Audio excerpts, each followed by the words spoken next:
Hello, welcome to the first episode of the Old Pods podcast. I'm Alan, this is Paul. Hello. Let's dive straight in. So we'll run through some news first, or bits of news that's come through this week. The first of which is there's a new trailer dropped for The Last of Us Season 2. I don't know if you've seen that. Nah. No, did you see the first season? Yeah, I watched the first one. I enjoyed it. I've never played the games, but I enjoyed the show. No, same. So I've never played the games, and I thought the first season was great. And then somebody from work spoiled the big twist of the second game. So I know what's coming straight away. Even watching the trailer, I can see what's coming. But the Last of Us Season 2 trailer is very good. I know nothing. I've not seen the trailer. I'd kind of know what goes on in the games because of what the lads are on about, but I have no idea what goes on in it. So I'll give it a go. I'm a bit funny with TV shows, but I'll give it a go.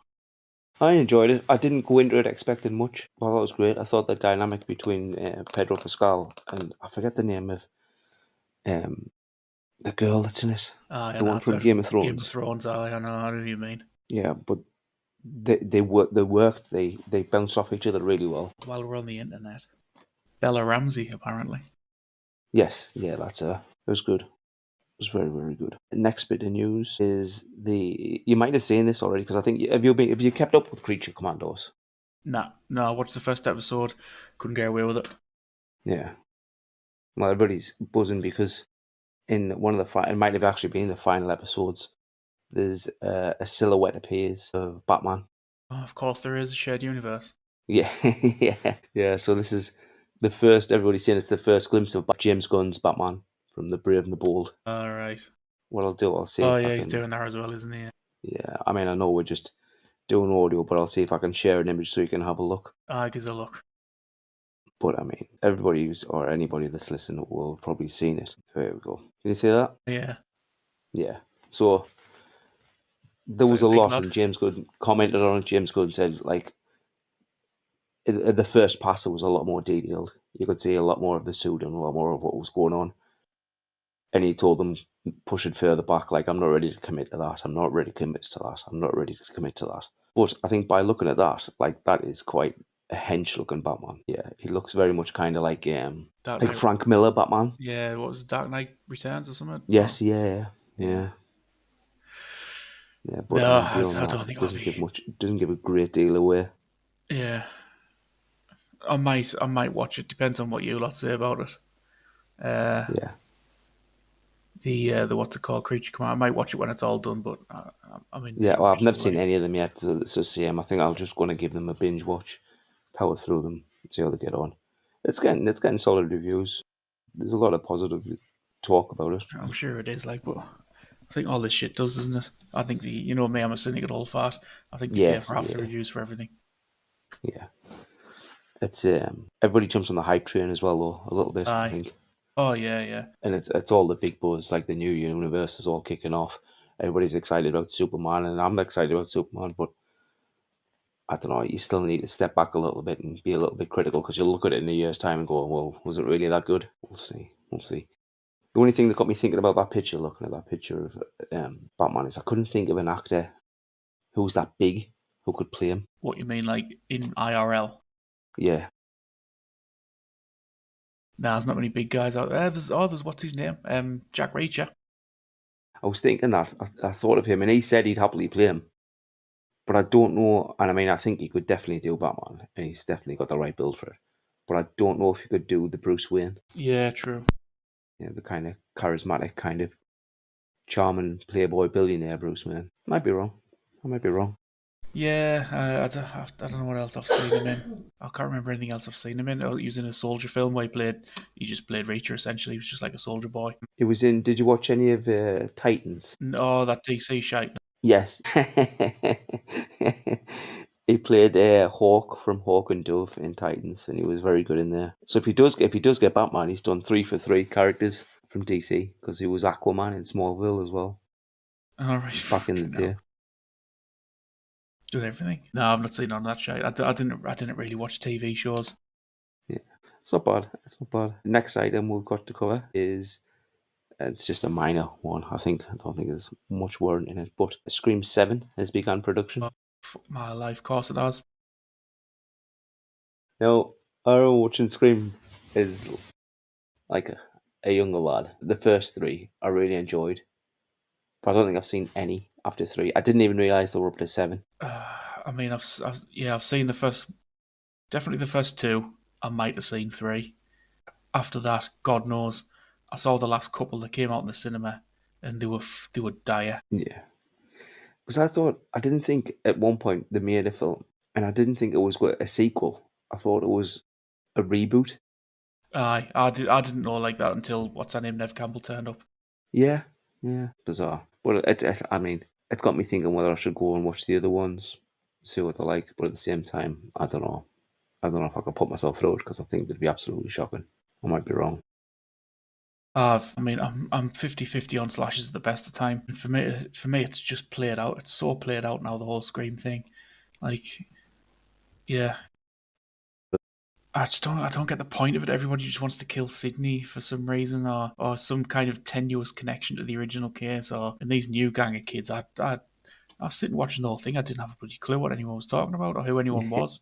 It was just why are you all of you people here? It made no sense to me. No, hard pass on any Scream films going forward. Yeah, I think I'll give it a try. I might. Well, obviously, I might give it a try. I might start with 5 or Scream 5 if I can find it, Start at the beginning. and then Go on. play it from there. Even seeing Scream 5, Scream 4, Scream 5. It's mad. I wonder if Wes Craven's got any involvement with it. He did do the first one, didn't he? Was Craven movie the first Scream? You must have like a production company or something, though. I mean, he might have left the company behind, but even then, I don't think he's doing much with it. That's a valid point. I think his involvement's at a minimum. He might be. Well, if they can get a Ouija board out and see what he thinks of them, they might stop fucking making them. Yeah, I'll just keep going to no, and then Yeah. fucking set on fire. Yeah. The glass will get stuck. Like they'll be trying to push it to yes, and it just won't budge. Blow up. Fucking. Them last ones were dire. Yeah, I mean, spoilers, but I think I told you about it last week when I was moaning about it. But that I think it was the last one I saw at the end. One of the lads, one of the characters that he's in like the cool kids gang, he gets the absolute shit stabbed out of him. Like Yes, yeah, it was. yeah, he gets like proper worked over, and then you see him on a stretcher at the end, and he's just like, the doctor said I'm going to be okay. He's just got like a bandage on him or something. He'd be Yeah, that's not happening. absolute nonsense. Just yeah. Okay. Next bit of news that we've got. This is one that is going to be very divisive of a lot of people, I think, and I'm not excited about it at all. Curious, but not excited. Is Will Smith in The Matrix? I've seen this. I thought that was a joke. Is it real?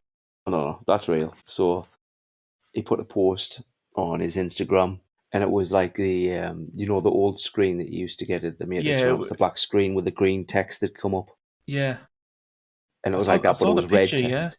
Yeah, and it was like back in 1998, the Wachowski brothers offered Will Smith the chance to play Neo in The Matrix, and he turned it down for a role in Wild Wild West because he thought it suited him better.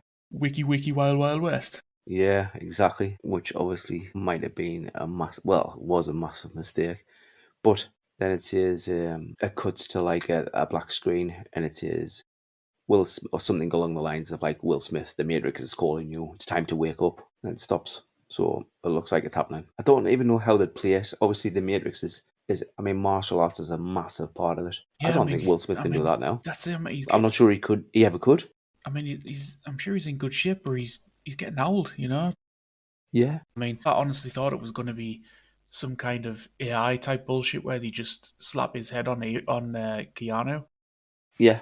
And I thought maybe it's going to be some kind of not joke, but like just a, because that last one the Wachowskis turned out that what was Matrix Unveiled or whatever it was called. Do you know my biggest frustration with that one?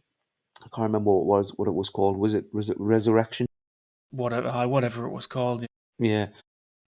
My biggest annoyance with that movie was that Neo was always cool.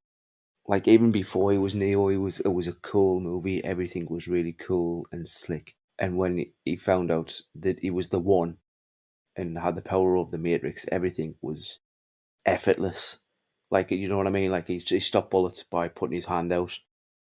Like the fight scenes were just, everything was controlled. There was no real breath because there was no real event. Nothing really was happening. And in that one, in Resurrection. Everything was forced. Like when he was using like what you would call a force push or something like that. It looked like it was trying so hard to do everything. Stopping a bullet looked like it took real effort, and it just wasn't cool. It wasn't fun. Yeah, I mean, I saw the trailer and it just, yeah, it didn't appeal to me one little bit.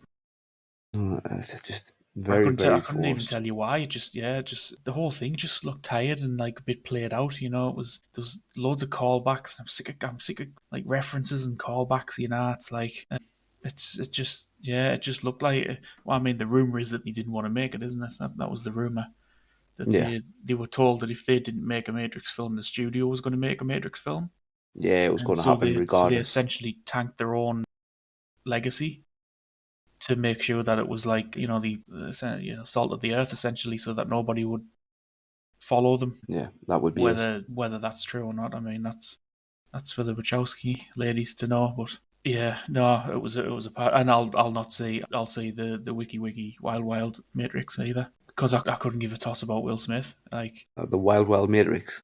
yeah, I just, nah, that'll be a pass for me and all. I'm not saying I think shit. Will Smith's all right. I mean, he's one of these actors where he's had some really, really strong movies, but also some really weak movies. Oh yeah, I don't dislike Will Smith. I think he's pretty good. He's pretty. I mean, I take the piss, but I actually quite enjoy Wild Wild West. It was nonsense, Yeah, but it was fun. I think Will Smith has the same problem as Tom Cruise in that he can pick good scripts, but either him or his team usually end up changing them to turn them into Will Smith films, yeah, like they did with the Mummy, that Tom Cruise Mummy film, like we were talking about. yes, yeah, Like yeah, it started off as one film, and then as soon as Tom Cruise got involved with it, it became a Tom Cruise film, and it was like it was Mission Impossible with the mummies. And I think Will Smith might have a case of that as well. Whether it's him or his team or just producers when they get Will on board, you know, because that what's it called, the Omega Man. Oh man, what's it called? With the mutants, Last Man Alive. I Am Legend. No, I Am Legend. That's what. Yeah, I Am Legend. that had a different ending, and it had a different ending in the books as well, Oh, or really? I the didn't know book. that. Sorry, there's a delay. They filmed the original ending, and then they focus grouped it, and people didn't like it, and it's a million times better the ending that they originally filmed. It's the original ending from the book, sort of. It's the same tone and same theme, but different situation. So what happens in the ending in the movie? In the ending in the released movie, they The cinema, yeah, like the cinema cut is because he captures the girl, doesn't he? The girl mutant, yeah, and he's doing tests on her, and he finally figures out how to cure the disease, and she's going backwards. She starts to become normal again. Like she starts yes, to grow hair, and she starts to get color in her, and her heart and her breathing slowing down. She's coming back to human from this virus, because it's like a type of super rabies type, isn't it? yeah, Anyway, the monsters attack his building at the end, and yeah. And he blows the lab, doesn't he? And gets out that's it. with like the He puts the two girls who he saved. He puts them in a safe, like a big safe room, and then when all the beasties come in, he blows a grenade up and he wipes out everything. yeah. And that was, I think, that was the ending they went with. The Well, delete the ending that they filmed and didn't show was the monsters. It all went as it did, and then at the end when the monsters break in, he doesn't blow himself up. I don't know if he even has the grenade or not, or I don't know if he's just making a last stand sort of thing. But he comes to realize that the monsters haven't come to kill him; they've come to get the girl back. Because there's like that boss monster, isn't there? There's the big one that he always Yeah, yeah, sees, yeah, and him and this boss monster have like a standoff, like an almost a confrontation, and he lets the girl go. He takes the drugs out that he's given her, and she immediately starts to breathe super fast again, and she gets, you know, like she turns into a mutant again, and then the big boss monster picks her up and carries her off, and then when he leaves, all the other monsters leave, and it's it's a play on the original ending in the book where the main character, he's captured at the end by the creatures. Where in the book the creatures can talk. They're essentially vampires, but they can talk, and they have like, and he doesn't. I don't think he really realizes, and they have a society. And he wakes up in a hospital, and there's a nurse monster, like a nurse vampire, looking after him, and she says like, you're going to be executed. And you know everybody's waiting to see you. They're all, and there's crowds of them outside waiting to see him, and she says like, you don't realize that this isn't your world anymore. This is our world now, and you creep around while we're asleep. You sneak around and you murder us in our sleep. Yeah. She says, you're the monster in our world. You are the monster now. You hunt us down and you kill us in our sleep while we just have normal. We're not interested in you, so to speak. Yeah. And it's a realization that this is a new world now, and he's the monster. I am the legend. He's the legend that people talk about. That these new people, this new society, this new world talks about, is scared about. He's the boogeyman essentially. Yeah, well, that's a great ending. Why didn't they go with that? Well, because it didn't focus group well. Everybody was like, "Oh, it's Will Smith. It's an action movie." They think it's fucking Bad Boys, but they make I don't know if they're doing a spin off or a sequel to it, to I Am Legend, and they're gonna go with that ending. They're not going with the blew himself up ending. They're going with the ending where he realised he was the monster, and the monsters are this kind of society. They like mutants and they feral, but they are still they're like an ape society essentially. They have their own lives. They live their own like nighttime life, and that's the ending they're going with. They're not going with the one where he blew everything up. So yeah, it's a way better ending. Yeah, they should have gone with Yeah, it, but it sounds a it million times better. focus grouped really badly. Apparently, nobody liked it. I'd love to know how people get in these focus groups, or how they're assembled and how they're put together.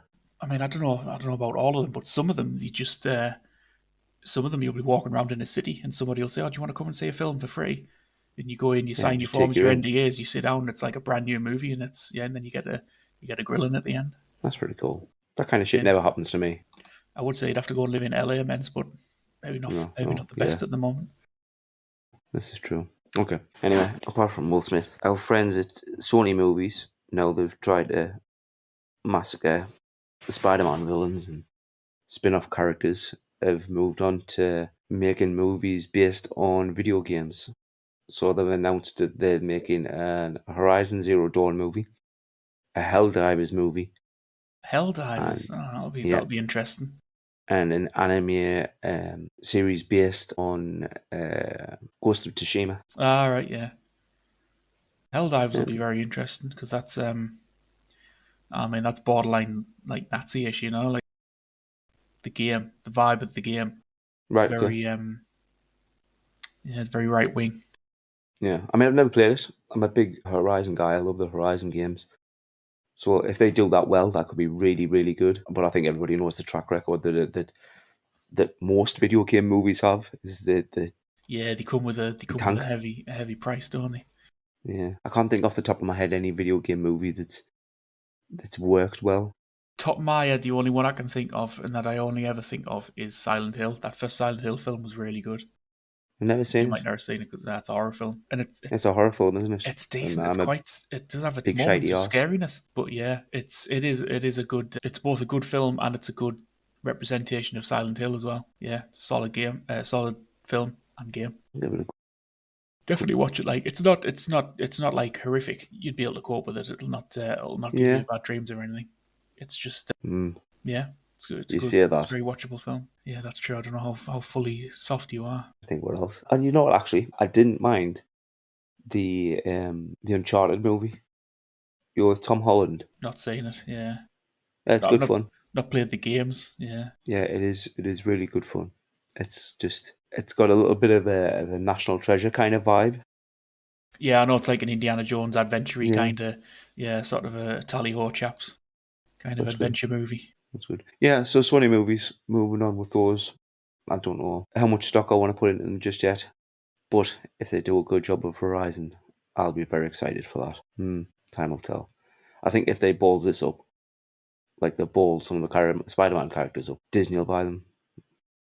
I don't know. I don't even know how they'll keep going. But surely, I mean, what kind of legacy has Sony got? What Sony movies did they make before they started pushing all of these big IPs and tried and get? Yeah, I'm not really sure myself to be honest. Let's have a look. Sony Pictures. It's yeah, in my mind it's all intellectual property stuff in it. It depends when you want to go from really because I don't think they started. It looks like they were TriStar originally.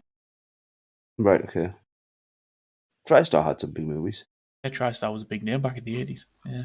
Sign a good some good entertainment. TriStar, you're about to Yeah, watch a definitely. great film. It's hard to find a list because there's that many like little subsidiaries and blah blah blah. Oh, here we I'll go. have a Let's have look. a look. Oh Jesus, they go back. Yeah, a lot of them are TriStar. TriStar Columbia are a lot of them that are on the Anaconda, Bad Boys, Jumanji, I mean, Jesus, Starship Troopers, those first Urban three were Legend. great. And not Starship Troopers though. That's a What? You don't bomb. like Starship Troopers? No, Starship Troopers is a load of shite. Oh, you not probably best not play Helldivers then because it's just a complete Starship Troopers knockoff. Is that what it is? Well, I Yeah, mean, a game essentially, version of it wouldn't be basically that is bad, yeah. but the movie was dog shit. It's got the vibe of the movie, like the Oh, super really? sort of militaristic society type thing. Yeah, Charlie's Angels, Hollow Man. A lot of these are like Screen Gems, Columbia, Destination. You've got some of theirs as well. James Bond. Which James Bond did he make? Ghost Rider, Oh, that was brutal. the Dragon Tattoo films. I seen the first one of those. That was good. Howdy with a Chance of Meatballs. That was a great film. That That's a great movie. The kids absolutely love that. Steve. First one was good. the second one was good. I like the second one as well. Nah. And the third one's weaker again. I've not seen the third. Not yet. Yeah. Anyway, yeah, that's Sony's trailer Yeah. ahead. And the last bit I've got in the news is something, again, I've never seen the first season, but Fallout Season 2 has just been officially announced by Prime.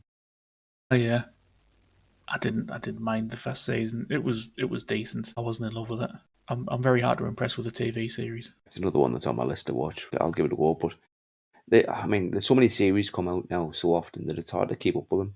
And Like, yeah, unless they it's churn something them that's out. really high on my radar, it gets added to the list and it gets watched when it gets watched. Movies are different because movies I can put on and I can power through them straight away. But I'm trying to catch up with TV series. So many, such high production value in them. They just get added to a list. Yeah, it takes a lot to get me to watch a series of anything. Yeah. I really wanted to watch this series they did for, was it Twisted Metal with Anthony Mackie? Yeah, Graham said that was good. Yeah, but I never got around to that. That's another one I wanted to try. I think I watched the first episode, and again, it didn't do it. The TV show's got to really, really impress me to Grab you in the first episode and get you hooked. And I couldn't tell you how either. It's just some weird thing that happens. Yeah, the only show that I watched recently and got excited about was it's called Landman with Billy Bob Thornton about oil. Oh yeah. Yeah, it's really good. I enjoyed it. Don't know why, because I'm not really that interested in oil. It was good. I enjoyed it. Yeah, it's entirely Billy Bob. Like he just absolutely nails every scene he's in. He's great. Yeah, he often does so, doesn't he? He's great. Yeah, but yeah, I really enjoyed it. Get it watched. There's another one I'll add to the list. I'll put on the list. What's it called? Landman. Landman, yeah. But that was the news. That was the news. Anybody's listening, remember to like, follow, subscribe, all that kind of good stuff. Because if I don't say it now, I'll likely forget. On to next is a review. So you went to see Nosferatu? I did. It was good. Enjoyed it. That's my review.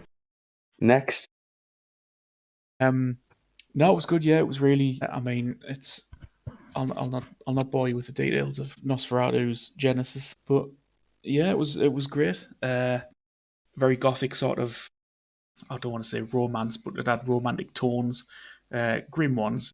Like he's gross and he's sort of he's like a parasite. You know, it's basically this. They're all the characters are stand-ins for characters in Bram Stoker's Dracula. You know, there's like a Van Helsing and there's a Renfield and all that kind of thing. But yeah, he's the main lady character of it. I'm forgetting her name in the film. She's haunted by this presence, and it turns out that it's this Transylvanian vampire or whatever he is. I'm not sure if they even mentioned the word vampire. But yeah, he's sort of a strigoi kind of essence sucking creature. And he's in love with her, but in the way that in a sort of a controlling, predatory sort of way. And he slowly sort of makes his way towards her. He captures her husband, the Jonathan Harker stand-in. What's his name? Nicholas Hoult.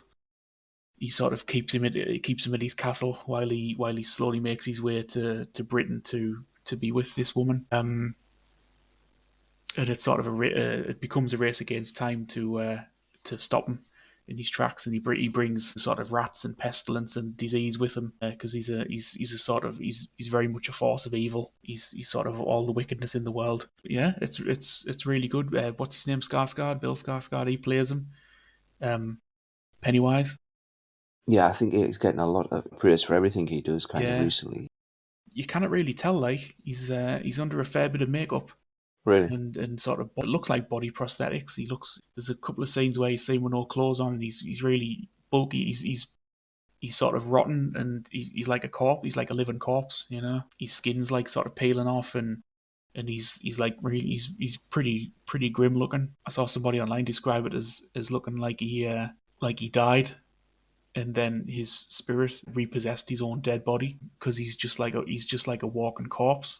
And yeah, big sort of like it looks like he's got big body prosthesis, big sort of like shoulders and stuff like that, and he's got this really distinct silhouette. He always wears really big sort of capes, like skins, wolf skins and stuff. Because he's very lordly. He sort of, I think at one point he tells Nicholas Hoult he says, you must refer to me as Lord. That is my title. So he's very aristocratic. He's got a big mustache. Everybody's talking about the giant mustache. But he's a Transylvanian nobleman from like I don't know 1800s, whenever the hell it's supposed to be set.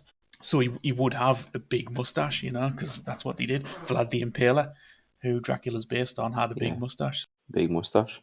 But he looks good, yeah. He look great. Plays the part. He's got a really cool voice. He takes these big deep breaths before every time he speaks because he's dead. So he has to suck in a breath to then force it out to speak. Right, okay, It's like that a makes cool sense, yeah. touch because he doesn't breathe and speak He like doesn't we do. breathe. He has to like you hear him sort of pull in a big breath and then he pushes his words out over the course of a breath. Yeah, and it's really good. Every scene's a painting. Really nice visual film. All sort of storyboarded out, and as far as the shots are concerned, all the shots are really very stark and cinematic. Probably is a callback to the original because that's obviously the original's iconic. The 22 one, Yeah. the Murnau one. Yeah, but I can heavily recommend. I know you'll not see it because you're soft as shite, but Well, I am, but I don't know. Like, you're gonna force yourself. there's not. Yeah, because there's not many horror films that I see. Well, there's not many horror film trailers that I watch, but I've seen the trailer for that one, and even the trailer, I thought that looks really, really fucking cool. It is good, yeah, and it is a horror film, but it's not particularly scary. It's just not nice, if that makes sense. It's not a you know Yeah, it deals with it is a very adult film. It's not a film. It's not a vampire movie.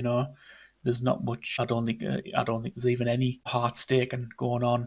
They don't have a big fight in a nightclub with blood coming out the ceiling and stuff like that.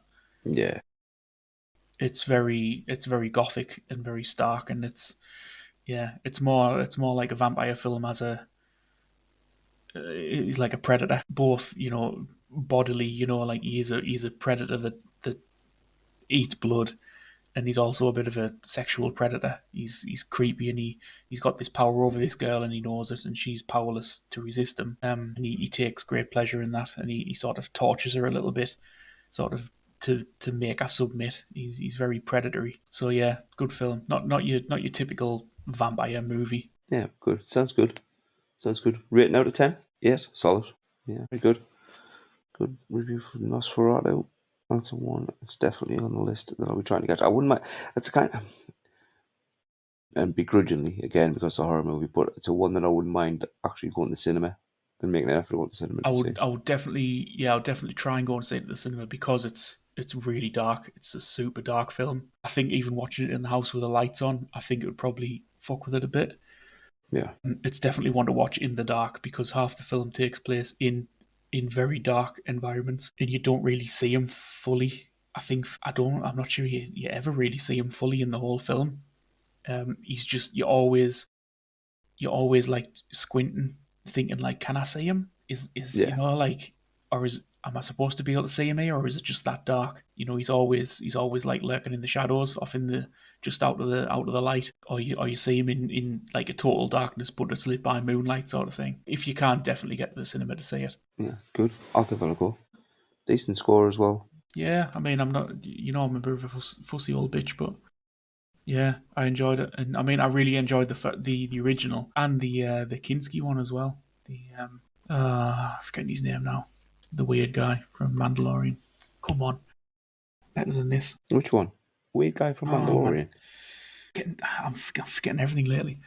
Yes, because the original was 1922, I Yeah, and they think. did. You was telling me before they did like a remake of it. I think in the 70s they did a remake with Klaus Kinski. What's he? The director? Bloody, he's got. I'm 1979. Oh yeah, Klaus Kulinski. I don't even see director. Yeah, I'm getting terrible with names lately. I think I've got bloody Alzheimer's or something. Yes, yeah, he remade it in the 70s. Same but different. And again, this is a same but different remake. Yeah, very good. Watch it and watch the 90. I mean, watch them all if you can, but certainly watch the 90s one. It's not a long film because it's silent. It's a silent one, you know. But yeah, definitely try and squeeze it in. It's if only for the historical reference because you just see it referenced everywhere. yeah. I'll give it a go. What's next? Do you want to do top 10? Yeah, yeah. I'll do 10. So we're still early in the year, so I'll do. All right, okay. So movies 2024. There's a couple of big hitters from last year that I haven't seen yet that might make the list. Obviously, Nosferatu being one of them. I haven't seen Gladiator 2. Another couple that I wanted to watch that are not on the list, obviously, because I haven't seen them, are Alien Romulus and Longlegs. A couple honourable mentions that I've got before we get started that just fell outside of me top 10 were a film called That Christmas on Netflix. Animated Christmas movie. Very sweet, very endearing. It's almost like a quintessentially British movie. What's good? Beetlejuice sits just outside my top 10 as well. I didn't rate it as high as I would have liked, but it sits just outside my top 10 because of the nostalgia, and I love the original. So probably got a couple of grace points for that. And finally, Hitman on Netflix, which might have even been 2023, but I don't know. I'm not being that pedantic about it. It's just good fun. Glenn Powell is Ah, great. yeah, yes, I think I saw it on there. I've not watched it. Like, Yeah, it's good. Okay, but in the top 10, my number 10 is the Ministry of Ungentlemanly Warfare, which was just great fun. Fun start to finish. You don't have to think too hard about it. It is what it is. Just sit back and have a good time. yeah, it was daft. Yeah, it was. It was like yeah, it was just enjoyable, daft fun. I enjoyed it as well. I can't remember much about it with regard to like I think it's scene kind for of, scene, but I do remember watching it and really enjoying it. yeah, it's loosely based around a possibly true story or Yeah, tales, it's yeah, war tales that have come through the cobbled generations. together. Yeah, Yeah. yeah, I liked it. I like Cowell and I like what's his name, Richardson. Yes. I think his name is Richardson, Alan Richardson. Yeah, they were both good in it. I can't remember who else was in it. If any big names were in it. There was a couple, yeah. Let's see if I can pull it up. Guy Ritchie movie, Henry Cavill, Andrew Hutchins. They're the kind of characters that you recognize the faces, but I can never remember the names of them. Yeah, yeah, a bunch of that guys. Yeah. Yeah, but good. So that's it at 10. What do you want to do? Do you want to go 1-1, or do you want me to run through the Yeah, 10? Or we'll take turns. We'll go one each. Mine's in no particular order because I haven't had time to order them. But most recent for me would be Wallace and Gromit, yeah, that new one with the gnomes. yeah. I forget the name, but I've just got Wallace and Gromit. Vengeance Most Foul. That's it, yeah, because it's Feathers' back, isn't it? Feathers McGraw. Yeah, I watched. I mean, I watched it slightly after Christmas. Didn't watch it live, because I forgot about it. But it was great. I love Wallace and Gromit films. I've seen them all, and yeah, it's perfect, perfect movie. All the little side things, like that. The devil's always in the detail for me, and it's them little bits, sort of the stuff in the newspapers, when you read the newspapers and things like that, and the facial expressions of characters that aren't talking, like you'll see other characters who are in the scene and not talking, but they'll react to the way other characters are who are speaking, and it's just little things like that. I was pissing myself laughing. Yeah, Peter Kay is really good, and he's the copper. The chief, the police chief, he's really good in it. And what's his name from League of Gentlemen? He's the voice of the gnome. and the gnome sings, the robo gnome sings these little songs while he's working. And he's super annoying because he's like a little robot AI helper gnome to do gardening, much to Gromit's horror. And he sings these little "I am the little helping gnome," and it's so annoying, but it just stuck in my head, and I was humming them all day afterwards. Yeah, really good. Good. The stop animation kind of, it's a bit funny one for me. Sometimes I can get away with it, sometimes I can't. But I mean, I put it on. I have seen it. I put it on in the background for the kids not too long ago, and they seem to enjoy it. Like my eldest got really into it. No, but good. My number 9 is one it's. I mean, it is what it is. It's fun again. I just enjoyed it. Abigail, yeah, the vampire girl, quite predictable. A lot of the movie was spoiled in the trailer. Yeah, that was it was a huge shame that they did that. I wish they didn't do it because it was great. It was a good film, It was, but they put the whole film in the trailer. I knew exactly how it was all going to pan out before I watched yeah. it, and it was Oh such a yeah, shame. yeah. I mean, it's predictable as they come. But again, it's another one where I could just put it on, It didn't have to be. switch That's the off, thing. It could and have just been. enjoy it. They could have done like a Dusk Till Dawn, where you thought it was a heist film, Yeah, and yeah, this could have been a definitely. heist film. Yeah, it was good. I really enjoyed it, and it's got it's Kevin Durant. Is that how you pronounce his name? And Yeah, he's great. I think he's yeah, fantastic. yeah. Watch him in everything. Absolutely. Yeah, Yeah, he was he's in. brilliant. I don't know if you ever watched it. The Strain TV show about Yes, vampires. yeah, it did. Yeah, Yeah, he on was your great in recommendation, that. actually, I watched all of them. Yeah, yeah, I binged them up, binged the lot. yeah. It was a good show that I really enjoyed it, and he was good in it. Fett. And that's number 9. A good choice that. My next one is Poor Things with Emma Stone. Don't know if you watched that. No, no, I remember reading Properly about it. weird. I don't think it was directed by the same guy, but it had a vibe of that Grand Budapest Hotel. Have you seen that? Yeah, Rafe yeah, Fiennes. yeah. It had like the same kind of vibe as that. Very odd, a little bit less whimsical, a bit more adult, but it's a very similar tone.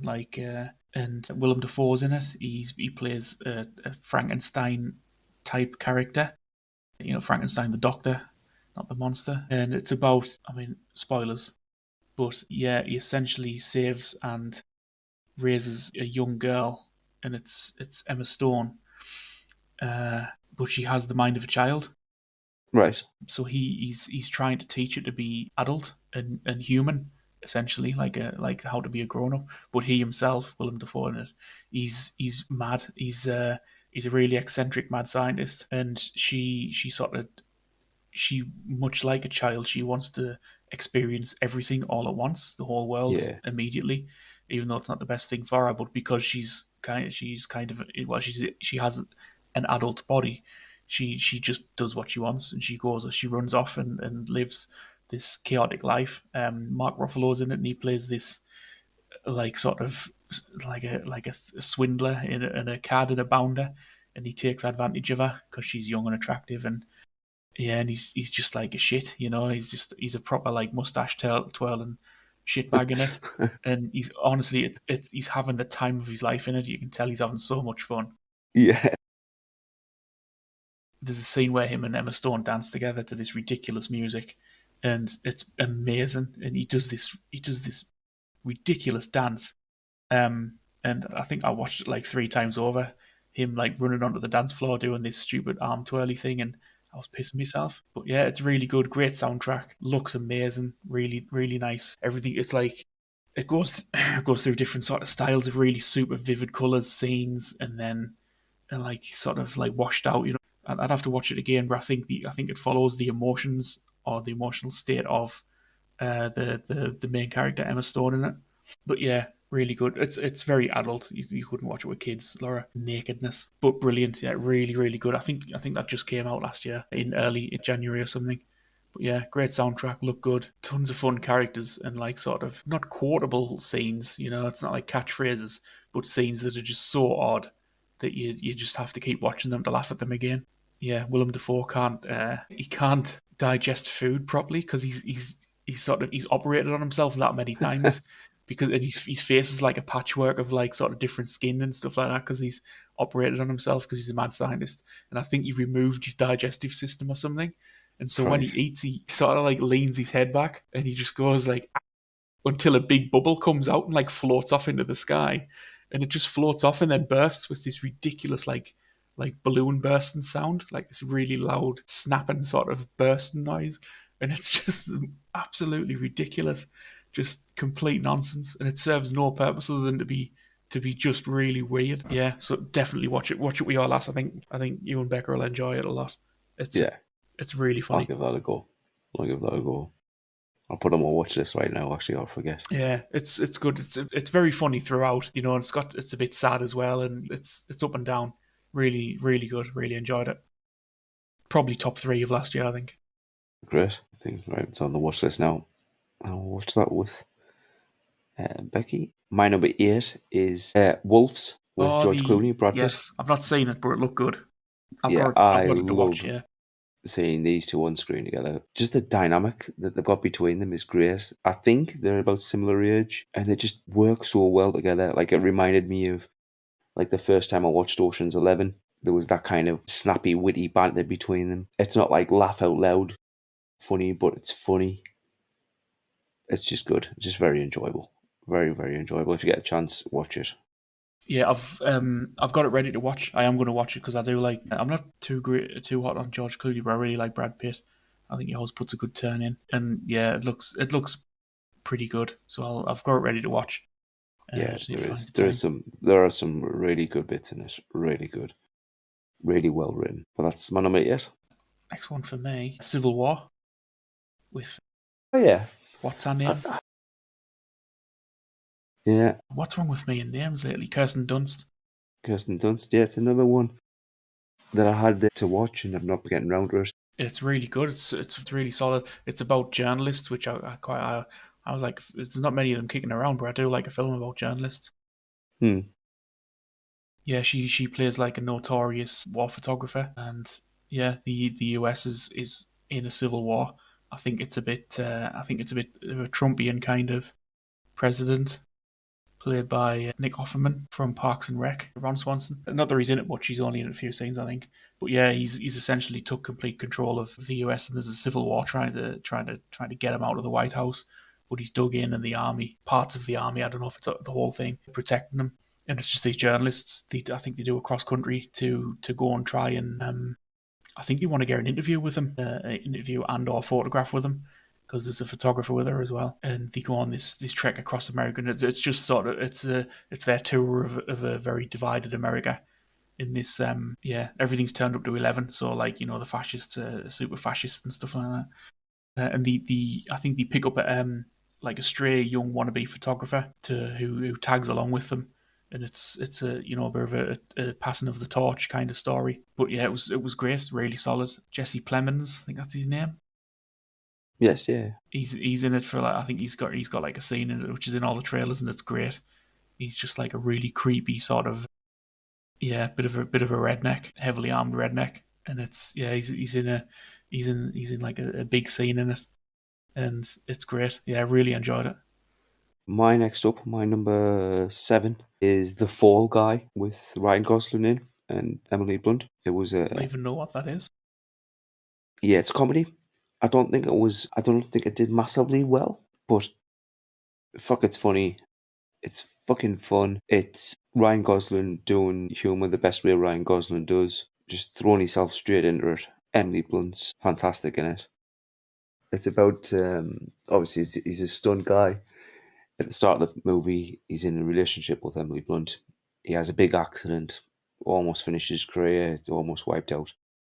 And then he gets caught in like a big conspiracy where he's trying to find this missing movie star, and he's brought back in to do other little bits on a movie that Emily Blunt's character's filming. She's the director for it. And it goes from there, and they just spin off on all kinds of like wild and weird kind of mini adventures where they're trying to get things lined up. She's trying to make a movie, he's trying to find the movie star. He ends up in a big conspiracy, like running around with gangsters chasing him, and it's just really, really well done. It's good fun. Good fun. That's exactly what I like in movies. Just good fucking fun. Yeah, I've not seen or heard anything about it. I liked him in that one, the Nice Guys with Russell Crowe. Yeah, I've Yeah, seen that. exactly. Yeah, Yeah, he he was plays a good in very that. similar Like, kind of character. yeah, he looks the same in the. I'm just going up on the Googles now. He looks the same in that. He looks the same sort of scruffy cad.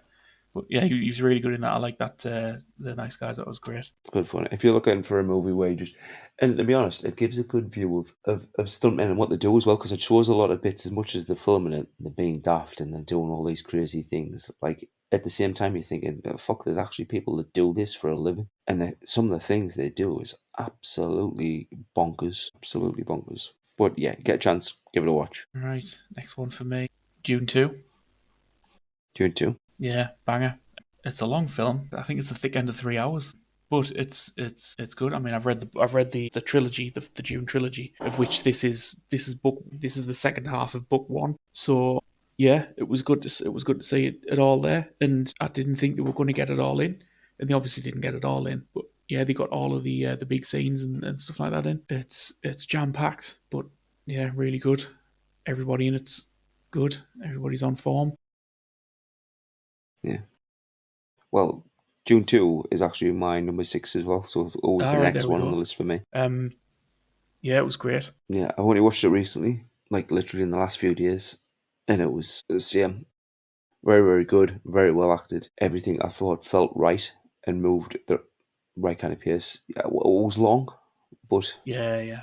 it It almost was always didn't it was feel always going long to when I was be. watching it. Yeah, I thought the same. It went over quicker than it actually was. The only thing I didn't like was the ending with Chani, with Paul's lady. How Mm, she went off into the desert in a huff, because she wasn't like that in the film, in the book. no, really. Yeah, she understood what the whole deal. You know, he had to marry the emperor's daughter Yeah, to take control. It was a purely political move. And in the books, he has nothing to do with the daughter. He marries her, and then that's it. He packs her off on a spaceship back home, and he stays on Arrakis. yeah. And So Chani's are they completely. making a third one then? Are they doing a part Yeah, 3? they're gonna do. Yeah, I think June 3 is going to be the second book. I forget where it's got. Might be Children of June. I can't remember now. It's been a while. But yeah, I think that's the plan. They're gonna make another film based on the second book. And it's quite a few years later with Paul as emperor, and yeah, it's like the state of the galaxy under Paul as the new emperor, the galactic emperor, and obviously it's all gone to shit because it's Dune. Nothing's easy, and he's a crap emperor. Yeah, so we'll see how they do and how they spin that ending, because it looks like she goes off to the desert to go and, I don't know, be a strong independent woman on her own or something. I don't know. Yeah. I don't know how they're going to spin that to make it a bit different, but we'll see.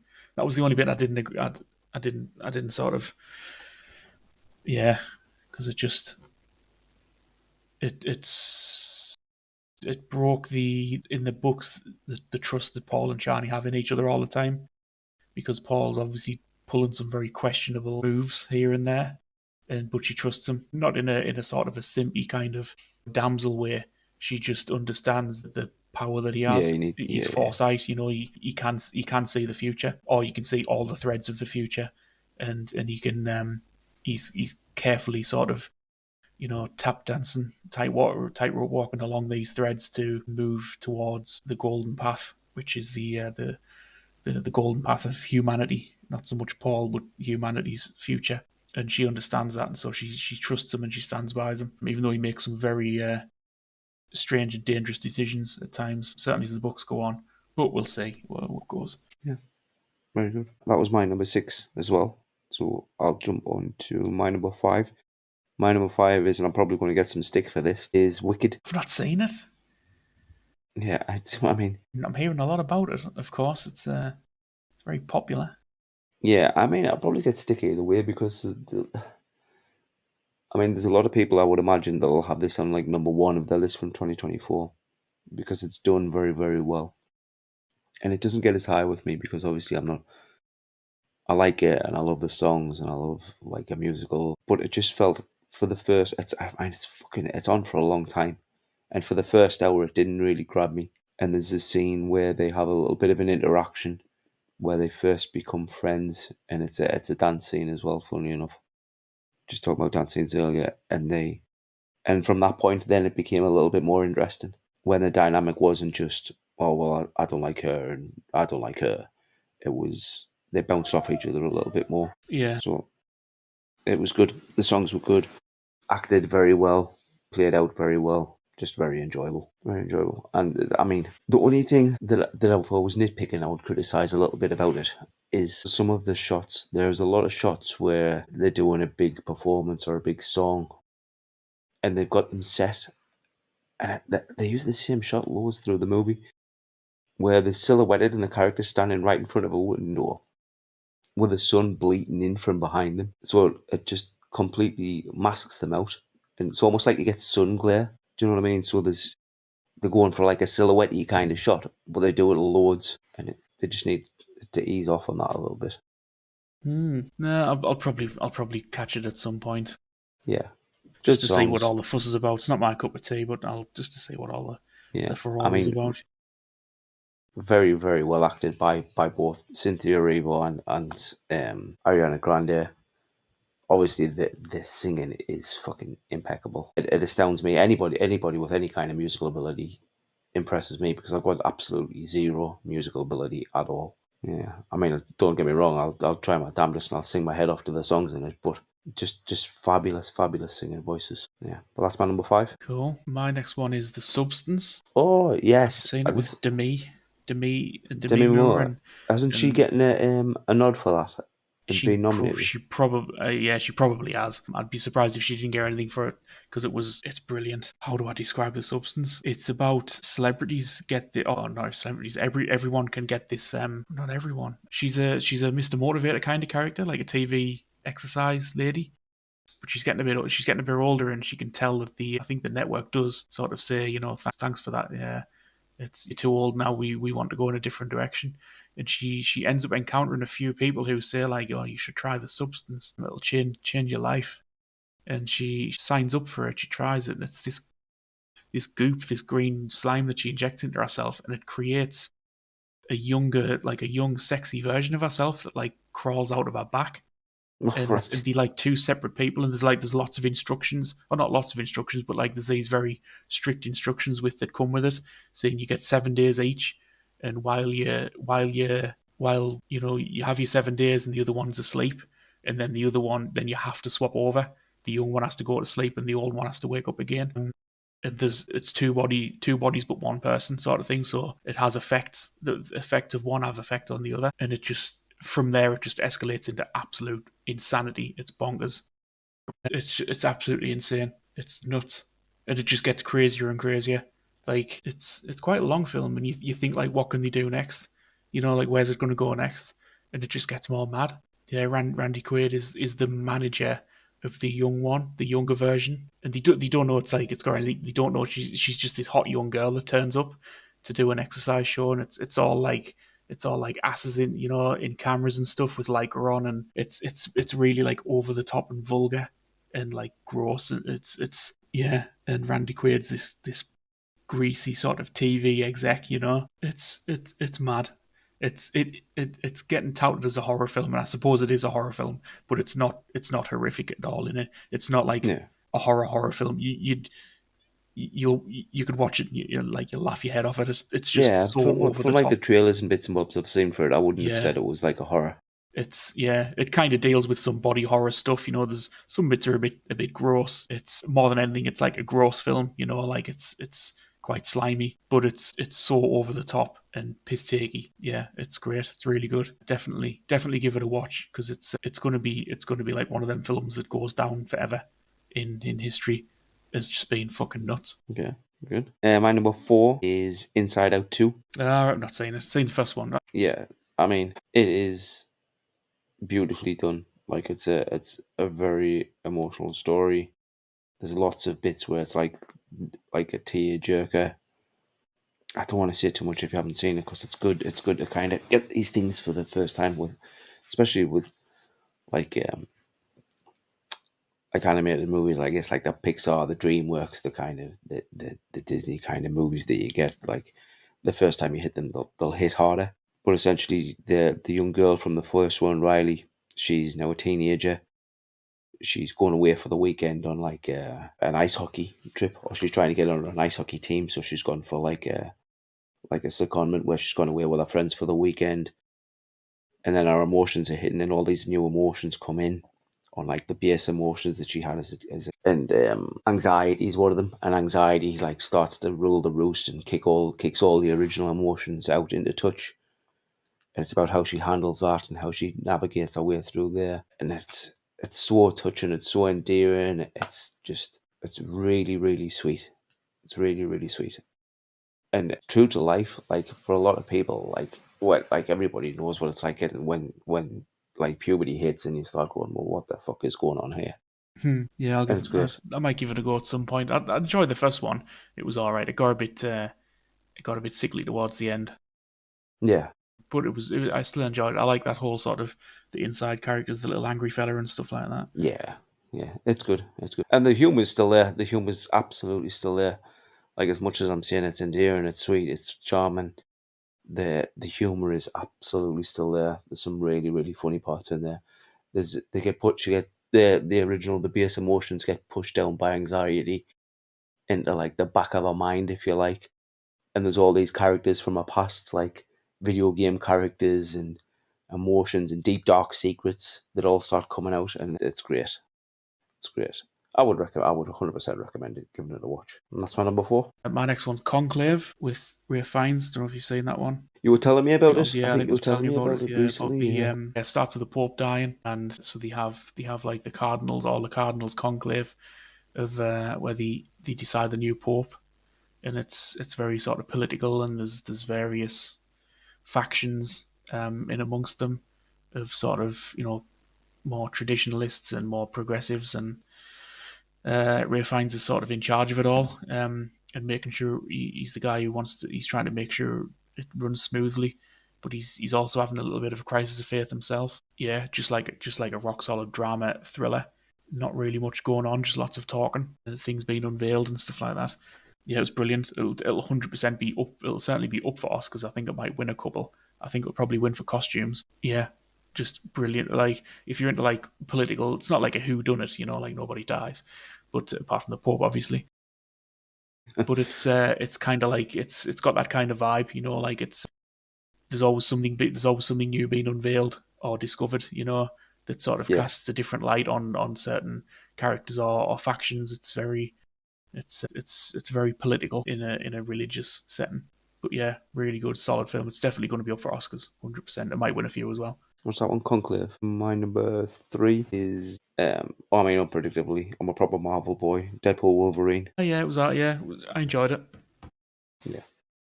It was. Don't get me wrong. It's not the best Marvel movie, not by quite a long shot. It's the best in a while.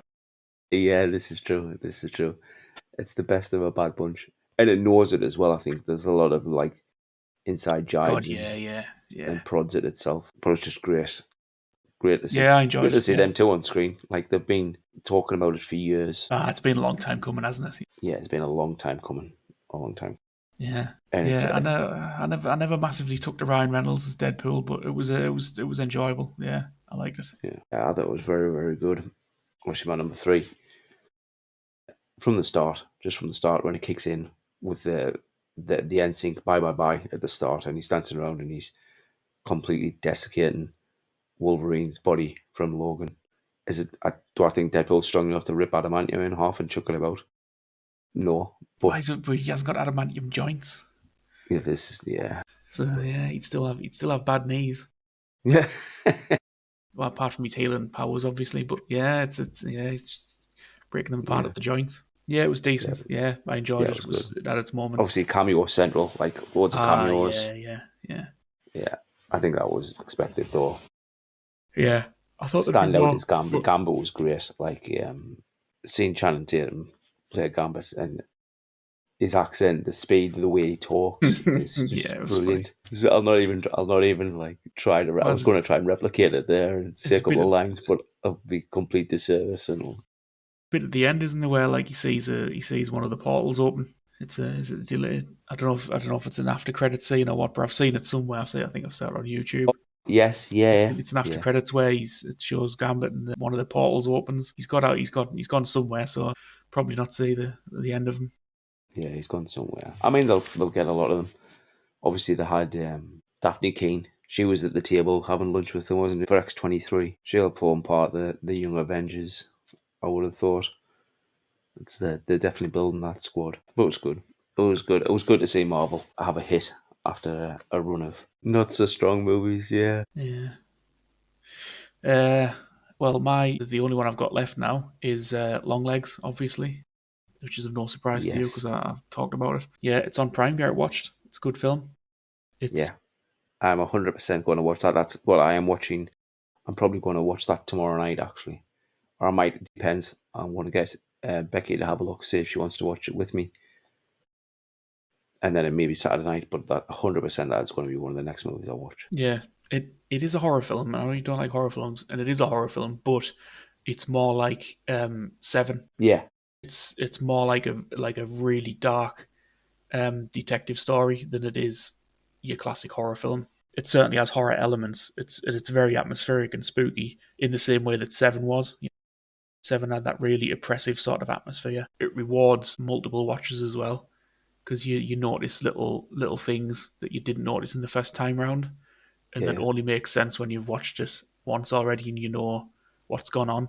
You watch it again and you think, oh right, like it was all there. It was all right in front of us the whole time. Yeah, it got a lot of grief when it came out because they marketed it as like the scariest film you'll ever see and stuff like that, and the most terrifying film ever made. And it's just not. It's good, and it is quite atmospheric and spooky, but it's not the scariest film ever made by a long shot. But that's marketing. They always do this. They always, Yeah, exactly. especially with horror films, it's getting terrible lately. They try and market everything as like scary, and if you're not 15 anymore, not many films are scary. Like scary. I mean, I'm scared of fucking taxes now. Not monsters. So yeah, they do it all the time, and it just damages the films. It doesn't do them any favors. Yeah, they might have a good first week or first few days, but then that drops off because people go, "Nah, it's not that scary. Don't watch it." Yeah, because some people do still expect to be scared by horror films, but maybe it's just because I'm a cynic and I've seen too many. But yeah, that's I don't think they make scary anymore. But anyway, yeah, Longlegs is great. It's a great, yeah, really good atmosphere. Nick Cage is in it, so it's always worth a watch for Nick Cage. Yeah, and watch it a couple of times. Watch it once, take it all in, and then watch it again very soon after. Within a day or two, and yeah, you'll enjoy it. You'll enjoy it a lot more. Yeah, definitely I'll watch it. I'll watch it this weekend and I'll do a review next week. I do a I'll give Longlegs them watch, scores. and I'll Yeah. watch it again, and we'll both have a good discussion about it. Yeah, it's a good plan. My top two are both animated movies, and they keep switching out between Well, I think I know one of them because you recommended one first to me. and second. So I went for number 2 is Transformers 1, and number 1 is The Wild Robot. Yeah, you recommended that. I watched that. I watched it. Can't remember when. But I think last week I watched it. It was really good. I enjoyed it. Yeah, that's great. Great. I think it's the only one in my list that I've done that I've given that I would give it 10 out of 10. 10. I think it's great. I don't think there's much wrong with it at all. I think the cast's great. I think the story's great. The heart's there, the humour's there, the storytelling is there, the animation is great. There's not a lot wrong with that movie at all. Yeah, I did enjoy it. Like, I thought it was really good. I think it only kind of pips Transformers 1 off. And again, marketing for Transformers 1 was shit.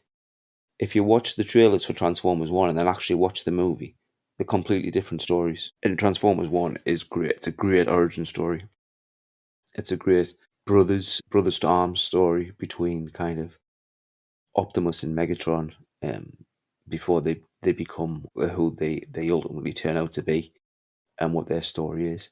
The only thing, and that's such a niggle, the only thing that kind of bugs me a little bit about it is, I mean, you'll have seen the images and stuff for it, is the design, the robot design, when they're in like the base forms before they get the spark, or before they progress in the story, without giving too many spoilers away. It just seems very clunky and very basic, and there's not much that kind of really excites you until later on in the movie. From a design perspective, like there's plenty going on, and the Yeah, yeah. movie's very exciting, and it's an adventure, and it's almost a story of brotherhood between the two of them.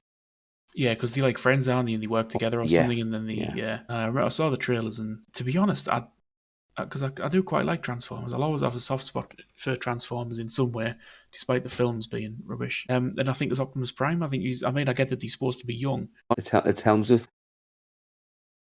Yeah, even Hemsworth, I think he's a bad idea for it and all. The actors who are known for being like, they kind of like the modern Arnie's, really, aren't they? They like buff, but they're not what you would call a good actor. I don't think anyway, and certainly not voice actors. I don't think either of them are good voice actors. They're just in it because they're famous. Like, voice actors never used to be like known, before the whole trend of getting celebrities to do voices. Voice actors were just like these faceless, nameless kind of things that turned up and, and did really good voices. Like, if you go way back into the old cartoons and things like that. I don't like this trend of putting celebrities in for voice acting. I think it's a bit rubbish. Some of them obviously work, like Jeremy Irons as Scar, and Lion King with Mufasa, James Earl Jones, but they have great voices. I don't think Chris Pratt and Chris Hemsworth. I don't think all of that lot. These current superstars. I don't think they've got good voices. I don't think they're good. I don't think It's like particularly good Morgan actors. Carrot, isn't it? It's the big names that's going to get the. That's it. It's just names, and it's the same reason in superhero movies how none of them ever wear helmets Yeah, or yeah. masks. So get screen time. It's so that they get FaceTime, and I hate it. I think it's rubbish, and I think it takes away from how good these projects could be. Yeah, I loved in the first season of Mandalorian when I think he got almost right to the very end of the Yeah, that was season the last without episode taking when his he, helmet yeah, off. or right before it, And I yeah. just wish that they didn't give you the reveal. Yeah. Like Well, it's not even I him would in have the held a bit suit. of mystery there. I thought it was him in the suit doing all the walking Yeah, and the yeah, sort shoot, of. A, but it's not. Apparently, it's no, another guy. Yeah, I was really disappointed in that. I thought it was him because they said it was him at first. They said he does the body stuff, and I thought, oh, well, that's pretty cool. He's not wanting his face all over, but turns yeah, out it's bullshit. Just turns up for some FaceTime. Not like Carl Urban in Dread. He kept 10 toes down. yeah, yeah. No, it didn't have to splatter his face everywhere. Oh, that was great as well. That's a great movie as well. Just on a sidebar, Plastic Dread, yeah. great movie. Shame I never got a sequel. I saw it in the cinema. I saw it at a midnight showing in the cinema in town. There was about 3 Oh, people really? there, and it was Yeah, I bet absolutely that was fun. incredible. The slow motion bits where they take the drug. Yeah, Oh, it was unbelievable seeing that in the cinema. Yeah, so good. I think it's due a rewatch. Actually, I haven't watched it in a long time now. What was this? Top 10 of 2024 done. Right, it's all right. Is there any of the ones that you would you give? What's the highest score that you would give any of the movies that you went through? Oh, I don't know. For me, I think films I enjoyed the most. I think I'd probably be a Long Legs. I think I'd give that an 8. However, strangely, the film that I think was better was probably Conclave, and I'd give that a 9. Purely because it just looks so good. The costumes, I think, and the sets and the acting is just top quality actors in. It's Ray Fiennes, Stanley Tucci's in it, John Lithgow, who always puts in a good turn. There's a few of the Italian. There's an Italian cardinal who's he's like a greasy sort of bit of a shit, um, and there's a cardinal from Africa in it. I forget in which particular country, but they're both really good in it as well. So yeah, I think Conclave is a better film, but I think I enjoyed Longlegs more because it's a bit spooky. But yeah, hard to choose a best out of them. Yeah, yeah, I think so. Wild Robot. I think that takes the top of the list for me. It was I just enjoyed it. Like, it was very enjoyable. brilliant. I just thought it was great. I can't think of it. Like I say, I can't think of anything that I would say would be wrong with that movie. Yeah, my only criticism of it is the same as what I've just been ranting about for the last 5 minutes. Too many celebrities doing voices. Yeah, Like, yeah. I mean, it's got a everyone was a packed celebrity. cast. Yeah, I mean, and I know it's Dreamcast and not Dreamcast, DreamWorks. DreamWorks, And yeah. DreamWorks are known for like cramming celebrities into their films, So it was to be expected. But I think, yeah, I just think Like it had Mark Hamill doing his like one voice for the bear, you know, and I think that you could have gotten somebody really good for that, you know, like yeah, I don't know, I just think they do good, you know, they decent at doing voices, but they're not voice actors for me, you know. Yeah, voice actors are great. And when you see some voice actors as well, and they pop up on like Reels on Instagram or anything like that, Yeah, and they run yeah, through and they switch from voice to voice to yeah. voice. And Fuck me. you can tell as well it's not just them like using their voice. Like what's that guy called? Nolan North, who does like every character under the sun. You know, like you can hear it like emotion in the voice. You can you know because they are voice actors, they know how to act with their voice. Whereas in Wild Robot, with some of them, like the bear, he didn't. It just sounded like Mark Hamill, you know. It was just Mark Hamill doing his grumpy old man voice. And the beaver was Matt Berry, and I love Matt Berry, but he was just Matt Berry, you know. Um, and Matt Berry is a great actor, bro, and he's got a great voice, but I don't think he's a great voice actor. Paradoxically, yeah, that was my only criticism of, because I did really enjoy it. I like the story and I like the robot as well, like how it worked and stuff like that. Yeah, And Robot's great. how it got a bit more janky over the years, Yeah. like with the Did you wooden see leg what I and mean stuff like that. without spoiling it? How they managed to get the animals talking without it being an animals talking movie? Ah, yeah. It analysed all that. Yeah, I thought that was a really nice touch. That was all right. Yeah. Yeah, yeah, Yeah, but and good. I like the art style of it, how it looked like painted. You know, Yes, some yeah, bits yeah. look like Animation was watercolors and fantastic. stuff. Yeah, like the book, because I've seen that it's based on a book, and that's got that style, Mm. that like Yeah, it's watercolory definitely kind one of that I'll be style. going back to with the kids and watching it Oh yeah. for years to come. For years to come. I don't think it'll break into my list of all-time favorite movies, but it's brilliant. There's a lot of time to break into there, isn't there, man? Yeah. Okay, so we're at about an hour and a half. So I think we'll call it. One last thing I've got Yeah, is my a voice is little blown out. review challenge for you for this week. Oh, go on then. So I'm going to give you a movie to watch. I'll give you a different one each week, and then come back. And obviously, feel free to chuck one at me as well, and then come back and give us a little review. This week, you're going to love this: Avatar: Way of Water. Oh, fuck's sake, man. Right, I'll give it a go. You never know. You might put it on, and you might think, "Man, that's actually fucking brilliant." I know, yeah, you never know, I might. Yeah. Yeah, I mean, right. you're probably not, but Hold on, I'm going to write it down, because my brain will probably burn that out. yeah.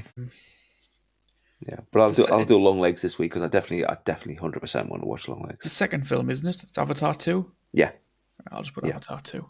Right. I mean, you have to watch Long Legs anyway, so you're getting away with that one, but Yeah. yeah. Yeah. That's I'll, a given. I've got a good one for you, like. Yeah. Just give me a shit one. Brilliant. I'll look forward to that. But no, that's us. If you listened, if you're taking the time to listen, thanks for listening. Hit the like, subscribe, comment. It's great for us. Smash that like button, y'all. Smash the like button. We'll do this weekly and we'll speak soon. Thanks. Bye. Hey everybody, thanks for listening. Remember to like, follow, and subscribe. Hello, welcome to episode 2 of the Old Pods podcast. I'm Alan, this is Lawson. Hello. Right, let's dive straight in. Got some news for this week, or some bits of news that have happened this week or so to run through. First on the agenda is the new trailer for Daredevil. Now it's moved across to Disney. It's been released. I don't know if you've had a chance, if you caught it or if you've seen it. I think I did. I mean, yeah, it's given me a little bit of hope because it looks the very same tone as they had it on Netflix. I was worried it was going to be the Daredevil that we seen in She-Hulk, which was painful. Yeah, it was dreadful. Yeah, but it looks very much the same as, or in the same vein as the Netflix shows. I just don't know how they're going to do it. But it certainly looks violent enough. It looks action-packed enough. And I loved the Netflix shows.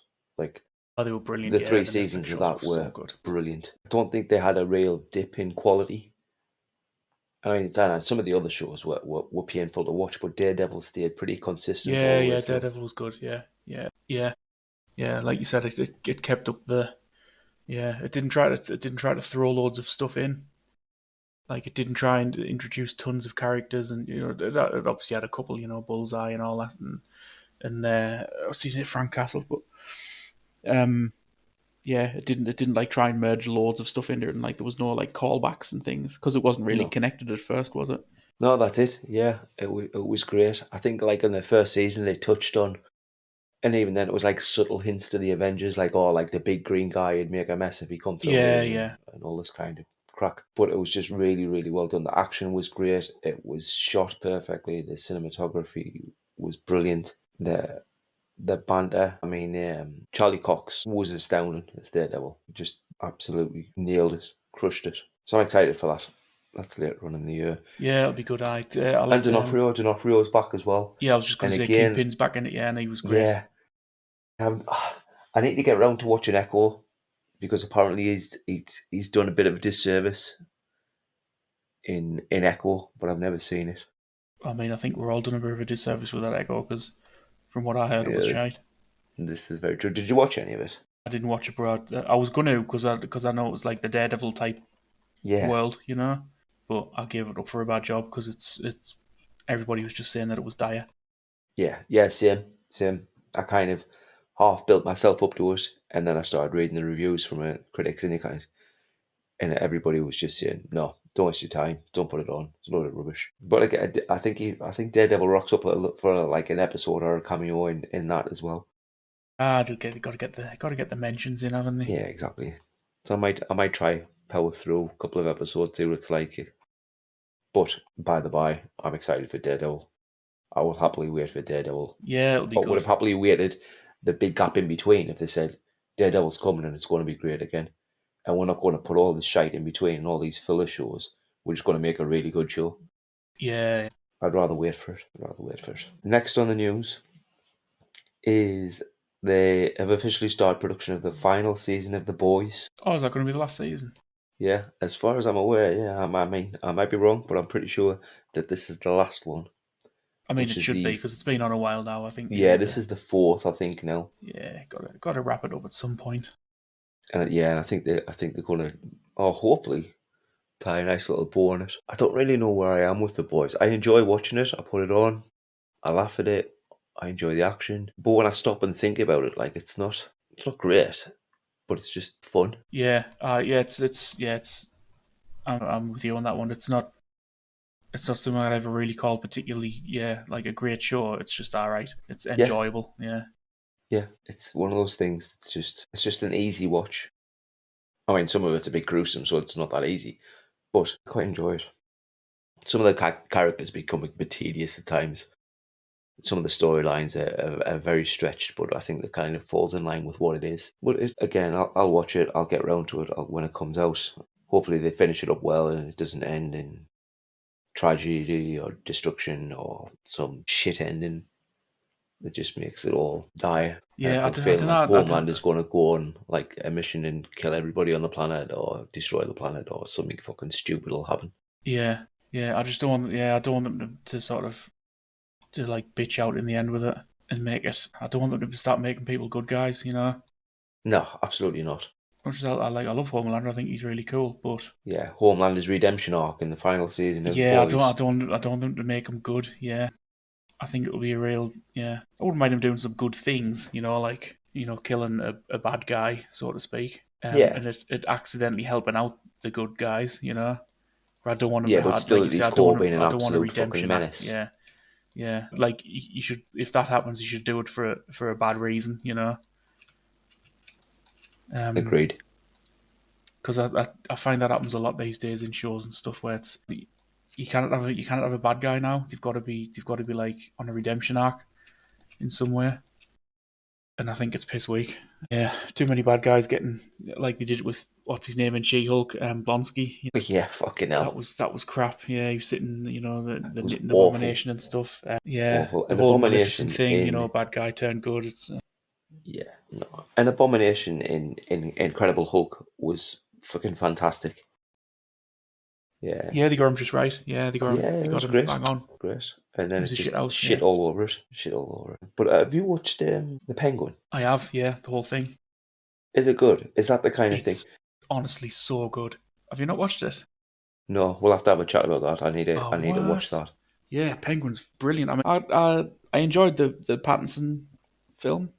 Yeah. the Batman. But yeah, I thought it was quite good. It wasn't brilliant, but it was really good. It was a solid start, that's for sure. And Penguin was in it, but he wasn't like massive in it. He certainly wasn't the No, main yeah, villain or yeah. anything. But the Penguin show, it's so good. Yeah, I mean, Colin Farrell plays him really good. You forget it's him a lot because he's so into it, and he nails all of his mannerisms and stuff so well. Like you think it's a real person. Hmm. Like you almost want him to be real. Yeah, and it's great. And he's an asshole in it. He managed to pull it off so that you always root for him, and you always think like, oh, he's going to pull it round. Like he's not going to do something good. He's never a good guy. No But you think, silly oh, he might. redemption arcs or anything. Yeah, no redemption arcs in it. But you think he might pull this off. Like oh, his plan might come to fruition, and he's just every time he chooses the most shithouse option. Like he's just a prick, like an absolute prick. But you always root for him. You can't help but root for him. It's fucking yeah. It's great. It's such a good film. It's perfectly written. Yeah, loved it. Yeah, I'm surprised you haven't watched that. Like, yeah, you've got to get that in. No, I needed more time to watch that because quite the opposite of some of the other things we've been on about. Like everybody is praised and gushed about it. I'll be giving that a go. I'll catch up. I'll have a watch. I'll start the first few episodes this week before we do the next episode, and I'll have a chat about it. Next in the news is another production start for Supergirl. I mean, I'm seeing there's an image release from set. It's the back of her head on like a crew chair. The old film was so bad it was good though. It was Like, dreadful, like, wasn't it? Yeah. I remember watching it as a kid thinking, I just want to watch Superman. What's going on here? Why have they got this twirling gem and being sucked into the Phantom Zone? Like, Yeah, with what's this all about? it was Peter O'Toole, wasn't it? It was in the Peter bottom. O'Toole. Peter O'Toole getting her out of the Phantom Zone. Yeah, he sat in the bottom. Let's have a look. Millie Alcock. That's an interesting choice for her. I thought they'd have gone a bit older, but then the new Superman's quite young, isn't he? So Yeah. yeah, I keep forgetting it's not Cavill anymore. Yeah. It's based on a particular story. It's spelled as well. I think it's based on, I forget the name of the story. I think it's called The Woman of Tomorrow. I'm sure it's a Tom King story. Yeah, It's Woman of Tomorrow. Yeah. Yeah. And I've never read the book, so I might give the book a bit of a read, get a bit of a heads up on what it's going to be like. But that's really, I mean, there's not a lot to say about that other than it started production.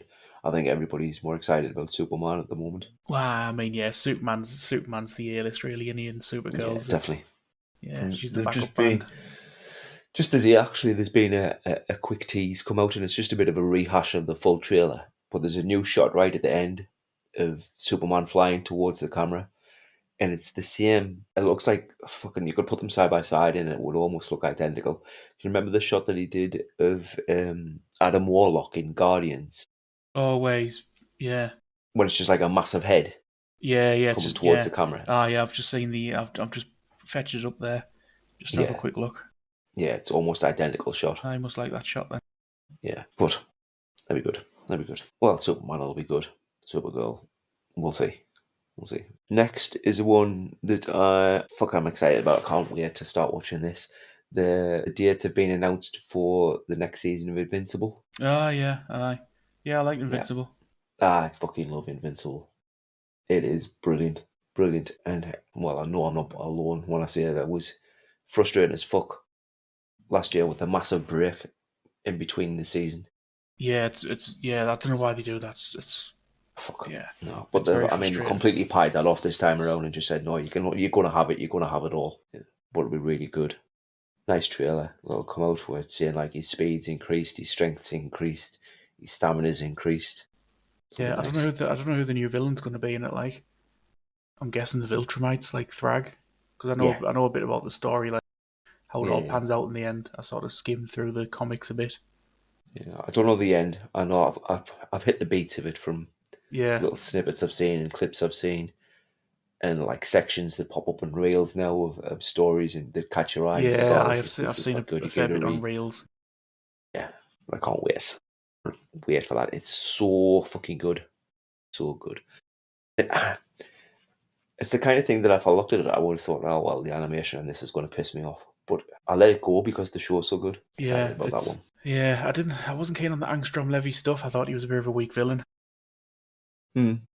I know he was there to show like how like how because he died easily. He wasn't something that Mark could like punch around all the time. Yeah, just die, just get Yeah, crushed. he just punched him into mince as soon as he got hold of him, Yeah. which was I suppose a way to show Mark's like yeah, it's real. It's not a game. It's not. He's not playing action heroes. It's life and death. But yeah, I wish they just used him a bit more and a bit better. He just seemed to turn up for 2 episodes at the end, and Yeah. he was like, "I've been juicing up my powers, and now I'm here to kill you." And now I'm going to wreck you. And yeah, and then now I'm dead. And it was yeah. But yeah, other than that, it's a really good show. Yeah, I love it. I think it's fucking fantastic. I can't wait for it. I mean, the trailer hints a little bit that it'll be Cecile that he's battling against, whether it'll be the main. Or was that the lady Viltrumite who came and beat No, him it's up? Cecile. Isn't Cecile the one? I think that's the right. I'm sure it's the right name. Cecile's the one, like, the head of the organization that manages them all. Cecil. Cecil. Yeah. Fucking Cecil. Cecile. Yeah, Cecil. Cecil, they call him it, yeah. Cecil. Yeah. But that'll be good, because he's got a chip on his shoulder to start with. Yeah, he's a sneaky fucker, yeah. Good. Good.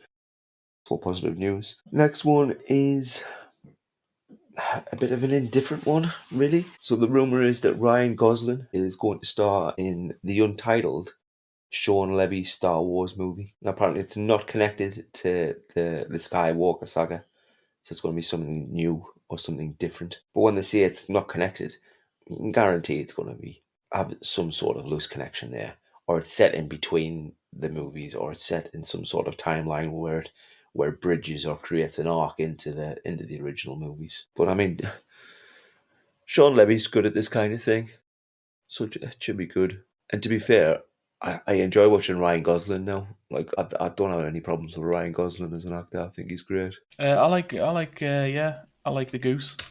He's good in stuff. The Goose. Just Star Wars. I've just got such little time for Star Wars now. Like, Yeah, I mean, it's just so relentless at the minute. It feels like the last couple of years has just been just show after show after pumping crap movie. out. Yeah, it's just got no joy in it anymore. Yeah, everything yeah, feels a little bit oversaturated with it, and I never ever thought that I'd say that about it, like a Star Wars project. why it's because they used to be so rare. I mean, Yeah, when we were kids, I mean, when Phantom Menace came out, that was like unbelievable, oh, because fuck me. it had been 20 years since a Star Wars film had come out, a Star Wars Yeah, anything, I think. I was Between fucking high as a kite yeah, there'd when. been a few games, but between Jedi and Phantom Menace, it was all but dead, wasn't it? It was Yeah, yeah, absolutely. yeah, And then it you was see a just trailer with Darth Maul, and I don't suddenly he's got a yeah, dual aye, lightsaber, and you think, "What the fuck is this? yeah. Get me to see that movie now." And even then, between the first three, like the three prequels, it was a fair few years. I remember I saw the episode one trailer when I was at school because I saw it on Big Breakfast. Yeah, Like on the telly on Big Breakfast, it was the first shown in Britain, and I was late for school because I wouldn't leave the house because I was waiting for this trailer to show. Aye, and the last one, episode three, that came out when we were like, God, we must have been in our 20s, late yeah, teens. Like there was a long gap between each one. I'm going to have a look for it now for each. But now, like we said, it's just constant. It's like every year we've got a Star Wars film and at least one Star Wars TV project, oh, yeah, and it's yeah. like It's it's mad. Like, how much of this slop can we I'm about guzzle 3 series down per behind. year? Like, I haven't watched the latest season of Mandalorian, and the only reason I haven't watched that is because I haven't been able to power through the end of Boba Fett, because that completely lost me. I just Yeah, I'm wasn't totally interested in it. uninterested in all of them now. Like Mando, at first Mandalorian was good the first season, Yeah, but it turned into a toy advert. Like all Star Wars. Well, all Disney does now. Yeah, there we go. Phantom Menace came out 1999, and the last one, Avengers of the Sith, came out 2005. So that's 6 years yeah. I for mean, three fucking films. hell. The middle one was that came out 2002. But now it's like every year, just churn one out. Oh, yeah, there's loads. I haven't seen Ahsoka. I haven't seen No, nah, didn't bother. the Acolyte, I Skeleton watched I Crews, the watched a most bit of recent it. one that's on there, and I haven't seen any of that yet. No, I watched a Loads. bit of Acolyte and I sacked it off. It was just more of the same. It's just more shit, Just more fucking like it's just like he is more Star Wars stuff. It's like, oh, lightsabers. Remember them? They're cool. It's boring. It's just really Mandalorian was cool because it didn't have Star Wars stuff in it. It was Yeah, it just was set in brilliant. this. It was just set in the Star Wars world, you know. Yeah, it was brilliant. It He was was a like a bounty western. hunter. It was like a western, yeah. And then lo and behold, they couldn't help themselves. Oh, lightsaber, you know, Yoda, just yeah. Like the odd callbacks, all right. Like the robot, you know, the bounty hunter android thing. Yes, yeah, It's like in the world, but it's they can't help themselves. They've got to be like, oh, and here's Luke, and yeah, it was a cool scene, but it's just, oh, yeah, we're back in Star Wars, you know. When's the Lego set coming out? When's the toys coming out? It's just endless. And when it's all the time, it's not special. You know, it's the old ones agreed, were special because they were rare. agreed. And it's a hot take, but I think they definitely need to just step back, take a break, give it a few Yeah, years, yeah, and then come with something yeah, new. yeah. They need to dump all these TV shows they keep farting out that Well, it's nobody's Disney Plus, watching. isn't You it? know, They've got to pay for the subscriptions. that's and it's yeah. Because the only people that watch them are people who talk about them, you know, like online and stuff. Like you ask people, just normal people, did you watch it? And most of the people I speak to, it's just like, "No, I watched a couple of episodes, you know." Yeah, It's same. because they're just not bothered. It's just There's a couple rubbish, of guys from work, and they're big fans. They're huge fans, and I was like, "Oh, have you caught this? Because I haven't seen it." And they go, "No, I haven't got time. Yeah, I haven't nobody been able to nobody get cares around to about it." it anymore. It's because it's not special. It's just, like, oh, you missed one show, you missed Ahsoka or whatever. Who cares? Acolyte's coming out in 3 months, and then there'll be another one out after that. There's a new one with Jude Law, isn't there?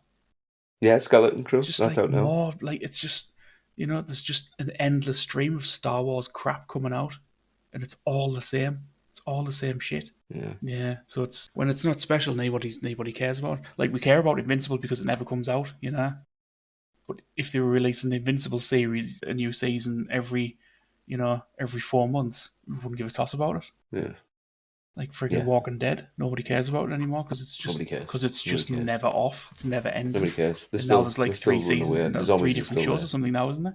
Yeah, it's fucking hundreds of them. It's the same, and this is going the same way with the next bit of news I've got, is that they just released a new batch of images or stills from the new Jurassic World movie that's coming out this year. God, again, yeah, not bothered. I think I watched that one with Chris Pratt in, and what's her name? The redhead, Um, the daughter, fuck, what's she called? Ron Howard's Bryce Dallas Bryce Howard. Dallas. Bryce Dallas Ron Howard. Howard's daughter. Yeah, it was all right. Like it was all right. And I think I watched a little bit of the one after that, and I couldn't care less. I think I turned it off. Again, like Star Wars, it's just more of the same old shit. Yeah, it's oversaturated. Yeah. Oversaturated. No, I've got no time for Jurassic anything. It's like Star Wars. I think it's done to death. Yeah. Completely done Done to to death. death and done for toys. Aye, there's only so much that you can do with dinosaurs. I tell you what else is done for toys as well, and I put a bit of it on, and I turned it off. The Godzilla Kong movie, the latest Yeah, one. that last one was like skimming the edge for me. I thought Oh my God. was it King of the Monsters, the Ghidorah one. Yeah, I thought that one was great. yeah, That it was one great. that one was like the right tone for me. Yeah, yeah, kind of peaked there, I think. Godzilla Kong was okay, but that last one, what was it, Frozen World or some shit? I don't know, Frozen Empire. Oh, it was. Oh my days! I just had it on. Just had it on this one. With the Frozen Dragon one, the Ice Dragon.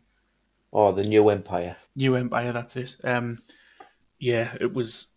It's lost its edge. I think it's like you say, it's a toy advert now. King of the Monsters still had a bit of edge to it. Yeah, it did. It was monsters fighting, but it still had a bit of, I don't know, it still had a bit of seriousness to it. Mm-hmm. Whereas this new one for me was just like it was like a video game. Yeah, it was nonsense. It's fun for kids, but Yeah, that's it. It's fun for kids, but that's all it is now. Like, give them upgrades, like give Kong mechanical arms. yeah, it's stuff like that is to 100% to sell toys. Yeah, exactly. We'll make Godzilla have pink energy instead of blue. Yeah, it's So they need new toys for that. that's it. Yeah, it's when they do stuff like that, you just know 100%. It's like this is to without a sell doubt. toys. Yeah, Without a doubt. well, to sell new toys. You don't want kids playing with the old toys. Without a doubt. Shin Godzilla was good though. It's Shin, not Shin.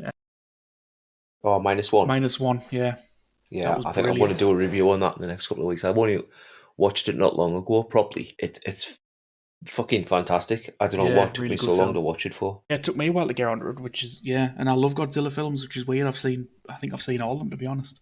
Yeah. Used to watch them when I was a kid. I love them. But for some reason, it took me a while to get onto it. But yeah, I loved it. I thought it was absolutely brilliant. Everything about it was great. Oh, Even the everything about effects, it was like great. apparently the effects were done by the director. Like he did them himself. Really? Just I one, knew they yeah, had a like really kind of low budget for it. yeah. I apparently he did all the effects himself, and it's like it looks incredible. You know, a couple of shots look a bit sort of, you know, you can tell in some shots, but most of it just looks unbelievable. Yeah, for a one man job, it's Yeah, I thought it was great. Even the story, even the human story to it. Usually they're yeah, reaching and you don't give a fuck and you just want to see Godzilla on the screen. yeah, that's true. Yeah, yeah, But it was still really watchable. it was compelling. You wanted to see what was happening. Fantastic. Well, there was a little stinger at the end, wasn't it? For Yeah, definitely. Without a doubt, there's going to be another one of them. Yeah. Yeah, well, there was two, wasn't there? There was when obviously, I mean, spoilers, but when he went and found his, I was going to say wife, but it's not his wife, it's just the girl that he lives with. And they're embracing in the hospital, and you see the little track go up the back of her neck where she's had some sort of imprint or infection from the blast from Godzilla. I must have missed that bit. Oh yeah, I'll have to have another look. yeah, you can see it. It's like crawling up her neck. Right, I must have missed So that she's bit. taking a bit of it on there as well. And then obviously Ah, the big sting is when you see like the remains of the corpse.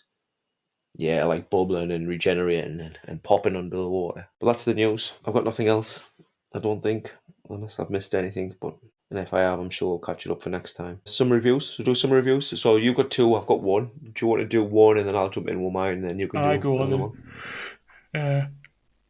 I can't stop yawning. I mean, I'll start with Craven. It was a load of bollocks. Like it's just the only way to describe it. It's like Is it really that bad? Is there no redeeming qualities to no, it at all? it's not that bad. I mean, it's not the worst film ever made or anything like that. It's just more. It's just more Sony shit, you know. Like it's like Morbius. Morbius wasn't that bad.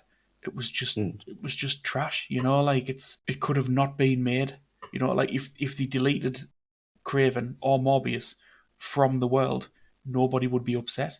Like nobody would care. It's like empty space filler. Like he's not for me. He's not good as Craven. Like for me, Craven needs to be somebody a bit older, more experienced, because he's supposed to be like the ultimate hunter. He's killed everything, you know. He's been around the world and done the lot, and he's just like a sexy young guy, you know, just like backflipping around and doing loads of cool special effects stuff. And you know, a few people get killed because he's like a baddie, you know. But it all has that little like squirt of CGI blood, you know, where it's Yeah. just two Little frames of spray, like like two frames and then it's he goes to gone. swipe at them and then it cuts back to him and he gets a little splash on his chest. Yeah, that kind of thing. Yeah, just has that little, a couple of little frames spurt because then you go, oh, it's an adult film, you know, he's a bad guy sort of thing. But yeah, and he's got, you know, like he talks to the animals and things, and yeah, it's just a load of rubbish. Mm. Russell Crowe's in it. He's all right. You know, it's Russell Crowe. I like Russell Crowe and everything. So yeah, he's his dad. There's a guy in it who becomes the Rhino, and the Rhino looks crap. Like he like injects himself with something, this serum, and it turns him into the Rhino, and he's like, but he's just like a big dude with like Rhino skin and a horn on his forehead. Right, okay. Like, but he's not enormous like the Rhino in the film in the comics and stuff like that. He's just a big dude, and he throws Craven around for 5 minutes, and then he gets killed. It's all just very. It's like formulaic. It's like by the numbers, you know. Let's make a villain hero movie by the numbers. Yeah, I was thoroughly unentertained by it. Well, it's And been the nail in the coffin, hasn't it? I think that's, well, it is the I'm last not one surprised. Sony's Like going it's to try and yeah, push out. it's just it's yeah. It's not the worst film ever. It's watchable, and it's. I mean, the story's a bit rubbish and it's all incredibly predictable, but it's just again, it's just more of that like, it's just elevator music, of films. There's nothing Yeah, interesting or inspiring about it or exciting. It's been made by a committee, paid by numbers. Very dull. But yeah, that's about all I have to say that's about it. that. Rating out of 10? Oh, like I don't know, 4 or 5. Just Yeah, absolutely bang average. Like so average in every way. Yeah, not my cup of tea. It's for me. It's not so much that it's bad. It's that they've wasted a good character on something so mediocre. Potential of the character is great. Like Morbius is a great character. Craven's a great character. Spider-Man's got great villains, and they keep making average films out of his villains. well, Venom, just the film, fucking the make more films are all Spider-Man movies, super like, average. or put them into good Spider-Man stories. Yeah, that and the daft thing is they're all there. The comics are Yeah. all there. They could do Oh, it. It's just I fucking say this all the time. Like, if they want to make a good comic book movie, there is literally just use a comic. decades of Yeah, good stories yeah, just use a to comic. base movies off. They don't need to be word for word, but use them as a starting, as a building block. Get your Yeah, you foundations. got all the story beats there. Yeah, yeah. It's the potential. It's that they throw away every time. It's infuriating. Great villains, and yeah, just go into average films where they make them heroes. The Venom films, I thought the Venom films were all just very average. They were all just okay. I didn't get the excitement about them either. I thought they had some good bits, they had some moments, but they weren't good films by any stretch. I don't think. It's Sony. I think Sony just needs to be shot into the sun. Well, Disney will buy it, won't they? And then they'll Disney make will more buy it. slop. Okay, so Craven's a big fat flop. Yes. Shit, yeah. Yeah, so I've been wanting to see it for a while. Obviously, it's a one from last year and I'm a bit late to the party. But I did enjoy it. Have you seen it before? I've seen it, Seen I it? yeah. Yeah. Okay. So obviously you know the story. I'm not going mad Yeah. into that. So obviously if you haven't seen it and you're listening, and I don't say it enough as well. Do like and follow and comment and do all that kind of good stuff to help us out. It'll be great. But it's based around a character called Rain. She's on a mining colony, and it's set in between alien and aliens. And essentially, her and a few of her mates are stuck on the planet, and they're trying to get off and get to a planet with sunlight and light and all these nice things instead of working their fingers to the bone until they die. So they discover a ship in orbit that has cryopods in that they can use to board and then get to a more sustainable planet. Obviously, the ship in orbit's full of fucking aliens and carnage ensues, as you'd expect. But I enjoyed it. I didn't go into it with high hopes because the last couple, Prometheus and Covenant, did nothing for me really. No, yeah, they were dreadful. No, they were just a bit piss poor. But certainly the first two acts of Romulus were very enjoyable, and the action was pretty good. The jump scares were good. The use of the style of the technology I thought was on point. Everything looked like it was like future technology, but how we've seen future technology back when Alien was first made. So everything Yeah. was a little bit bitmapped and Yeah, it's still a bit digital. rubbish. Yeah. Yeah, and Logitech kind of text coming up, and I thought that was a really nice touch with a bit of a mix of some new stuff as well. Like obviously that kind of they had the X-ray torch where you shine against your body and it shows you X-ray, Yeah, that was cool. which was quite cool when that one inevitably a face hugger got hold of somebody and there was a chest burster. They put it behind the chest and you could see it kind of cracking the rib cage and making it way out. It was very visceral and it was violent. It was good. One thing that I did pick up from it before, and I never really thought about alien movies like that, but it's fucking, when you think about it, that's exactly what it is. It was almost very phallic. Do you know what I mean? Like Yeah, it's all about everything, yeah. yeah. Like the face huggers jumping on and trying to get a hold of them, and essentially like the aliens are just trying to use our bodies as hosts to reproduce. But everything, the imagery of everything appeared a bit like that. So that I mean, I might be wrong, but it's the first time that you've seen a chestburster come out and then go into a chrysalis before the alien's born. But it looked like they made it look like a very graphic alien birth. It was odd. But I mean, the story was good. There was some nice touches. I love the little auto cannon that she had that's got like an auto aim feature. Yeah. Yeah, when she's playing about with gravity and having to skip through the acid from the aliens, Yeah. that was quite good. Although my brother-in-law did pick up a good point in that bit, in that moment of the movie. So she's shooting through all the aliens, and the gravity's off, and then she knows she's got to get through all the acid without getting melted to the other side. And you see her pull and push herself through and manipulate through all these nice ringlets of acid that are forming from where she shot the aliens. Where's the carcasses of the aliens? They're not there.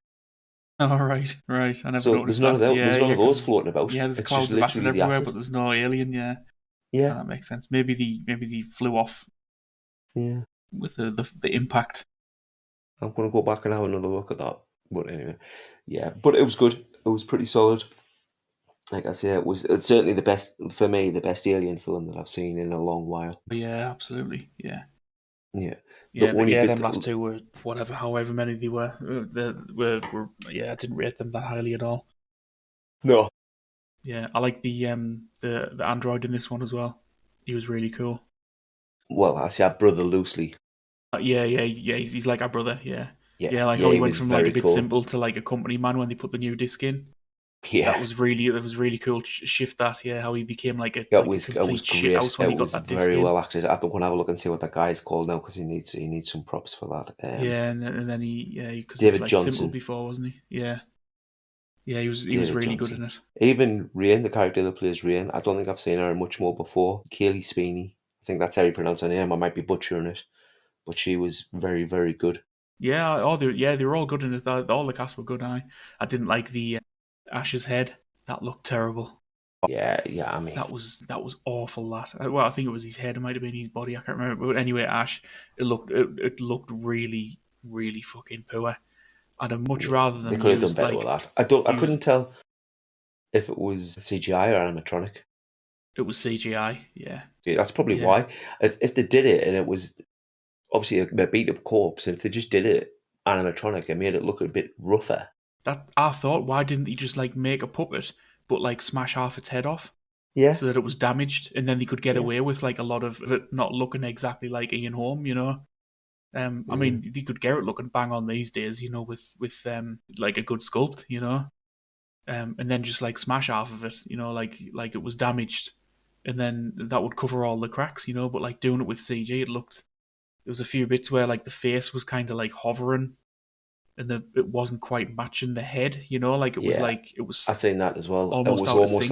like a ghost of an image that was kind of a frame behind. Yeah, it was like the head and the face desynced or something. It had a strange. It was like maybe Uncanny Valley, maybe because it was just I thought that really took me out of it, and I thought you could have just used a good like prosthetic. And they did use a lot of practical effects in it. I know the face huggers were a like lot of the alien remote heads were, units that they had flying about. aye, yeah. A lot But of the like the hands and the tails and stuff like that. There's a lot of real stuff in it. Yeah. But then they ballsed it up with that Ash monstrosity, and I get it was a callback, you know. But yeah, I didn't like the bit where the android said, "Get away from her, you bitch." That didn't make any sense. Yeah. And I know Yeah, it's and it was kind of broken at that point. He'd had the disc taken out, and it was a bit. it's the member berries, you know, like from and I know they've got to get these things in because everybody goes, Yeah, he exactly. said the line from the film. Remember when she said that before when in he the said other that in the movie? old Yeah, film. I But in this, remember. it didn't make any sense. Yeah. It was just I didn't like. I just thought it was a bit cheesy, but that's Hollywood, baby. Well, it was from that point that it kind of took a little bit of a turn for me. It turned into an action film after that. Yeah, it was a when bit brainless. it and the last, and it's not even the full third act. I don't think probably the last 20 minutes when the hybrid's born.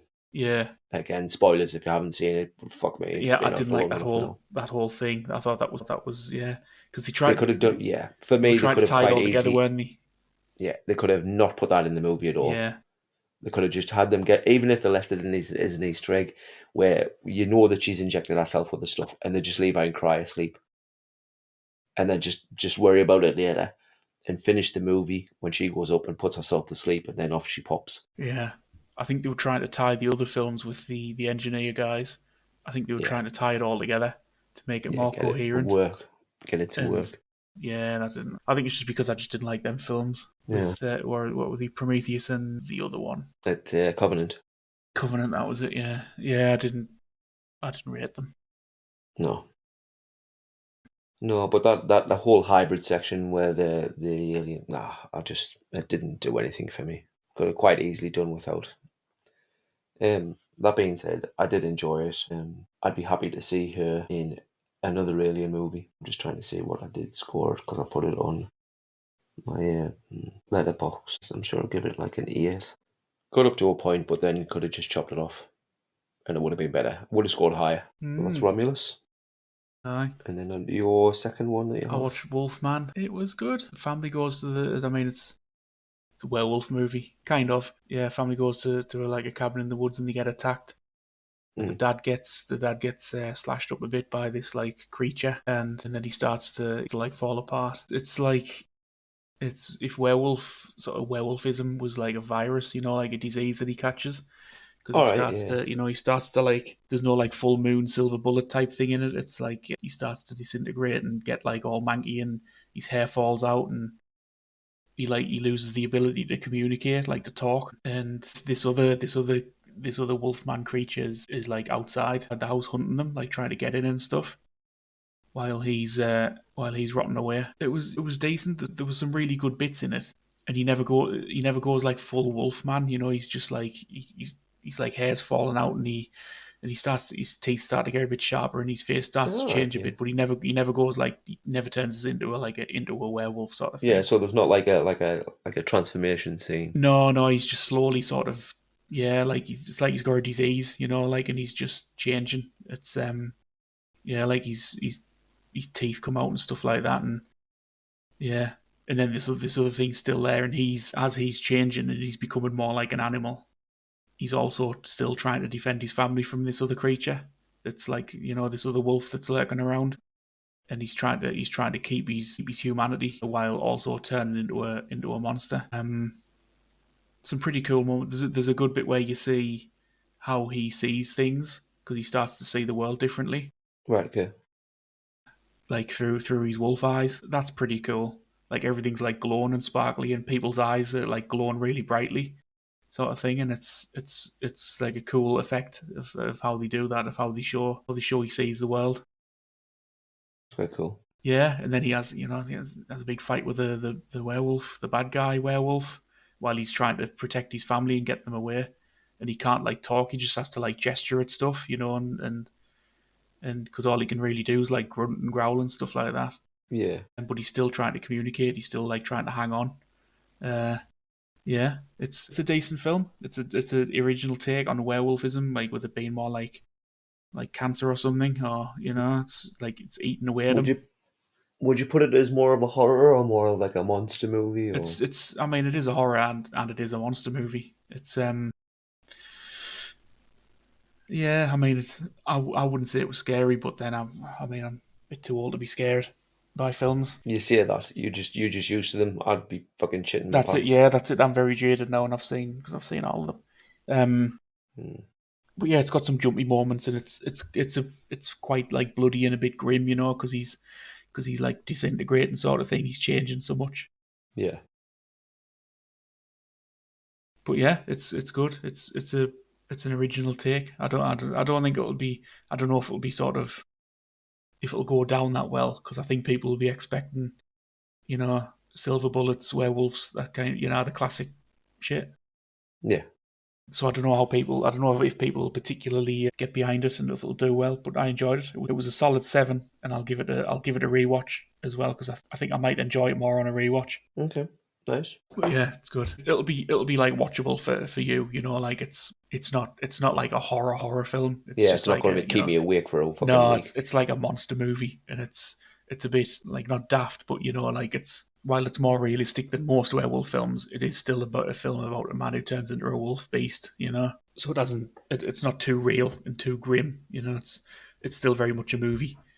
So yeah, you'll probably be able to tolerate that. Okay, I'll give it a go. Don't get me wrong, I'm not going to put it at the top of my list, but I'll definitely give it a go. And the main guy in it was also in Craven. He was one Who of else the are in it, actually? I don't know he was who's one of in the it. Let's have a characters look at the in cast. Craven. Is it One of just the bad called guys. Wolfman? Yeah, Wolfman. Yeah, forgetting his name. I saw his name and I thought I'd try and remember it, but yeah. That can't be right. Is that right? Is that the cast? No, that's the 2016 film, I think. No, Yeah, I 2010. thought, The fucking hell, new that one's can't be right. 2025. Christopher Abbott. Yeah. Julia Garner. Recognise her. Sam Yeager.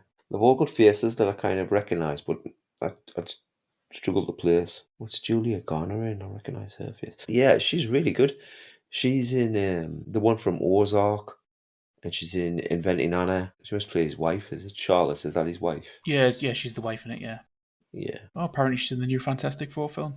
Yeah, I think that she's pegged to be, or rumoured to be. Obviously, there's no kind of trailer or anything to support it or any images, but she's pegged to be Silver Surfer, Ah, right. which is a nice little segue on the next bit, actually, which one of the lads from work said to talk about. Obviously, big July releases is DC versus Marvel this year. Fantastic Four against Superman. Which do you think will do better? Which do you think will bomb? What do you think will be good? I think But Superman obviously, will. we've seen a bit of footage from both in the little trailer that we've had. I think Superman will probably do better because it's Superman. I've got a feeling Fantastic Four will be a better film. Yeah, I hope so. Like, I was just about to say, in my head, I'm thinking Superman is going to absolutely own this year for movies. Hype wise, definitely, it's going to be the event of the year. Yeah, I mean, it's a it's going to Superman make a film. killing. It's like a Batman film, it's always an event. Yeah, but in my heart, I really want to see a good Fantastic Four movie. I think it will be. I've got a feeling. I think it's going to be a good film. Really, really want to see a good Fantastic The tone Four looks movie. good. Galactus is going to be in it, so I think it's going to be it's got to be good. Galactus, it's going to be great. And I'll stand by this as well. I'll put this out there because this is recording. I still think that at the end of this Fantastic Four movie, they live in another multiverse, another realm, another world. Yeah, And I think Galactus is going to win, and I think Galactus is going to fuck their shit up. Yeah, I remember you. And I they're remember you going to saying end that. up Yeah, in the canon world with the other heroes, and I think that's how they're going to become part of the universe. I think Surfer's going to save them. I think he's going to send them to another dimension. Like I was. That's a good shout. Either that or Reed, and Reed's going to play a part, or even fucking Downey Jr. will rock up as Doom and make some sort of appearance. Yeah. Yeah. But I definitely think that's what's going to happen, and I really want that to happen. I really want to see Galactus as a fucking menacing Galactus. Yeah, he needs to win. Yeah, he couldn't bring Galactus into a film like in part one of the film series and have him lose straight away. That's just ridiculous. It wouldn't make him a joke. Yeah, that's kind of where I sit with it. I think Superman's going to be great. Don't get us wrong, I'm massively excited for both, and I think Superman's going to make an absolute fucking killing. Oh, it'll make a lot of money. But I really want to see Fantastic Four do well. I think Fantastic Four will be better as a film, but I think Superman will make more because it's just an event. It's a Superman film. It'll be big. Either way, but Brad, I've got a bad feeling about it. I think it's gonna be poor. Hope not. I hope not. I really, really fucking hope not. It just makes me think of the older ones. Very kind of the Jetsons kind of technology. Yeah, aye. I'm not sold on the casting of the Superman guy yet, but I've not seen him in much. Corin Sweat. I don't think I've seen him in much. I've seen him in he was in Twisters, and he played a kind of grumpy tech guy, if you like. But I mean, he's massive. He's a big bloke. He's like 6'4", isn't he? Something like that. I remember. Yeah, I've seen another film with him in, but he wasn't in it much, and he just played like a guy. He didn't have much to do in it. He was just like he was just a handsome guy. Yeah, my worry about Superman is that it's gonna look good. It's gonna have all the bells and whistles with regards to like Superman, Lois Lane, all the rest of it. But I think the action's gonna be weak. I think it's gonna have some really poor fight scenes. And I don't know why. I just think. I mean, that's where the bar's kind of set from Man of Steel, isn't it? Because that had some great. I think Man of Steel's fights were great. It's the action in it was really good. I don't think any Superman film has had like what I would call perfect action scenes. I think they've all done some stuff right and some stuff wrong. That Superman Returns one where he saves the plane. I know we've talked about it before, but that's just like an all-time scene. That Yeah, it's fantastic. Everything about that from the beginning to the end of it was just like perfect for Superman. Yeah, that is that movie for me. Whenever I think of that movie, that's Yeah, all I see. the rest of it Well, I was see that, and I see him getting shot in the eyeball. yeah, getting shot in the face. That was good. Yeah, yeah. The rest of it was pretty poor, but that was just an all time scene. Looked good, and it was like perfect because it wasn't a fight. You know. Yeah, I mean the Batman stuff. With what's his name, Zod Doomsday creature, whatever it was supposed to be. I Yeah, thought that was awful. That was all poor. Same with the Snyder stuff, the Justice League Snyder cut that against was what's his name, tragic. Barabbas or something. Steppenwolf. Steppenwolf, aye, Barabbas.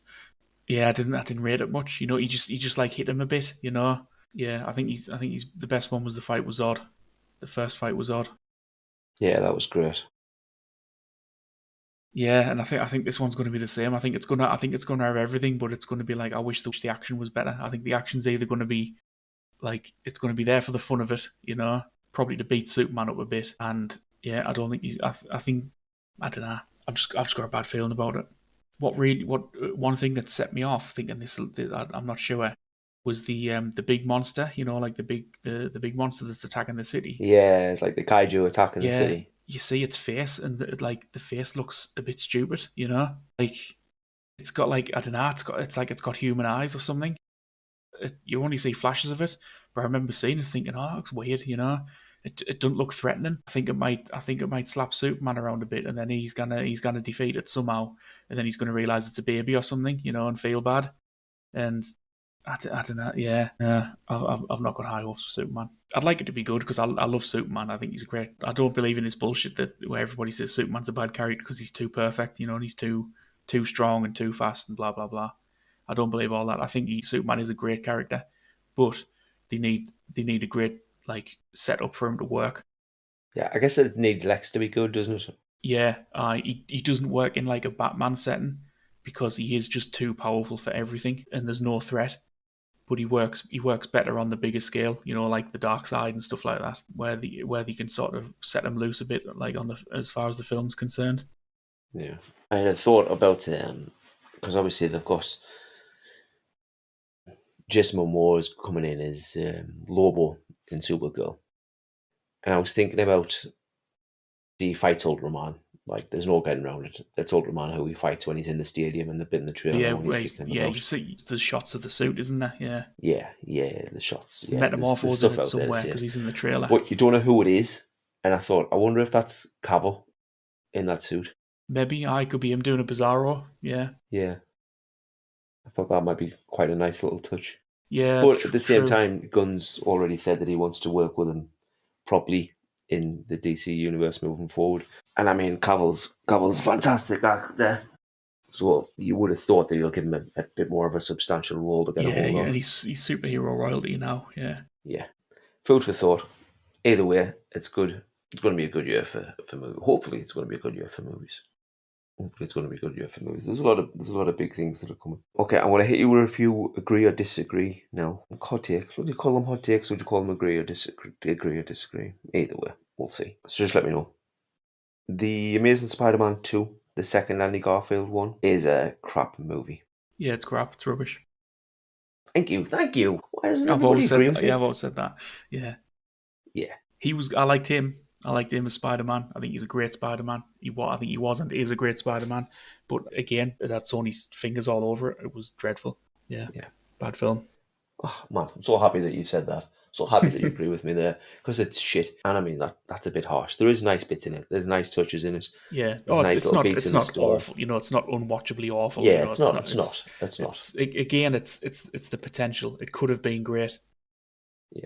It had all But the there's so ingredients. much in it that is not good. Like, it's poorly executed. Like, I think Electro is very hard done by. Yeah, I didn't like Electro as a character. I thought the Rhino was a complete waste of special Rhino effects was a money waste of a character. and a good actor.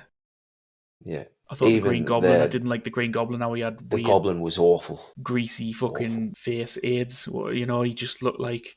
I get that they were showing him sort of mutating a bit, but I think it just looked crap. You know, either make him a full on Green Goblin, you know, or just give him a mask. Just give him a mask. Don't Just make give him him a look mask. like a creepy, scabby little rat man. You know, like because he didn't look like a goblin either. You know, he just looked He just looked ratty. Best bits or most endearing bits about the movie is the costume was on point. Yeah. Some of the I always movement, thought they nailed it in both of them films. He looked good. Yeah. yeah, the movement and the way he moves in it Yeah, is the eyes and all, the great eyes for were the right Spider-Man. size. They That's were like really great. big. Yeah. So it's not all negatives. The chemistry between and Gwen, Emma Stone, is fantastic. Yeah, they were good in it. Great. Um, some lovely little nice moments between them. But on the whole, it's just not good. Next one I've got is Chris Evans should not return as Captain America. Yeah, I think you're probably right. Yeah, probably. I mean, there would be no purpose really.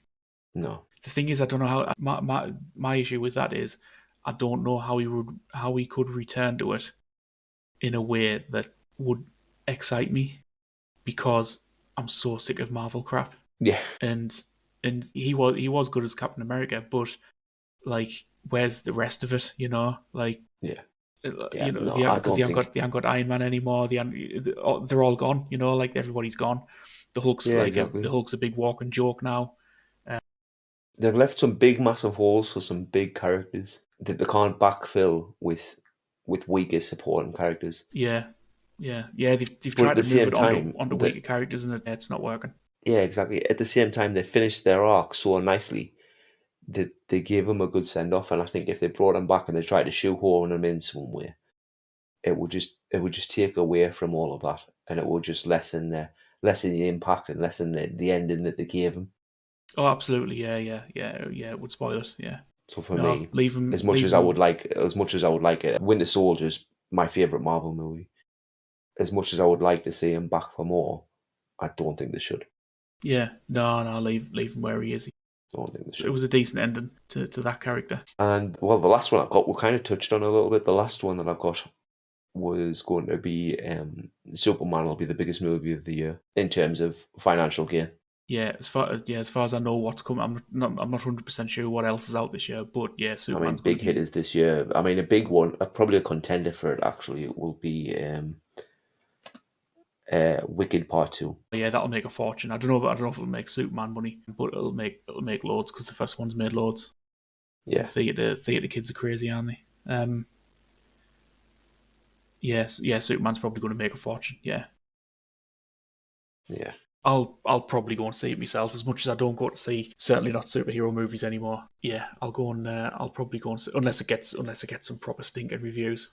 I'll probably go and see it. Upcoming movies 25. Let's have a look and see what's high on this list. There's loads on. I'm only going to try and pick out ones that might make anywhere near the amount of money. Jurassic World won't. No, I don't think it will. Mission Impossible. It'll make some money, but not that kind of cash. No, not Superman money. Ah, fuck. Okay, that might. The third Avatar movie comes out this year. All right. Is there enough love for Avatar films now? I don't know what the second one did as far as numbers. Let's have a look. Thunderbolts, Fantastic Four, Superman, the live action How to Train Your Dragon. Avatar 2 made 2.3 billion. What? Yeah. 2.3 billion? Worldwide. Oh my God. What? I didn't know that was coming out this year. Didn't even know they were making that. Constantine 2 comes out this year. Yeah, I've heard they're doing a Constantine 2, yeah. That's fast. I don't know if is it live action or is it animated? Live action, Keanu Reeves again. Yeah, I heard he was I heard Keanu was back for it, yeah. But, I didn't know it was live action. Yeah. Yeah, I've not seen anything of it. I knew it was coming out, but I've not seen any word about what it's going to be about or anything like that. Tron 3. Oh, I couldn't give a toss about Tron. Is Tron really? The original came out in the 80s. It's just, do people care about Tron still? Yeah. Did the last one do? I don't know if the last one did well. I thought the last one was absolutely dull as ditch water. I enjoyed it. I thought it was all right. For me, it had the same problem as they have with a lot of these films, in that they didn't scale the technology right. Yeah, they bumped it up to a 10, didn't they? Yeah, when they were in the game world, it looked amazing, and it was supposed to be in an old game, and that didn't. Yeah, I thought that it sort of took me out of it a bit. Yeah. Yeah, and his young version of himself didn't look that good, did it? No. Clue. Yeah. No, it did not. Yeah, I didn't. I mean, I didn't really rate original Tron that much either. It was as a kid, it was amazing. You know, you saw it and you thought, oh wow, it's so cool. But like to watch it now, all Tron's a pretty poor film.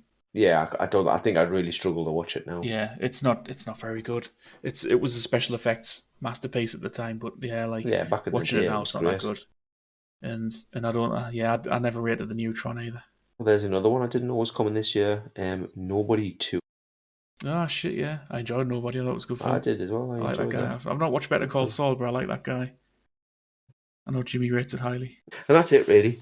So the only other things that we've got, I know I'm still waiting. Are you still waiting on a review from me from Long Legs?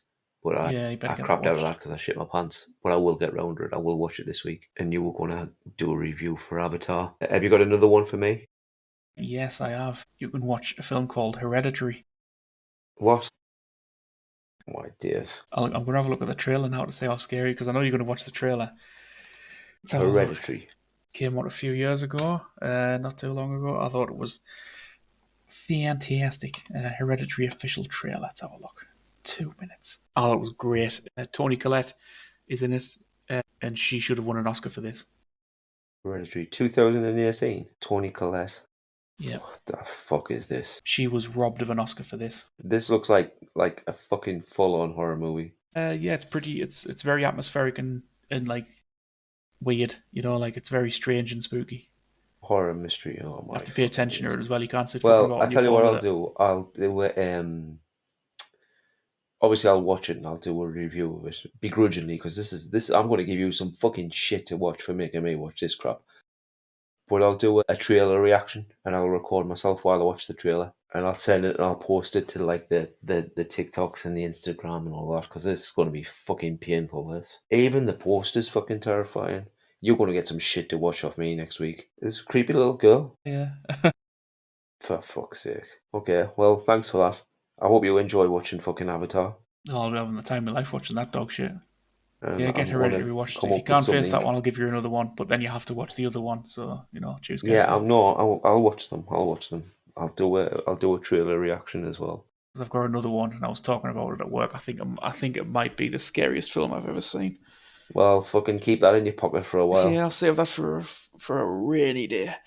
I'm going to give you some absolute fucking shit after Avatar. Anyway, thanks for listening. Thanks for tuning in. Be sure to like, comment, subscribe. Any of that stuff is all a big help. Anything that you agree or don't disagree with what we've chatted about, let us know in the comments. We'll get back to you if we can. But thanks for tuning in. Hey everybody, thanks for listening. Remember to like, follow and subscribe. Hello, welcome to episode 3 of the Old Pods podcast. I'm Alan, this is Lawson. Hello.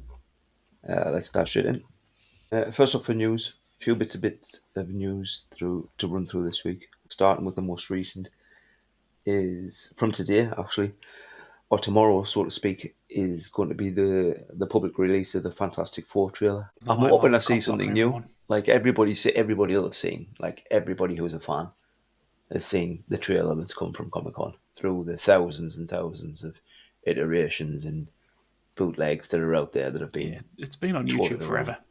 Yeah, but I'm looking forward to seeing a cleaned up version of it rather than somebody with a cam screaming their head off in whole H. But it'd be nice to see some new footage as well. I think I'm excited to see what the Thing is going to look like. So I hope we get a good shot of the Thing.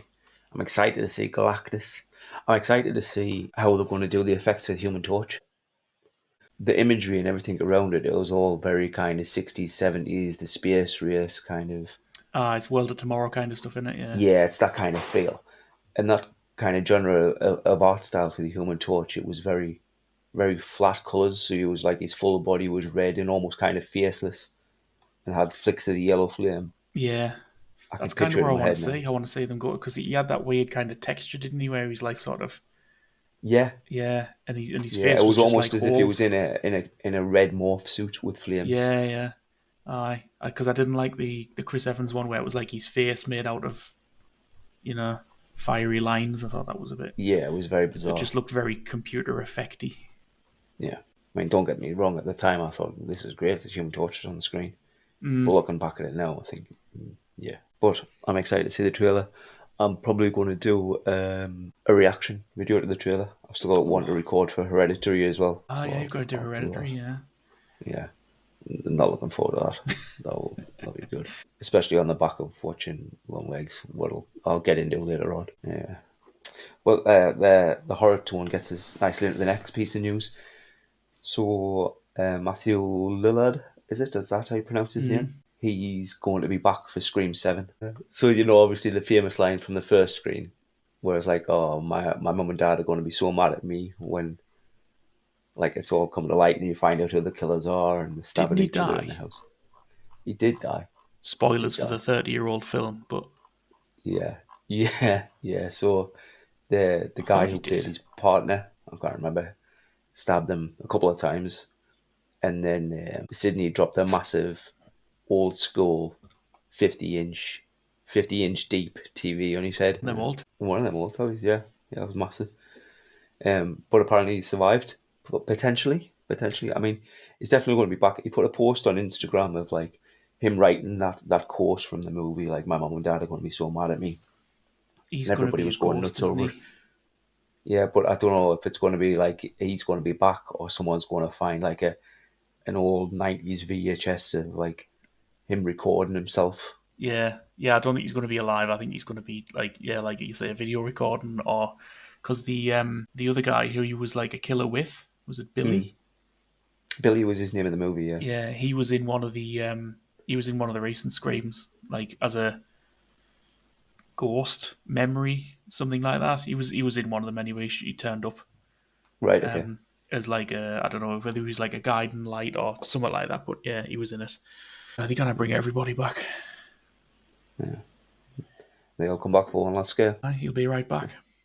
I think it's a bit odd. And I definitely don't think he's going to play a massive role in it, because particularly not a role of the killer, because they wouldn't have put it out there. They would have made it a bit more of a surprise, I would have thought. We'll see. Next, the first image has been released of. Now I always butcher his name, so you'll have to forgive us for butchering his name. Is it Guillermo del Toro? I think it's Guillermo. Guillermo del Toro. So the first image of Oscar Isaacs from his version of Frankenstein has been released. Doesn't really give too much away about the movie. Well, not that it needs to give much away about the story of Frankenstein, but it's just him in kind of his lab with a cadaver on the table that's covered in there. It's a bit patchworked where it's been obviously cobbled together. It's going to be the monster. But I didn't even know that this film was being made. Yeah, it's been on the go for a while. Yeah, I'm looking forward to it. Any Del Toro stuff, I think, is always worth a look. He's a monster lover, so same as me. So I'll be all about that. See his take on it. Did you ever see is Shape of Water one of his? Yeah, Shape of Water's sick. I've never seen it. Oh, it's really good. Yeah, it's not a monster movie at all in like the classic sense, even though it's got a monster in it. Yeah, it's really good. It's got all of his hallmarks in it. Sort of Del Toro's, like it's a bit whimsical and a bit fantasy. It's very sort of period accurate in the sense of it evokes that sort of film style that it has. I don't know if it's the 50s or the 60s it's set in, but yeah, that kind of whimsical sort of fairy tale, which is what it is really. It's not. I know he's getting a reputation for horror, but he's yeah, it's very much a fairy tale about this woman who falls in love with a fish man. It's really good. You've got to watch it. Yeah, it's great. You've got to watch it. I'll put it on my watch list on Letterboxd to give it a go. Yeah, it got me thinking about it because I seen a post on Instagram or Facebook or whichever the fuck one it was. I was looking through at the time, and it was an image of the what's it called, the monster from the lagoon or something. Yeah, Creature from the Blue Lagoon. Yeah, The creature from the Blue Lagoon, and it was like an underwater shot of it reaching Black out Lagoon. to a figure. And it could have been a bullshit story, I don't know, but it was like that's what gave him the inspiration to do Yeah. Shape of Water, because he always found it quite evocative and almost romantic. The way the monster Yeah. was reaching out to try and take hold of somebody. Yeah, it does have that. It does have that aspect in it. The creature in Shape of Water's a bit less monstrous than the Black Lagoon monster. He's sort of got bigger eyes and he's sort of like, taller and like broad shoulders and stuff like that. You can tell they've like handsomed him up a bit, Right. Okay. Doug Jones as well plays him. Who's Doug Jones, who's done like I think most of the Del Toro's big monster sort of acts, as well as others. Like, Isn't yeah, he the and guy from who was in Hellboy? yes, yeah, he played the fish guy in Hellboy as well. Yeah. Yeah, Yeah. Yeah. yeah. Yeah. Well, this fish guy looks similar to Abe Sapien from Hellboy, and I mean, I think it's purposely left so that you could surmise that that Abe is this fish guy's Oh, child. really? Maybe, like it's in no way connected. There isn't even sort of a little nod. I think it's maybe just left up to the viewer to think, oh, that could be where Abe came from. It's sort of the casual viewer of Hellboy, because he looks a lot like him and he's played by Yeah. him and moves similarly. He's very slender and tall, and yeah. Cool. Yeah, I'm trying to think of the lady's name in it. It's right in the tip of my tongue.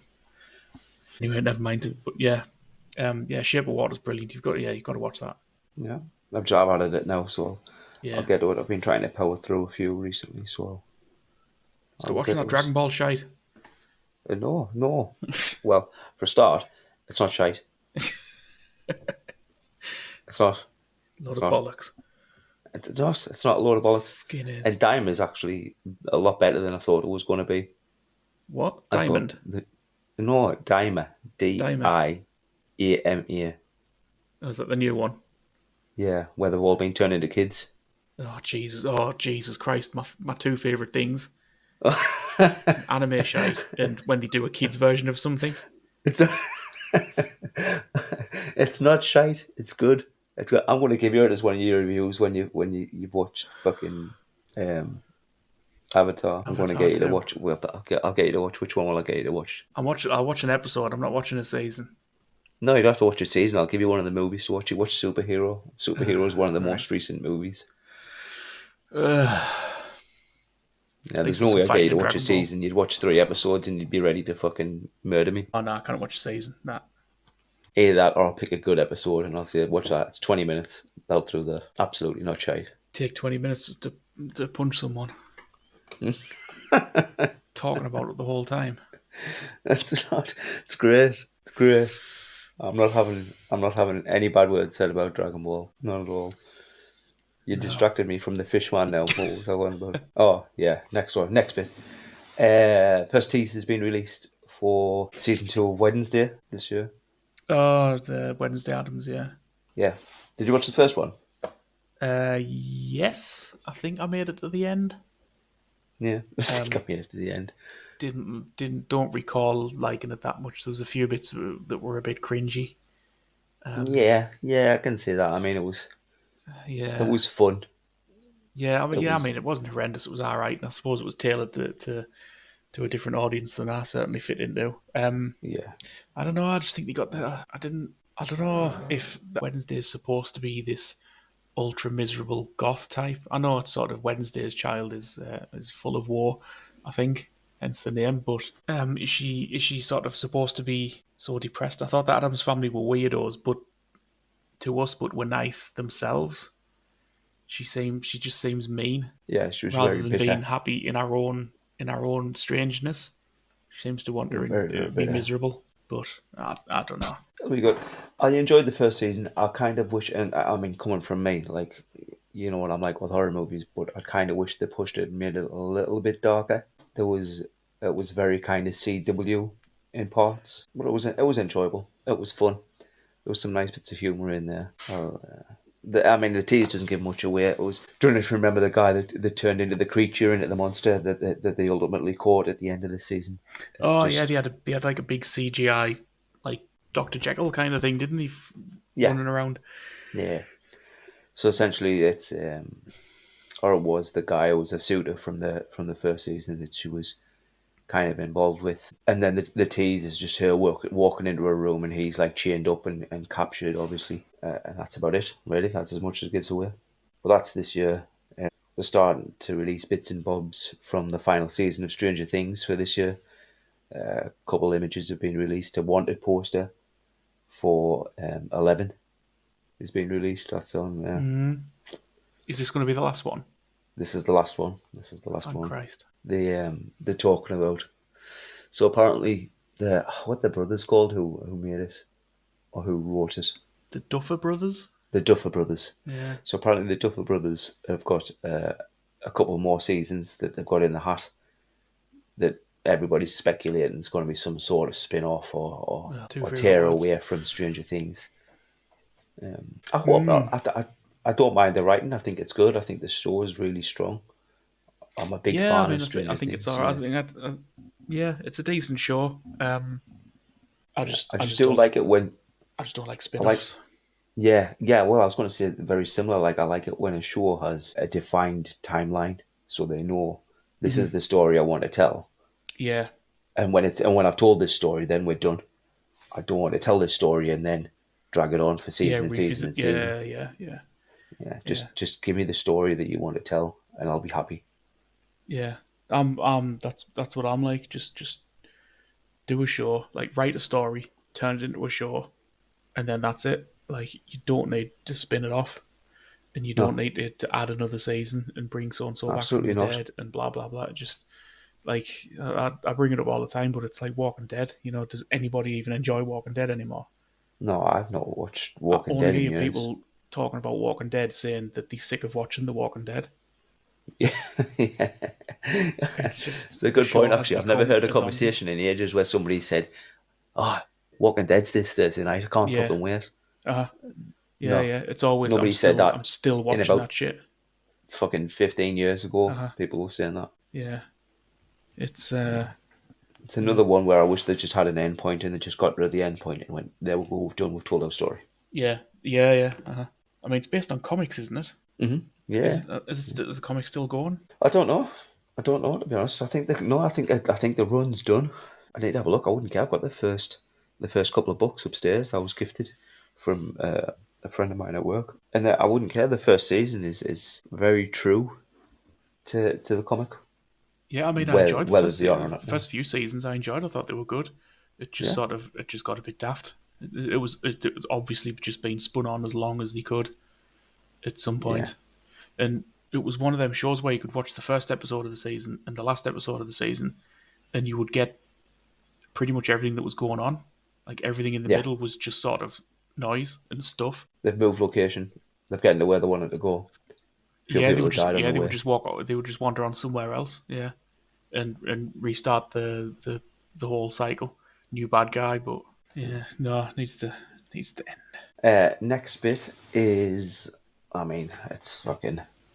You don't know whether to take with a pinch of salt or believe them or not. Chris Evans is denying all knowledge of the fact that he's going to appear in Doomsday, the next Avengers one. Avengers, yeah. Yeah, so it's going to be Avengers Doomsday and then Avengers Secret Wars. People are speculating that he's going to come back as like the like a Hydra variant or a different timeline version of him. God. I think it's all just speculation. I don't think he's going to come back. I mean, we spoke about it last week.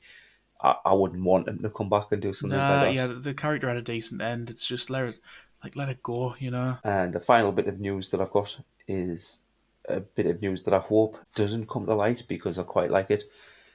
Is a bit of a cult classic now, really. Apparently, Variety have reported that there's a Faculty reboot in the works. Oh, Jesus wept. Yeah, that was my reaction as well. I don't know. I mean, it was a good film, Faculty. It was very of its time. Yeah, it's just a bit of an odd one, isn't it? Because it is like... It's a strange one to pick. It was a bit... Not niche, but it wasn't... It never set the world on fire. No, absolutely not. Maybe that's why they've picked it. But again, it's an excuse to make a film with sexy teenagers, isn't it?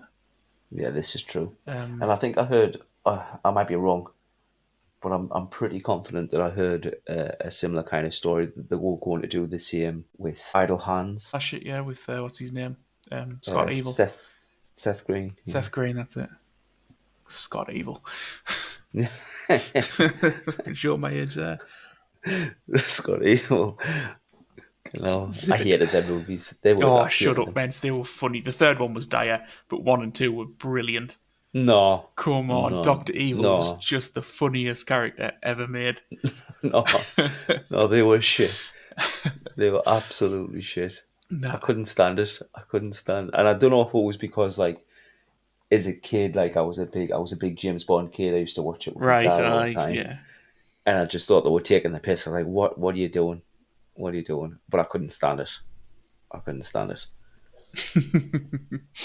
I still laugh Groovy now baby, and when you I just watch thought, the shut clips. the fuck up. I loved it. No, I still remember no, me and Kev went to see part 1 in Durham Cinema. yeah. Robbins back in the day. No, shit. So shit. I bet it's absolute. I mean, it was bad enough watching it then. I think if I put it on now, I'd fucking turn it off after 10 minutes. I bet it's age, but I bet there's a few jokes that they don't show now. Like, Yeah, I bet there is as well. Bet there is. I bet they did the show off the fucking film. Yeah. Yeah, but that's it. That's the news. I don't see it often enough, so I'm going to try and see it more and more now. Please remember to like and follow and comment and subscribe and all the other shit that you have to do and all these things to help us out. But now on to reviews. So I've got a couple this week. Yeah, I'll build up to the better of the two, I think. So the first one I've got is Moana 2. I watched with my kids this weekend. Did you ever see the first one? You know much I about the haven't. first No, one? I've never seen the first one. So the first one is really fucking good, and the second one isn't. It's just nonsensical. So I mean, if you've never seen it, I'll give you a very quick rundown. So the first one is that Moana is a young girl on an island, Motunui. She wants to be out on the sea. She wants to travel. She wants to explore.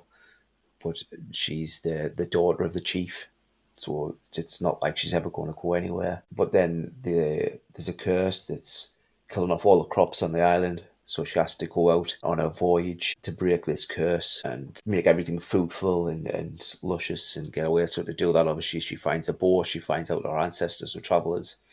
She gets out, bumps into this demigod called Maui, who is Dwayne the Rock Johnson, and they go on a few adventures through the realm of the monsters or whatever it is they call it, and eventually find the god Tafiti in Freya, and she breaks the curse. And happy days, story's over. It's very good, very very good movie. The songs in it are fantastic. All produced and written by Lin Manuel Miranda, who did the what's the name of the fuck Hamilton. Oh, yeah, yeah. Yeah, and it's great. It's a great movie. The kids absolutely love it. That like I mean, even the songs, the fucking the Rock. I never thought I'd hear myself say, fucking 10 years ago, that the Rock has a song that I felt myself singing in the car going to work. But he does a song called "You Welcome," and it's great. I have heard that. Yeah, it is quite Yeah, catchy. yeah, yeah, it's fantastic. Um, so the second one, she goes back. She's a traveler now. She's got all of our village kind of going out and traveling with her, and going on these little voyages, out and around. And then there's not even a big bad, so to speak, in this movie. She's looking out this every time she's going out and she's traveling. She's trying to find more tribes, more people, more natives from a different island. And she cannot find anything. And then she has this vision of an island that's been sunk and trapped by a god. And I can't remember the name of the god, but you never actually see the god. It's just a cloud, a storm in the sky. And the first act of the movie, the first third of the movie is just all exposition that I just can't get away with. Like there's too much. The pace is all wrong. The songs are not good. They tried to introduce a couple of characters. The story around those characters is good. The rest just feels forced and a bit pushed onto. And then they go and she bumps into Maui again at some point. And then they bump into another character that you think's the villain, but it's not. It's actually someone who's trying to help her out. And then they go into the island and pull the island up, and it's just that's it. Really, there's nothing really solid about it. The songs don't hit. The jokes are good, but they're not great.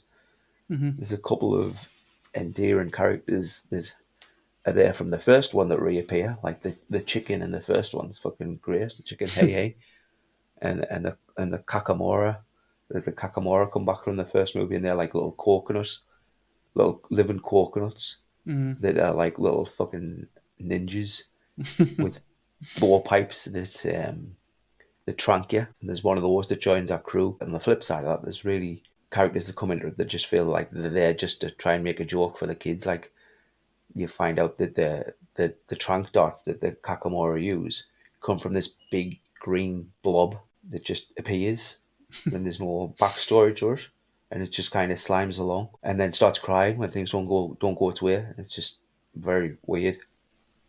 But I think the major feeling of it is definitely that there's no real antagonist. There's All right, nothing. yeah. I've said it before a couple of times, and I'll continue to say it. Any film like that, be it a Disney film, be it a superhero film, be it an action film, every strong hero is only as strong as his villain. So you could have a great hero, the greatest hero in the world, and if the villain's shit, it's a waste of time. And there just wasn't a villain there in this movie.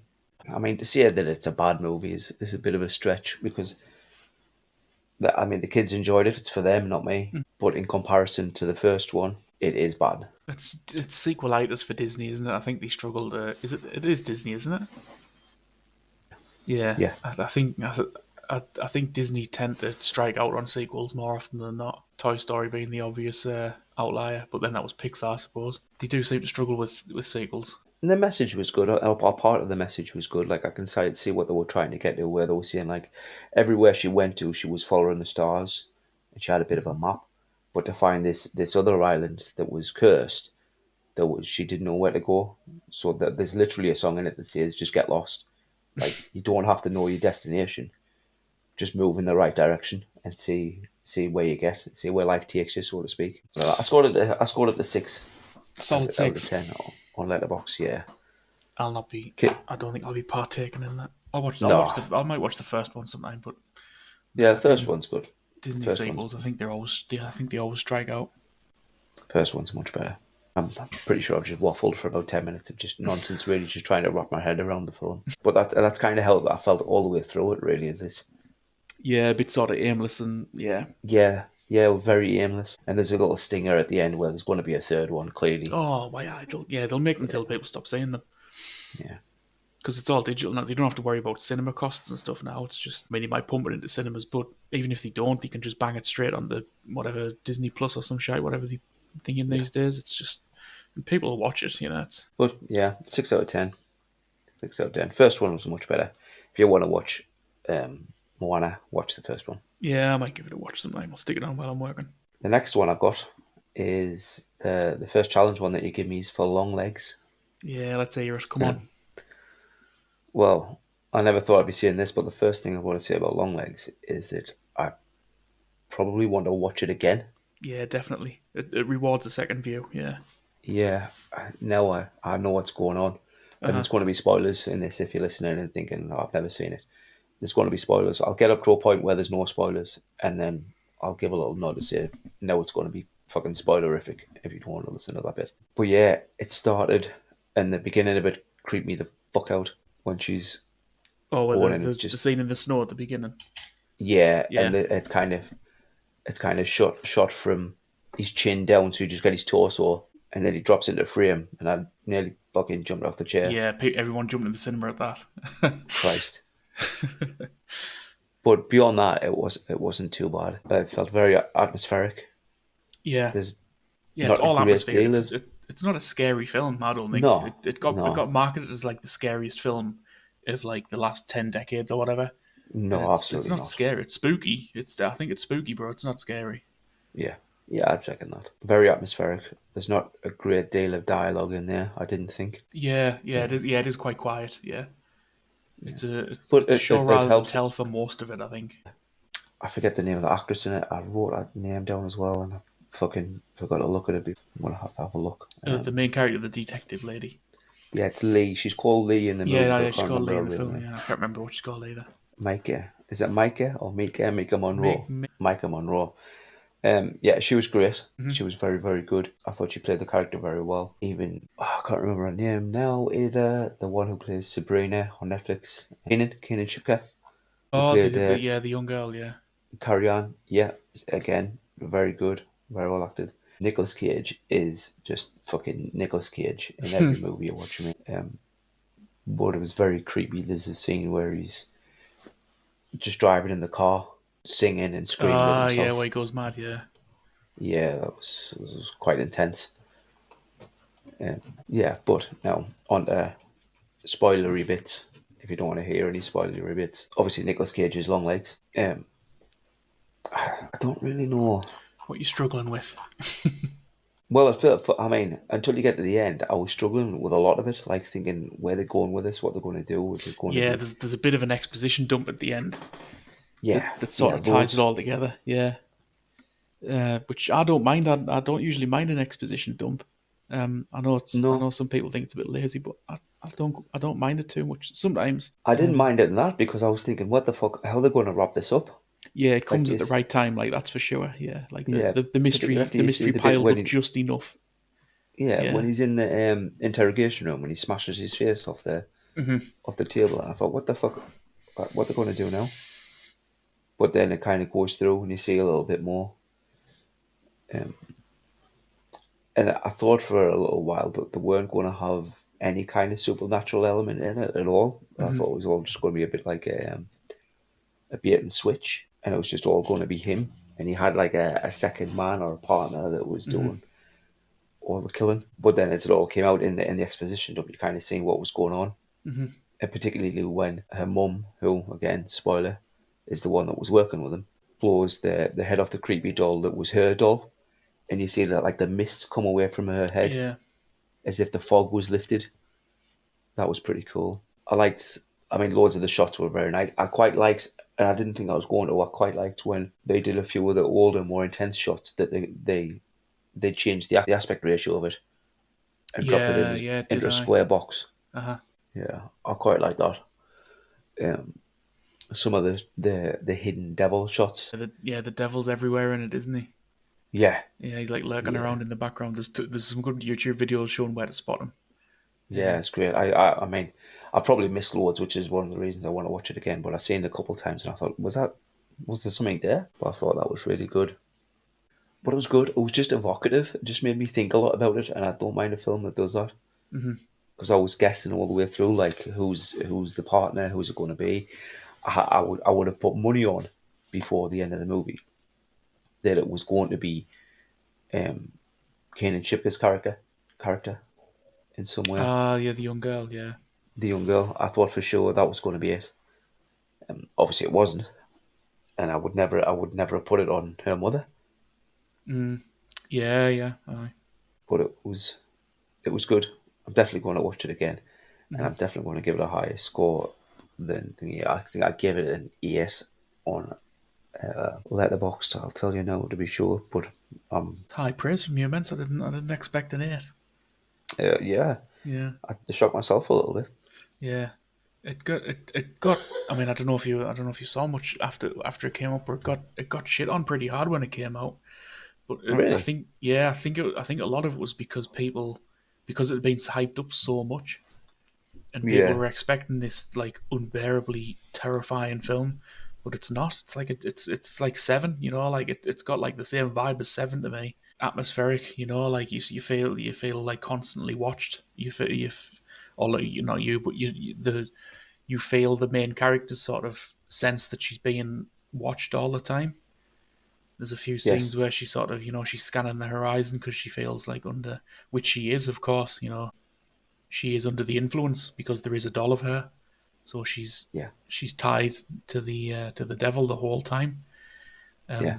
And people as well. I saw a lot of complaints that they said Longlegs was a shit villain because he's not in it very much, but he's not the villain. He's one of the apprentices of the villain Yeah. He's just a because minion, isn't he? He's just a follower. the villain is It's the just a devil. He's yeah. Satan, Exactly. He's yeah, just and he's Longlegs is just just an acolyte. Faust. Yeah, that's it. Yeah.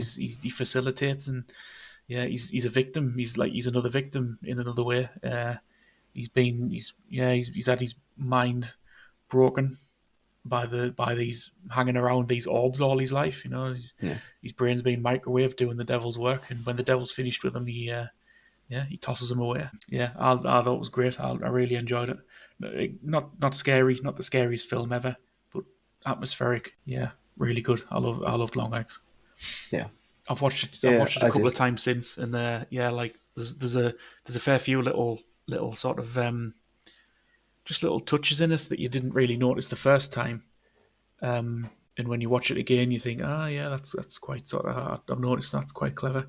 One of the obvious ones is when she's doing the test when she goes back to base for the FBI, and she's Hmm. doing the test where she's looking at the Oh, show the symbols and the pictures, and she has yeah, to do the first word sort of association with them. If you watch through that again, you sort of you realize, like it was a lot of it was right there.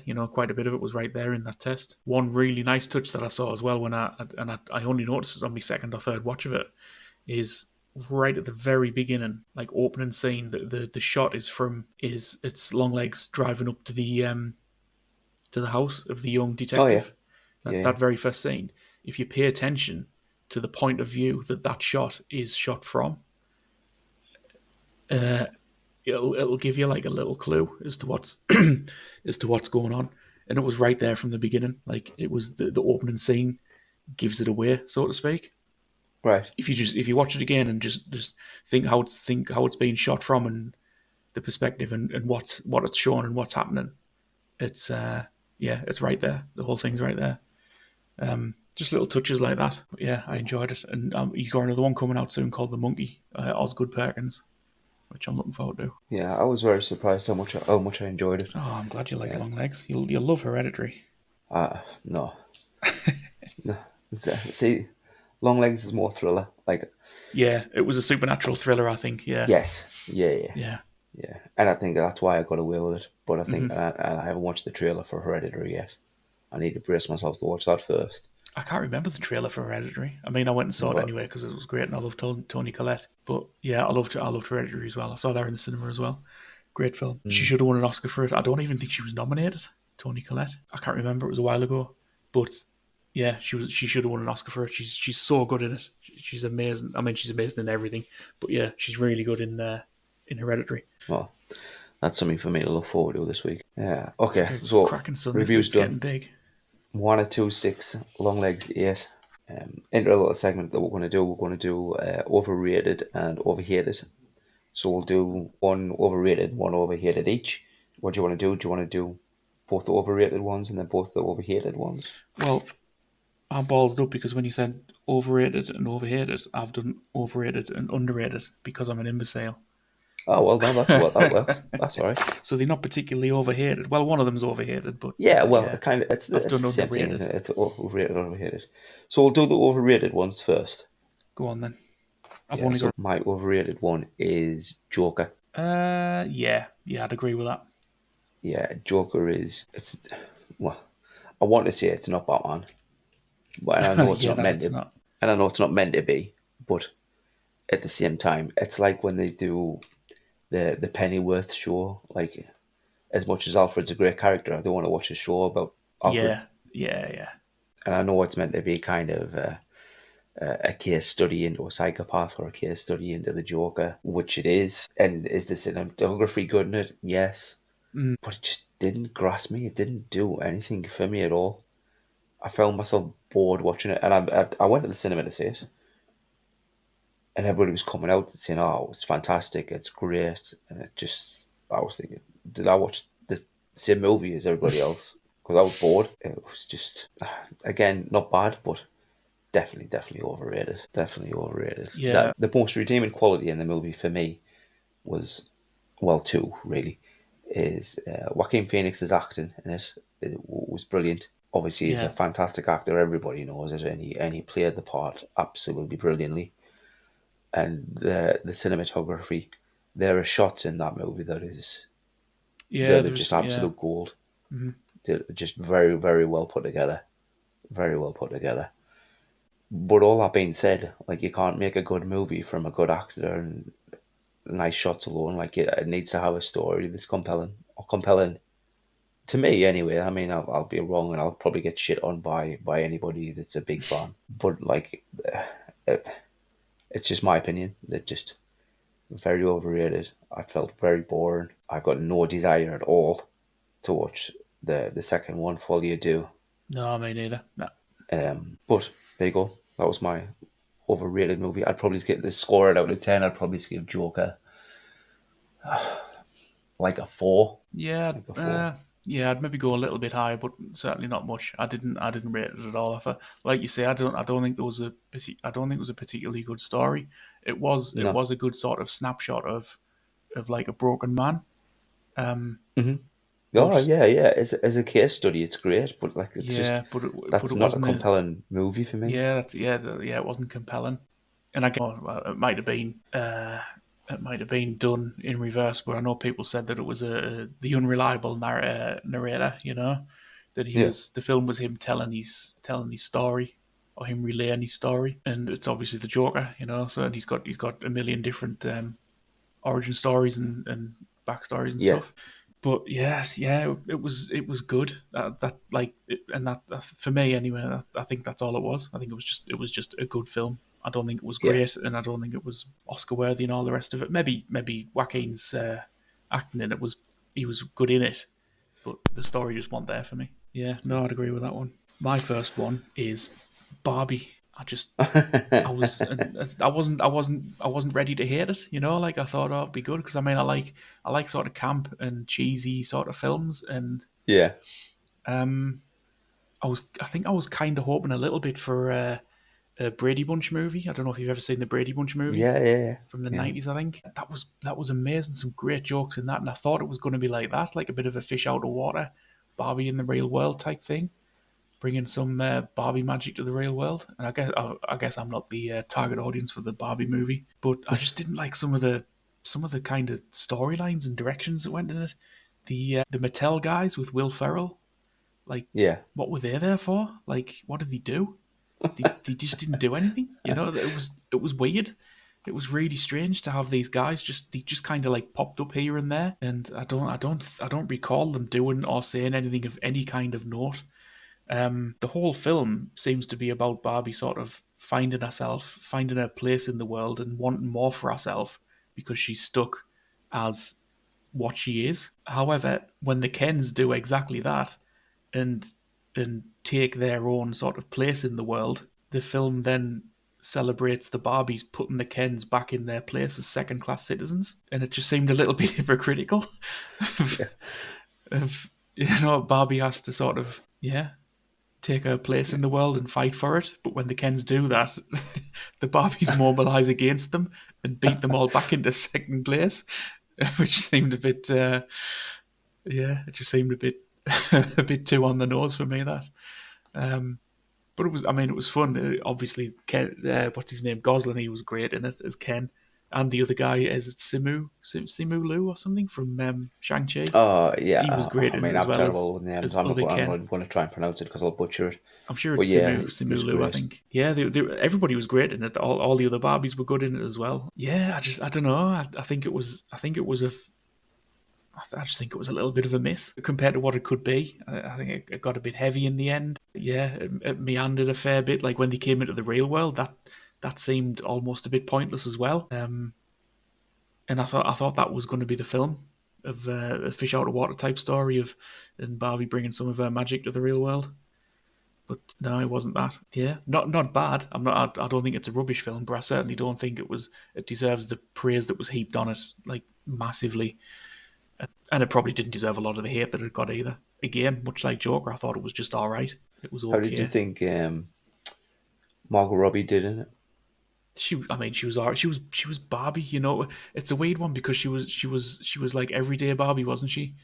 And Yeah, I suppose Barbie is kind of a blank canvas for girls by design. I don't think by design of like the writers and her as an actor. I don't think they went particularly too far in any one direction with her. yeah, It's kind of like how Master Chief in Halo doesn't have much personality because he's a blank canvas for you to put yourself onto. I think they maybe wanted to do that with her, so that every girl could see themselves in Barbie a little bit. yeah. So they can everybody can relate. Yeah, relate to her journey of finding herself because she wasn't anyone, you know, she wasn't anyone in particular. She was just sort of everyday Barbie, wasn't she? She was Hmm. like default Barbie, I suppose. Yeah. Score out of 10? 5 or 6? So I was not a million miles away from it, but I went into it expecting like a 4 or 5, thinking, "Oh, Mm. I'm not really going to enjoy this." But I found it quite enjoyable. Like it was just very light, Yeah, very fun. Some of the, I mean, you're right when you're saying Gosling had was great and stole the show yeah. for a Oh, good part of that definitely. Yeah, movie. yeah. Uh-huh. Yeah, he was fucking hilarious in it. Yeah, I But I think. liked it. I liked it a lot more than I thought I was going to.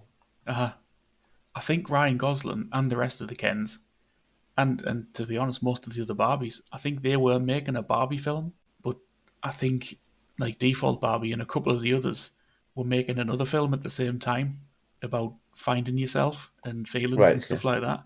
It seemed a bit disconnected because the Yeah. bit at the end Okay. where she met the inventor of Barbie, and she was sort of, Oh yeah. Yeah. it sounded like she was dying, which I suppose she kind of was in a way.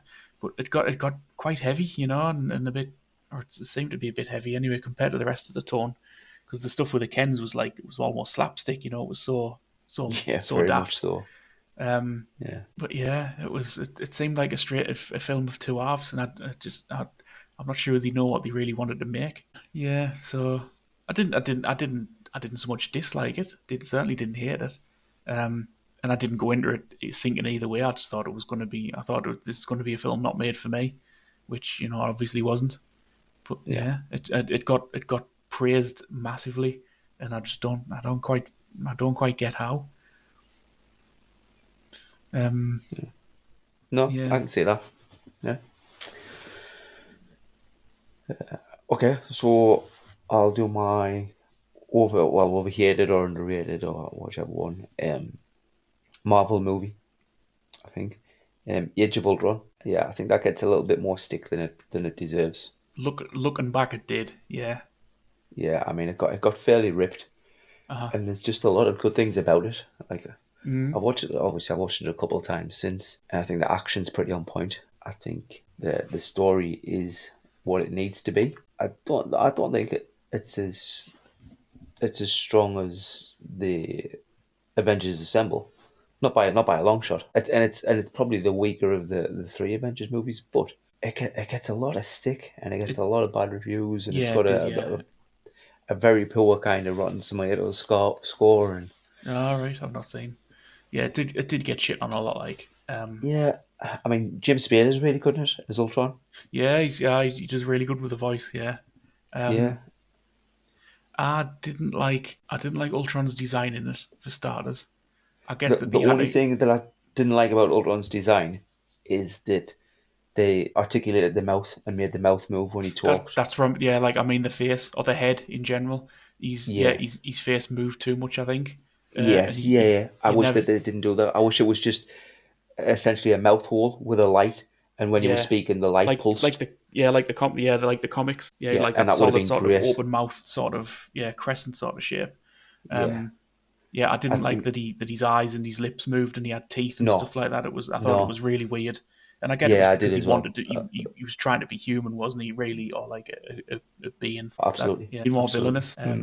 He did a few people with the old finger zaps, but nobody that didn't survive it. And he was gonna crash the world, the thing into the city, into the planet, but he never pulled it off. I don't know. I just, yeah, and I get that he was supposed to be like crazy, but I think he could have been more villainous in his actions. Yeah, He could have a bit done. more menacing when it Yeah, he comes could have to done more bad the things. personal Like, touches. yeah, like Loki was. I think he killed a couple of people, didn't he? Did he stab a couple of people or Yeah, I something? mean, Loki was a shit. Loki chopped out that guy's eye, didn't he? Yeah, yeah, he ripped the guy's eye out, and yeah. He killed. Did he kill Quicksilver? Did he shoot him in the spaceship with the machine Uh, gun? Was that yeah, Ultron? Yeah, was he in the little airplane? I can't yeah, it remember was. I now. don't think it was aiming for Quicksilver Yeah, because Quicksilver. he Yeah, he ran saved in the he way of it. saved Yeah, but Hawkeye, didn't he? yeah. Um, yeah, I just think he could have been a bit more villainous in it. Yeah, Yeah, but the definitely the Age of opening Ultron. was the opening was brilliant in the Yeah, woods, in the snowy woods. That I was was just what I was great. about to That. say. There's loads of really strong points in it. The opening in the woods was great. Mm. Loads of nice little touches in there. The final battle was great when they all gather around Yeah, where they're in the little temple thing with the little the temple with a podium in the between them and the machine. garden and the Yeah, the big switch. machine bit. Yeah. Yeah, that's great. Obviously, the Hulk Buster against the Hulk, I think it was a bit quick and a little bit one-sided towards the Hulk Buster. I would have liked to see the Hulk Yeah, I be a mean, bit more of a menace. yeah, Hulk's Marvel's punching bag though. Like it's a joke what they've done to Hulk. Yeah, In every film. I mean, in Endgame and stuff, he's not even in it. It's a piss take that. no, But yeah, the whole Hulkbuster thing, I thought that was it was poorly done. um, the little battles that they have in the ship, even the battle that they have at the party. When Ultron first makes his appearance. Yeah, it definitely got more when you look now looking back. Yeah, Ultron was pretty solid at the time. It got a lot of grief, but I think it was always going to be the difficult second album. After that first film. Yeah. So Age of Ultron. I mean, to rate it out of 10, I would give Age of Ultron. I'd probably give it an 8. Yeah, I think there's definitely space for improvement in it, but it's one that I go back and I watch now and I enjoy every time I put it on. I think the action's great in it. The comedy's good in it. Is it the best Marvel movie? No. Is it the best Avengers movie? No. But I don't think it deserves the stick it gets. Yeah, no, I would after seeing what Marvel can really shit out. I Yeah, I mean, think fuck me. I think we were unfairly harsh on Ultron because as we've seen, Marvel really can produce some absolute turds when it tries. Yeah, 100%. 100%. I've never been quite as disappointed as when I watched Ant-Man Quantumania. Oh, that was rubbish. That didn't have a fucking clue what Yeah, was going it on. was Complete rubbish. awful. Yeah, And the first two Ant-Man movies were great. They were yeah, fun. yeah. Didn't mind them. Yeah, I enjoyed them. Yeah. I even thought that the second one was an improvement to the first one. I thought they're going on a solid trend here. And then it just took a complete nosedive. Yeah, three was yeah. Couldn't get away with it. I thought both Black Panthers were weak. That last Thor one was dreadful. Another one that nearly made me cry. Yeah, I mean, it could have been so good. Yeah, waste of a good villain. Yeah, one of the better villains that One Marvel's of the better managed to turn villains. out.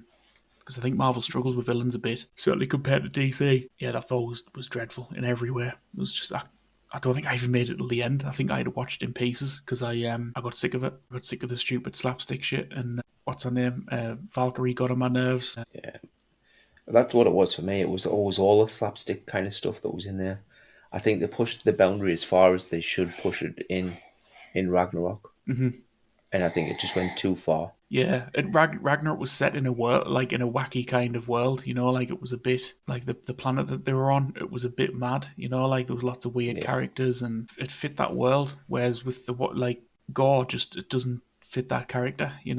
A different villain would have probably been okay. Would have, but having them side by side, it didn't work. It was No. you couldn't take the consequences of the film seriously when the rest of the film was so unserious. Yeah. It was too much of a whiplash of sort of right. We've gone from being silly now to sort of fighting this like hideous murder god. It's like black blood coming out of his mouth and things like that. He was like nightmare fuel, Yeah. and the rest of the film was like silly, just like Yeah. absolutely silly. Yeah. It was just against like Russell Crowe's Zeus. It was just That whole section I thought was I thought it was just nonsense. Yeah, yeah. rubbish film. Yeah, we were unfairly harsh on Ultron. God bless him. Go on then. So what's your underrated one?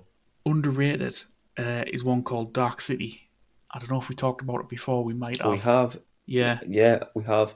And I tried to watch it, and it's shit. It's not underrated. It's just crap. it's not. It's great for the It's not. time. For the time, it was. You've got to remember when it was made. It was made just before the Matrix, and like the idea of it. I mean, the effects are a bit crap because it was early days. When you look back now, the Matrix's effects were crap. Some of them anyway. Some of them were good, but yeah, it's the idea. I thought the idea was solid, and it had a satisfying action payoff. It didn't. I think it did. It's for me. It's like Equilibrium. It's a highly underrated gem that Equilibrium's a was. load of shit as well, though. Equilibrium's fantastic. It's It's not. it's a gem that was overlooked. It's not. It's not. It died in the shadow of the Matrix. It's a Not gem that Equilibrium. needs burying and forgetting. Dark City.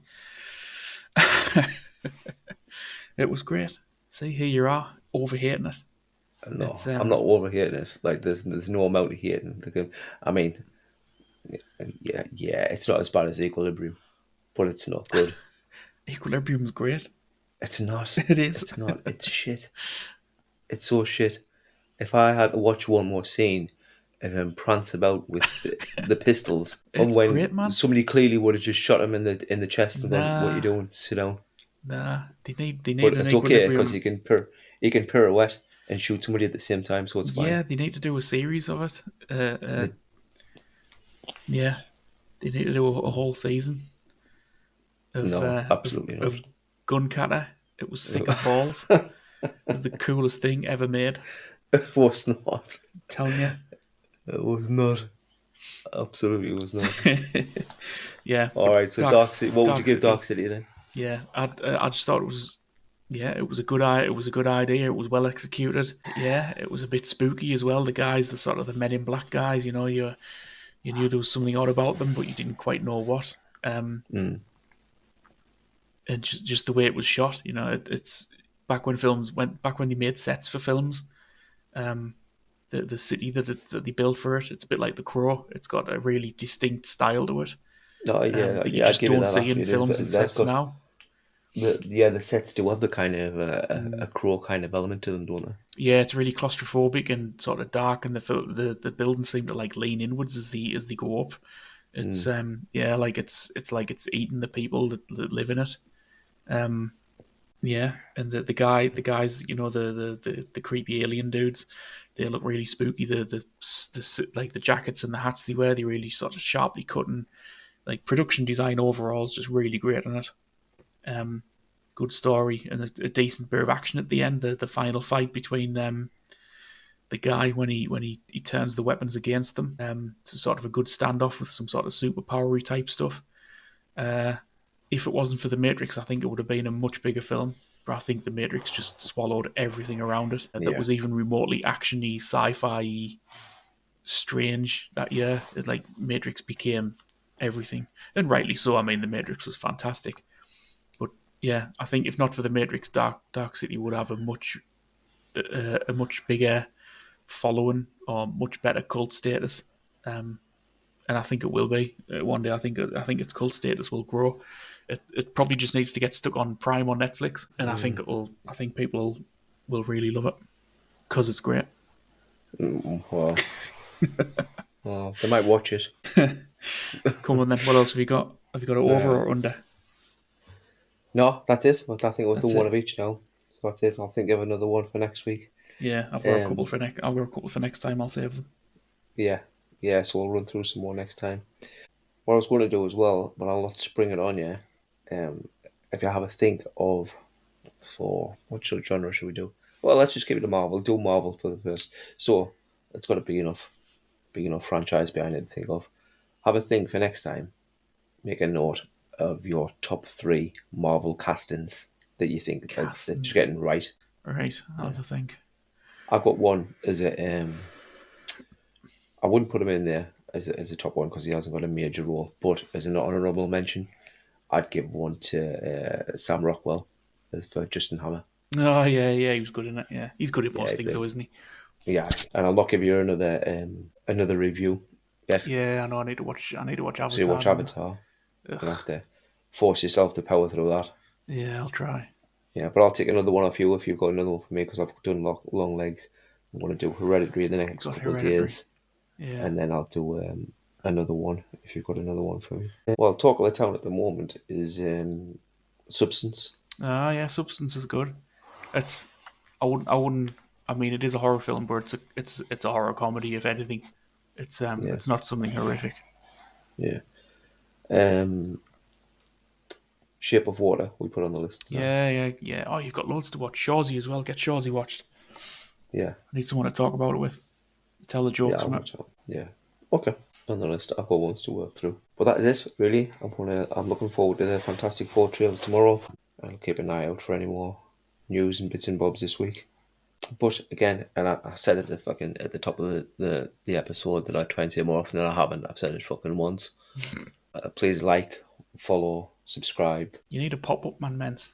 comment. I do. I don't know. That's what the I don't kids know. do. You need a little pop up, a little I need to, graphic. when I do like my little notes for the episodes, I just need to just put it like in between everything. Like ask people to like and subscribe. Do a call to action.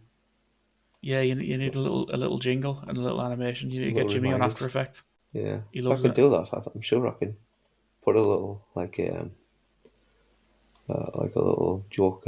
Mensa's just done his call to action and then doesn't fucking play.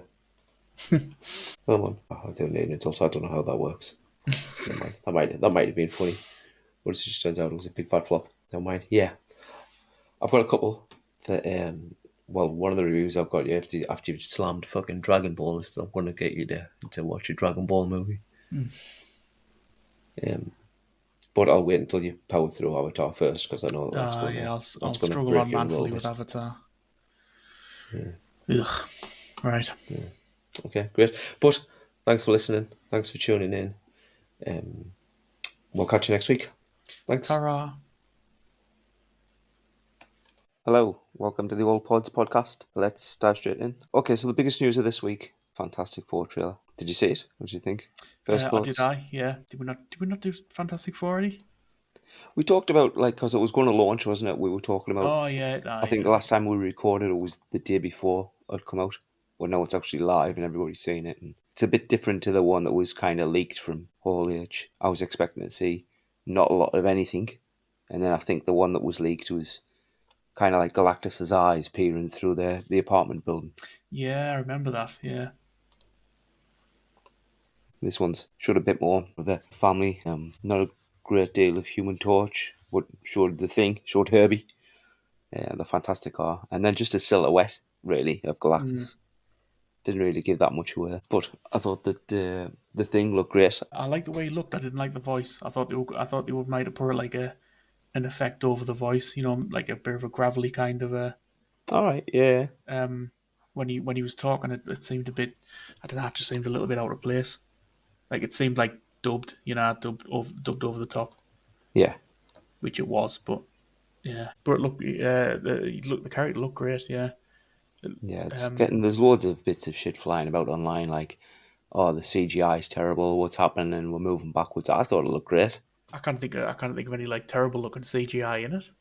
No, It all fit the world because the world's it's like World of Tomorrow type stuff in it.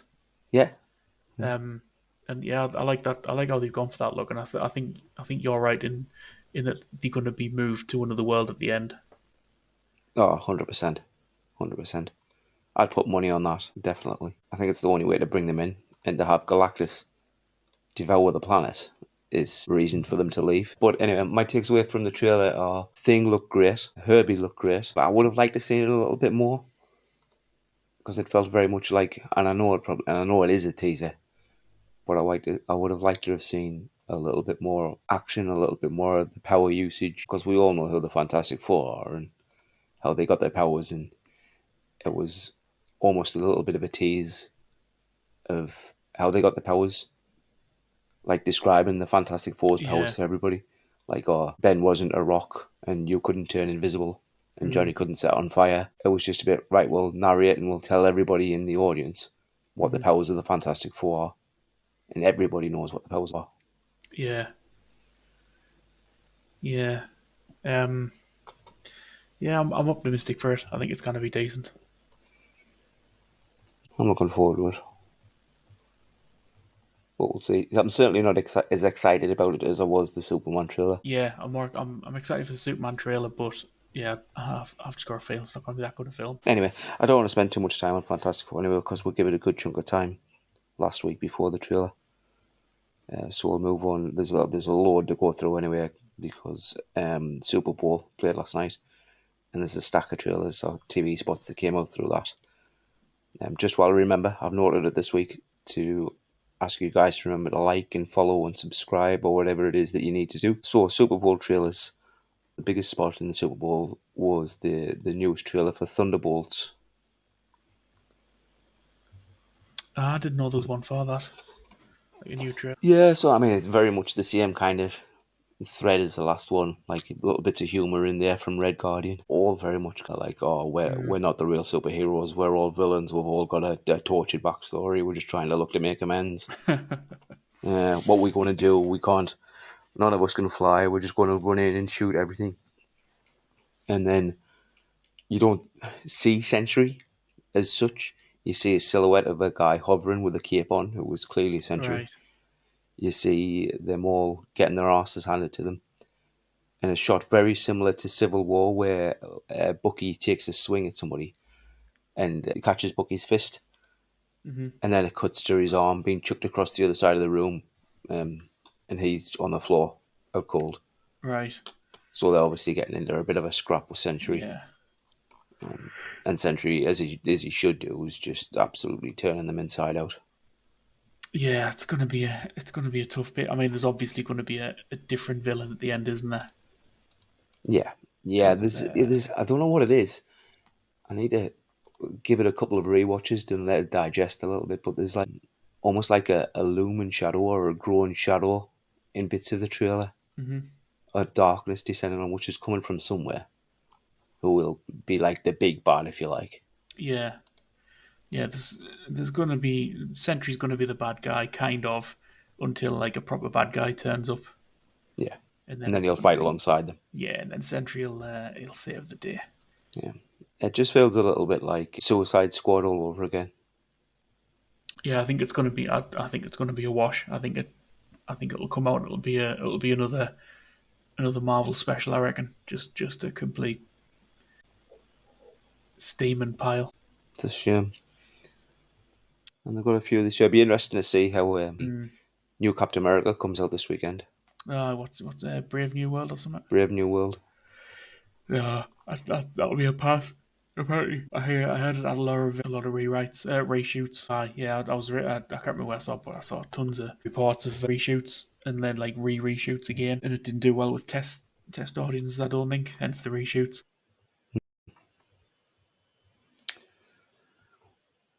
I just want to see how they do Red Hulk. Yeah, That's the main draw to it for me. Like I think everything else is I think that's a going to be bit meh. that'll be the draw for everybody. I think for superhero shit, everything since like Avengers just seems to have been a bit light on the actual superhero stuff. Oh You know, yeah, definitely. the big, massive, large scale fights. I think even Endgame was poor as far as big fights go. Like it had the big sort of, the big showdown at the end, but everything just seemed to be it just seemed to lack sort of spectacle, really. Mm.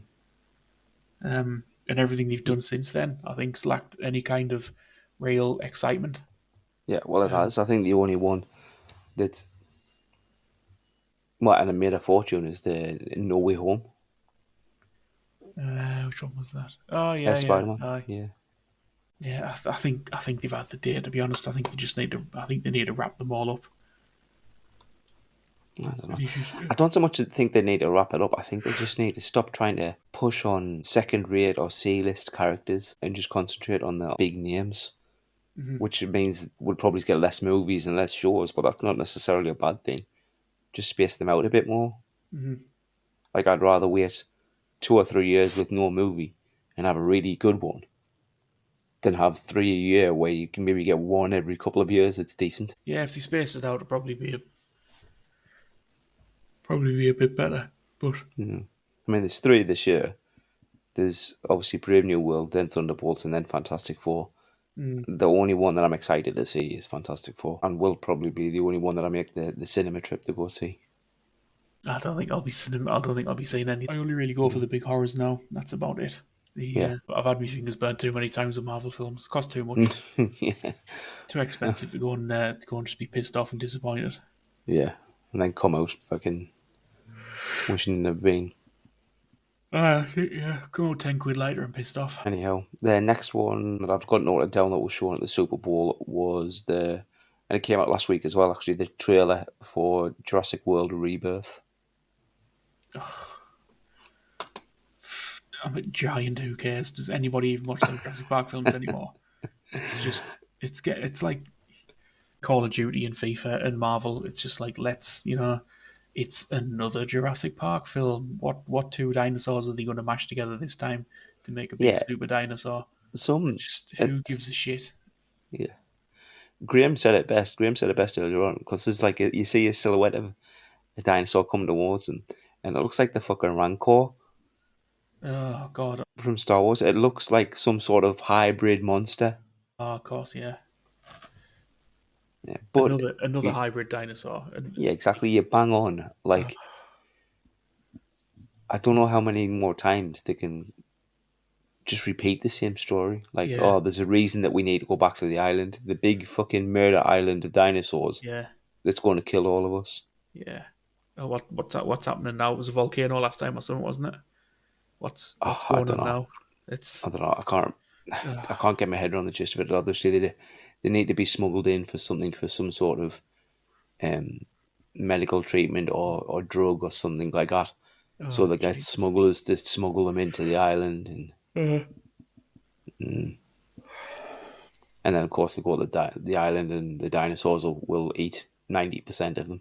yeah, the dinosaurs will kill a lot of people, and then it'll be a big dinosaur fight at the end. But some of the dinosaurs will be good guys, and some of them will be bad Yeah. guys, and they'll fucking like they'll nod at each other and shit like that, and do like an epic team up, and oh, just absolute trash. It's beyond trash. Yeah.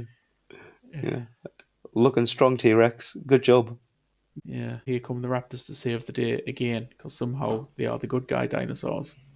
Absolute garbage. You'll just know there'll be a point where the good guy dinosaurs getting absolutely wrecked. It'll be on the floor, and then off camera you'll hear like the scream of the raptors. Yeah, you'll hear some. Yeah, it'll be T Rex or some shit like that. Will come running Yeah. in, save yeah, big hero music, But like and their battle cry they'll as they high charge five. in.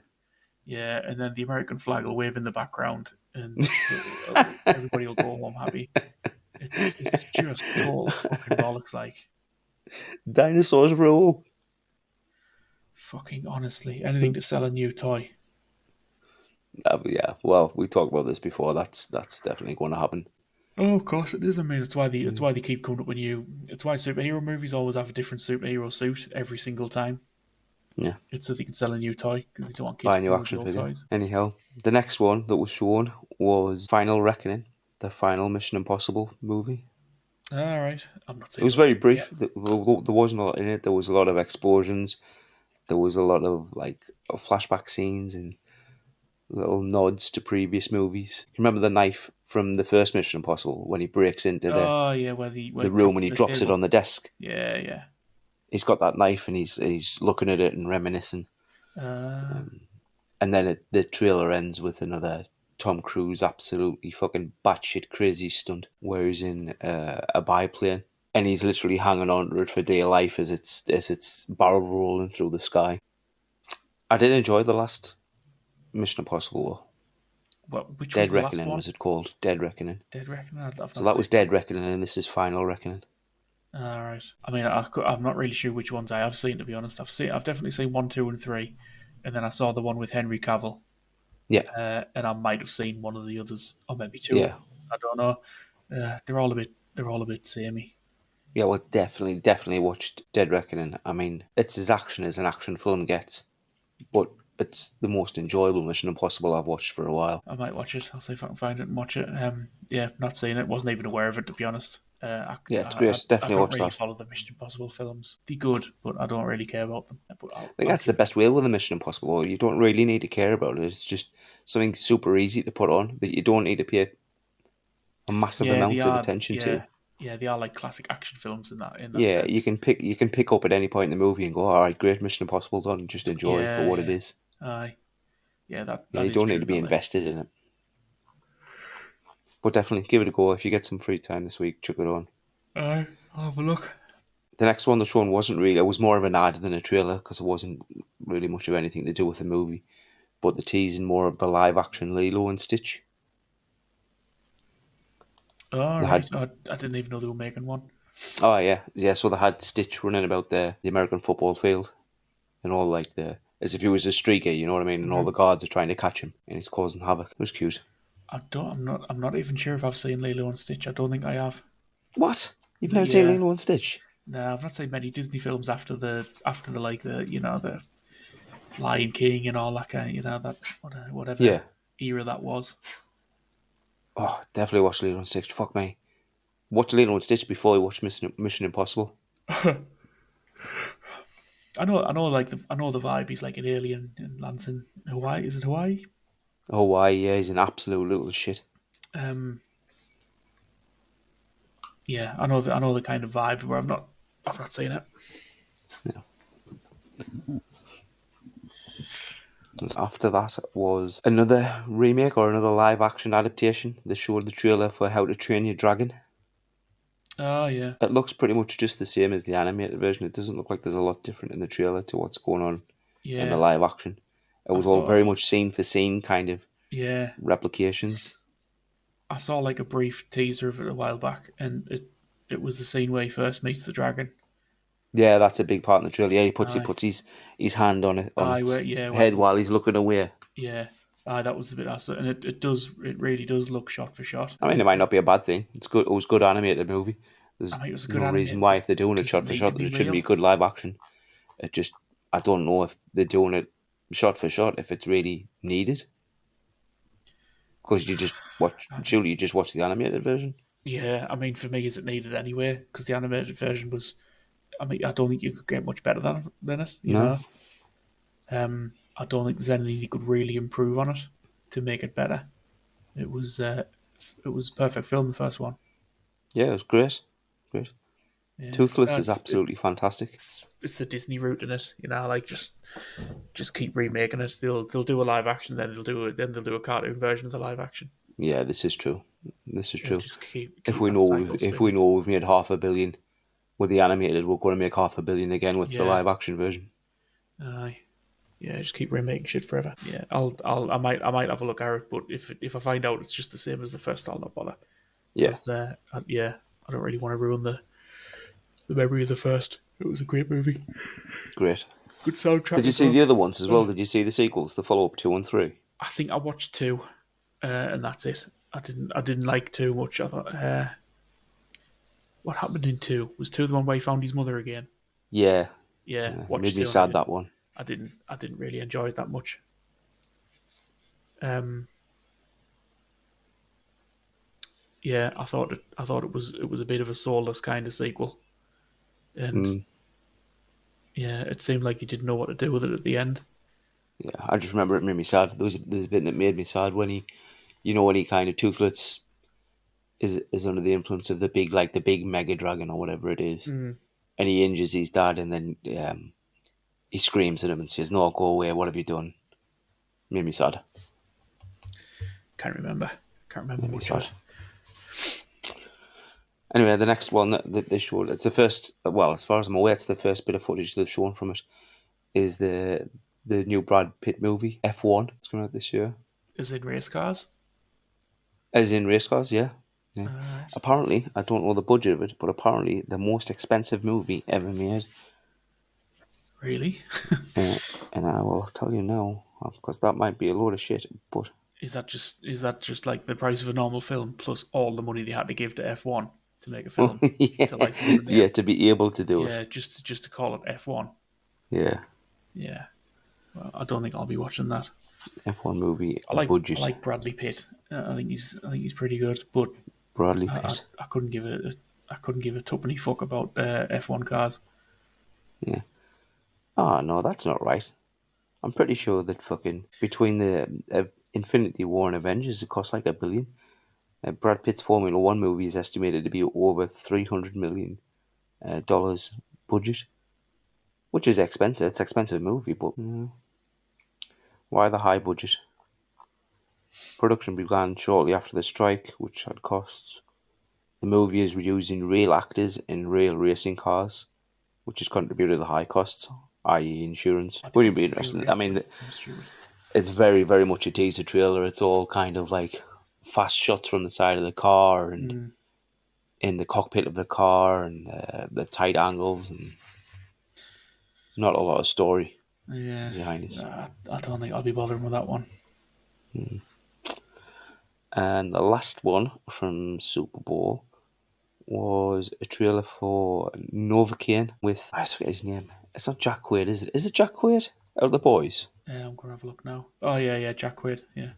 Yeah, where he's got the can't feel anything, doesn't feel no pain. All right, I've not heard anything about this. I don't think. Oh, it looks batshit crazy. It looks like almost like a bit of it gives me the feel of Crank. You remember Crank? Was it Crank Yeah, with Crank with Jason Statham? yeah, yeah. He has to keep his heart rate going. Keep his Yeah, heart rate up. Yeah, it gives me that kind of that kind of vibe where he's got to go do all this crazy shit and he can't feel anything. And there's a clip in the trailer where he's fighting a guy in the kitchen and the gun falls into a chip fryer, a deep fat fryer, and he just fucking right. plunges his hand in, take it out, and then his hand gets all mottled. And he's getting tortured, and it's got daft comedy where someone stabs him in the leg, and he's really faking and going, "Oh no, the pain is horrific. Don't do that anymore. Stop, please." Give it a go. It sounds a bit like Nobody or something like that, Hmm. which was all right. But yeah, No, we can give the trailer a go. I mean, you'll get the entire story, the yeah, opposite to Formula One and opposite to Final Reckoning. You'll watch the Novocaine trailer and you'll get the entire story of the movie from the trailer. it's the way they make trailers now. Yeah, you've got to get the whole film in there. Yeah, yeah. It's either all or nothing, isn't it? It's either a teaser Yeah, or you get everything. yeah. But saying that, I remember watching. Have you gone back recently and watched any trailers from '90s movies? No. Fuck, they were long as shit, and they gave the whole movie away. If you get a chance, watch the trailer for Executive Decision with Steven Seagal and Kurt Russell in. Oh Possibly, yeah, might be Executive Decision. Anyway, fuck that entire movie. Even the Broken Arrow. Can you remember Broken Arrow yeah. with With John Travolta and Travolta. Christian Slater? Yeah, with the Watch the plane. trailer for that movie. The fucking trailer's on for about 10 minutes. It shows the entire fucking movie. There's no twist. You don't get a twist or any shock value watching the movie if you've seen the trailer. It's nuts. If you get a second, watch a '90s trailer. Jesus Christ. I'll have a look at it because I love trailers. You know, it used to be the best bit. Oh God, I couldn't believe it. And like as a kid, I'd never remembered watching the trailer and thinking, "Well, fucking hell, they just told me what's happening and showed me half the movie." But that was it. That was the little lot from the Super Bowl. Again, I've noted it this week, so I'm going to fucking repeat it loads of times, and everyone will get sick of us. Please remember to like, follow, subscribe, all that shit. Another trailer that came out last week that isn't or wasn't shown in the Super Bowl is the trailer for Megan 2.0.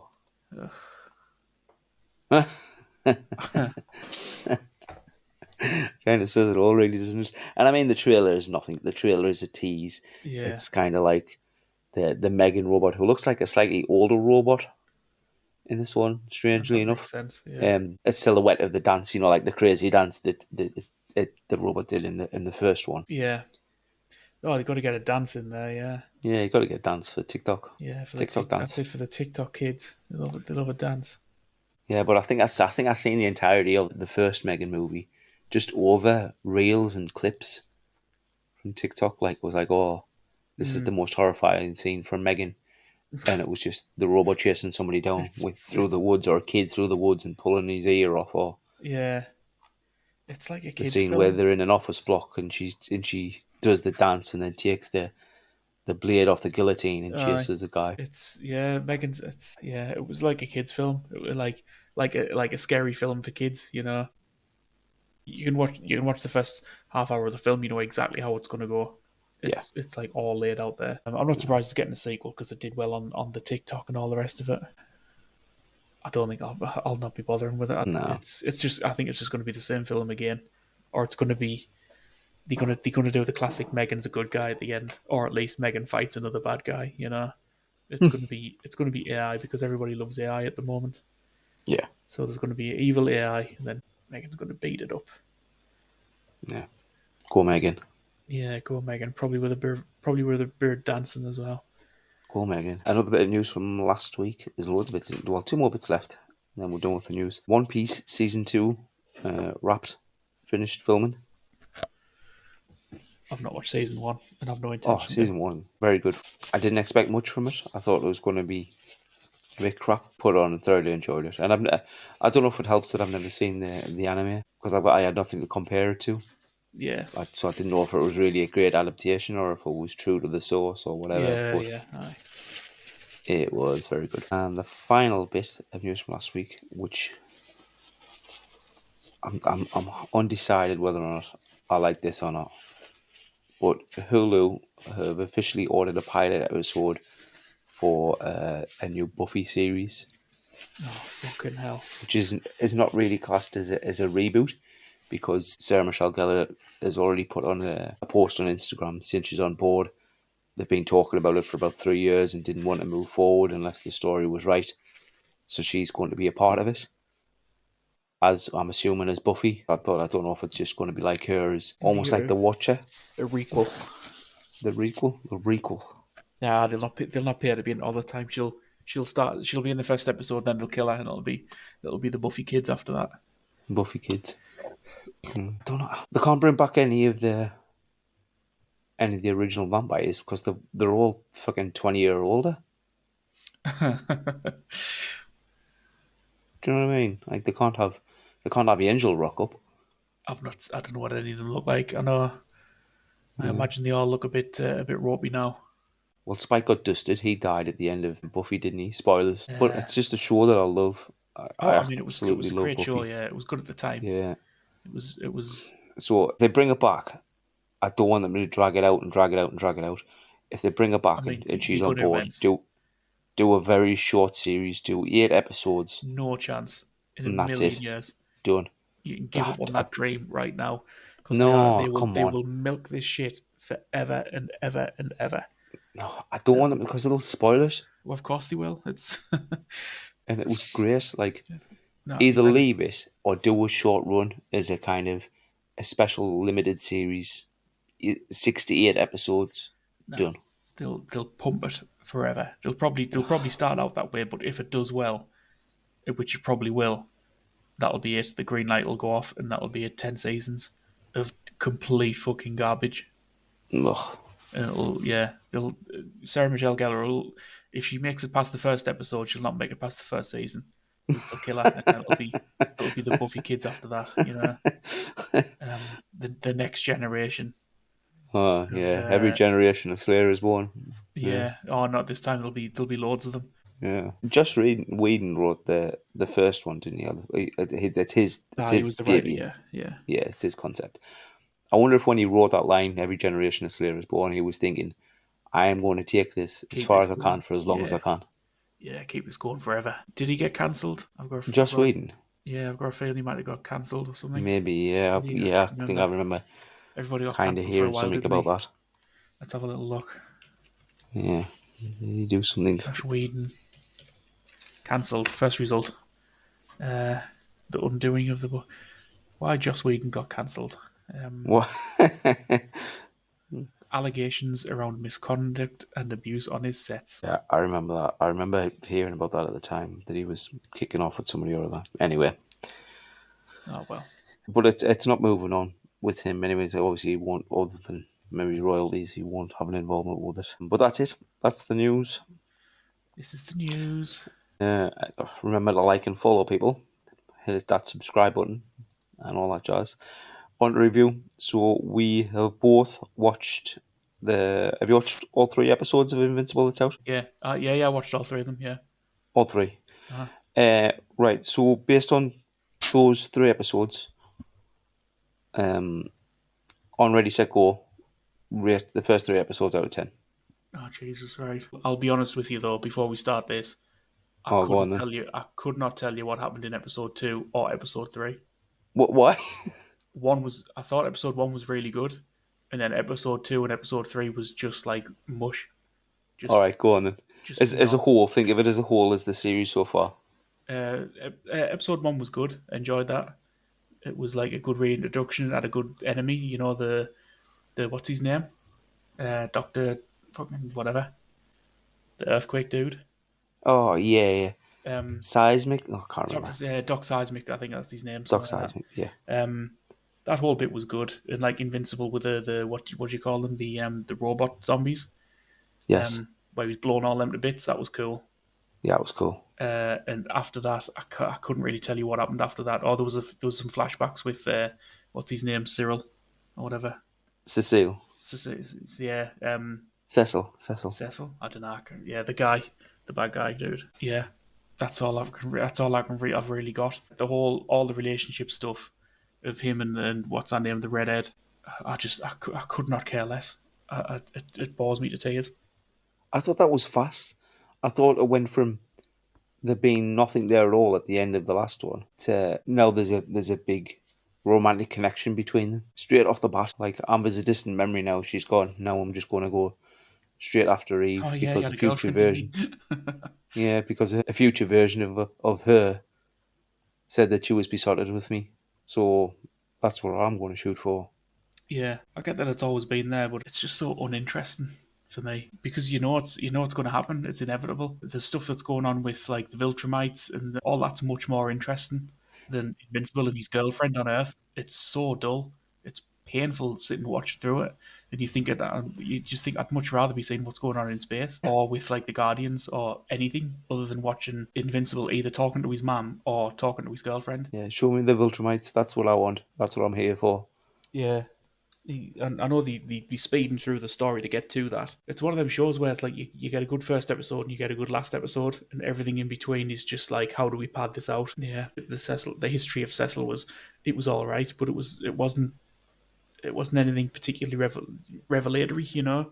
No, It yeah, was agreed. Yeah, he was an idealist and he changed when he got in charge.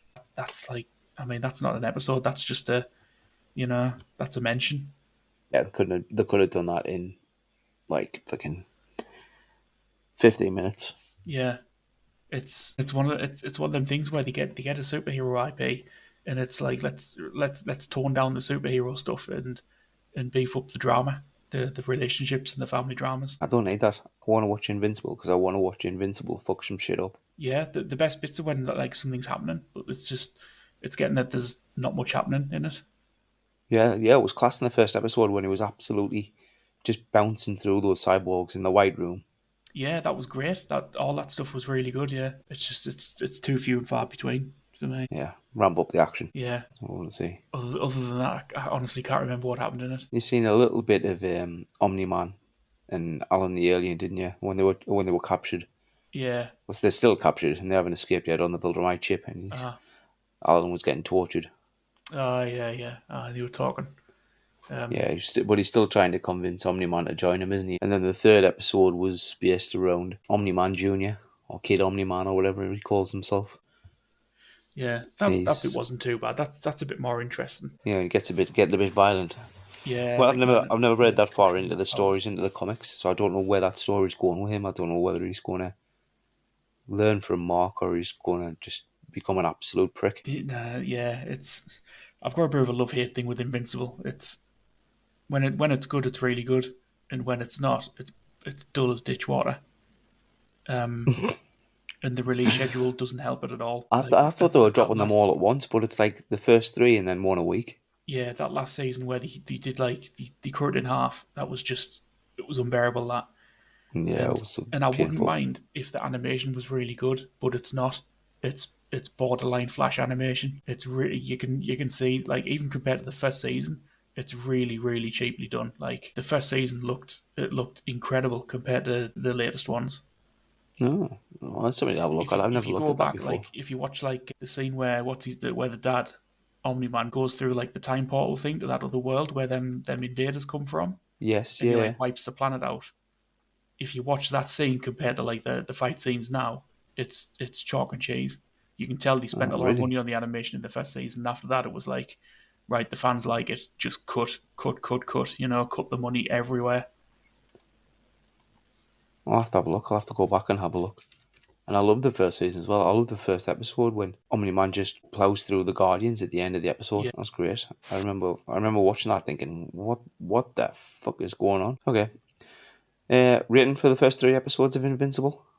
it was all right, 6 or 7. Yeah, I was going to say 7. Yeah, Based on the first episode was very good. Second episode I felt was poor. Third one picked up a little bit, yeah, but not yeah. enough to kind of push it any further up. Yeah, it's one of them things where you don't mind sitting through like some slow episodes, but there's got to be a payoff. And Yeah, it yeah. doesn't you don't it's not that you even need like a big blowout fight scene in every episode, but when we do have a fight scene, at least do a good one. Like it feels like they get to the fight scenes and they can't wait to get them over with. They just want them like sped out the way as quick as possible. This is true. And that bugged me actually in the first episode with Dr. Seismic or whatever you call him. When it spent the first probably quarter of the episode showing how much stronger and how much faster and how capable Mark was now as Invincible, and how much his training was really paying off. And then the big centipedes come out and he was getting wrecked and he couldn't do anything against him. Yeah, that bit where he's fighting the bugs as well in the underground bit, Yeah, like that really showed how. I thought the animation in that bit looked really bad. The big centipedes that he was fighting, yeah, they were like kids' drawings. They were so basic. yeah. They were very, very basic, weren't they?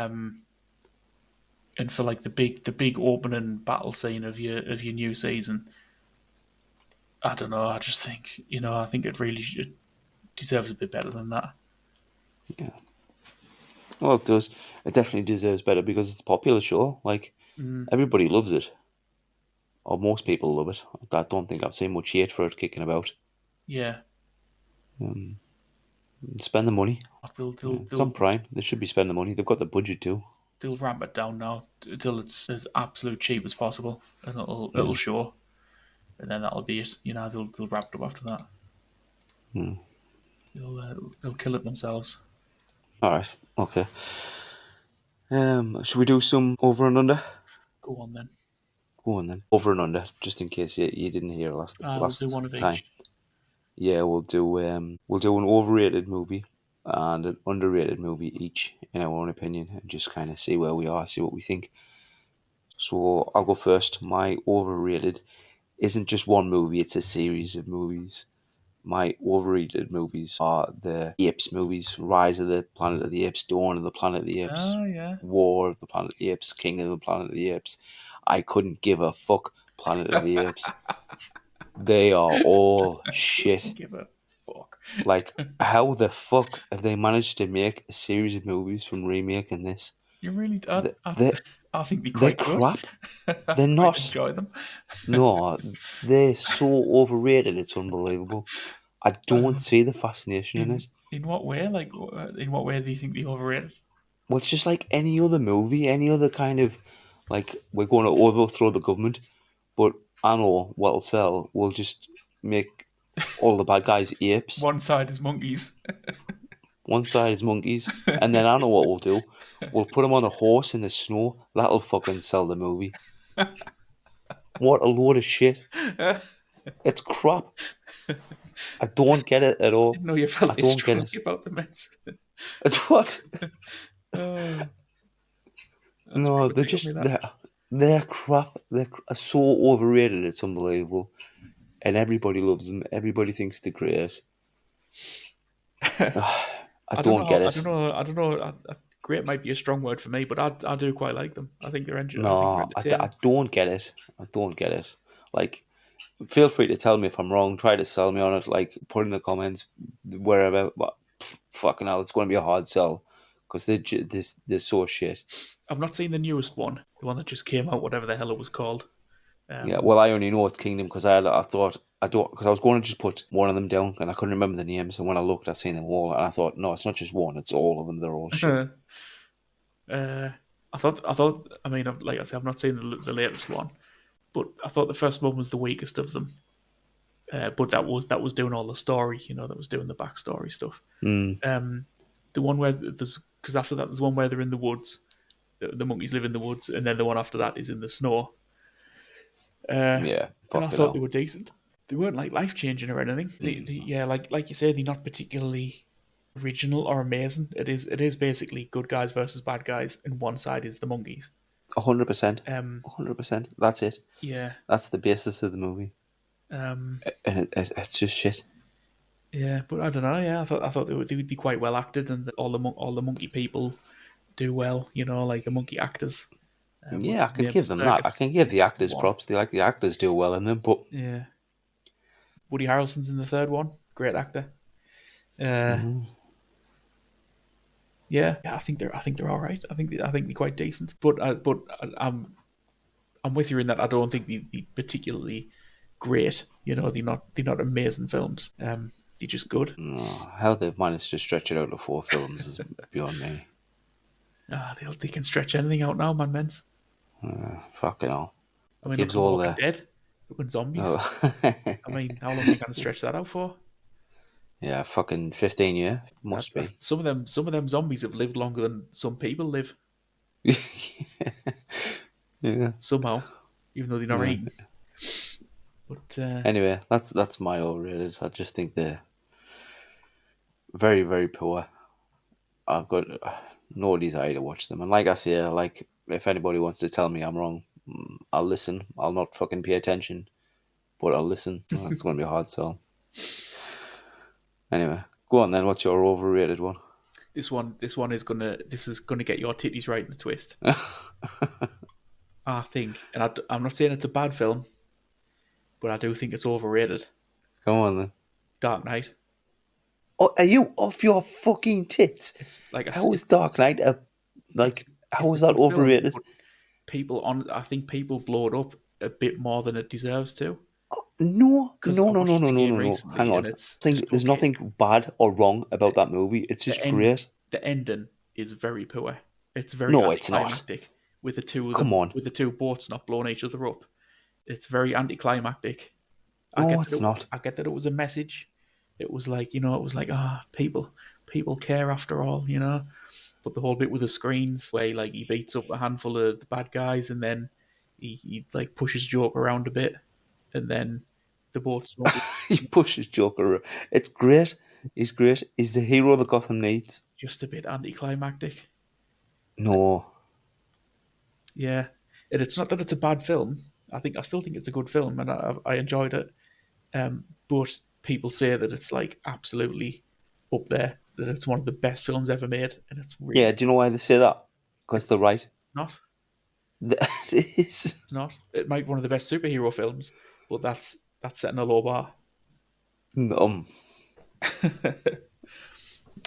Um, and I think it was saved by Heath Ledger, and he's the best thing about it by a million miles. And we really saw that in part three, whatever that was called. right. Yeah. Rise is a different story. Because Rise that was is yeah. is I is think without Heath Ledger, if it was anybody else playing him, I think Dark Knight would have been on the same level as that. Because no, without his no, performance, I think it's about there. I think it's no. The not that story was it's miles not better that than great a Rises. film. Rises fell really flat for me.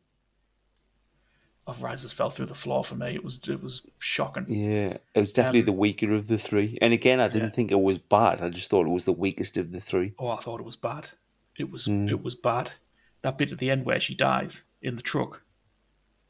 Oh yeah, that I don't that remember wasn't that. great. To be fair.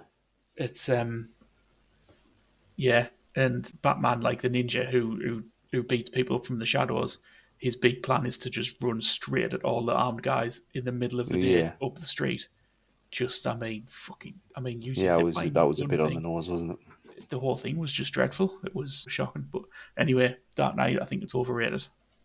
A good film, a great film No, even, but overrated. It isn't one of the greatest films ever made no, at all. No, I am not in the same train of thought. I think that is gets. If anything, it needs more praise.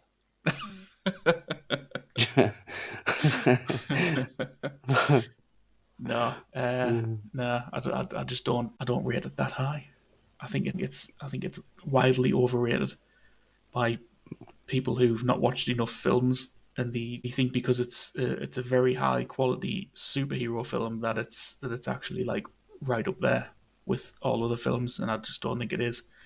Anticlimactic ending. It's only got one good performance in it, really. I like the ending. I like the performance as well. Actually, It's really I boring. was very disappointed when what is her name? Maggie Gyllenhaal was killed.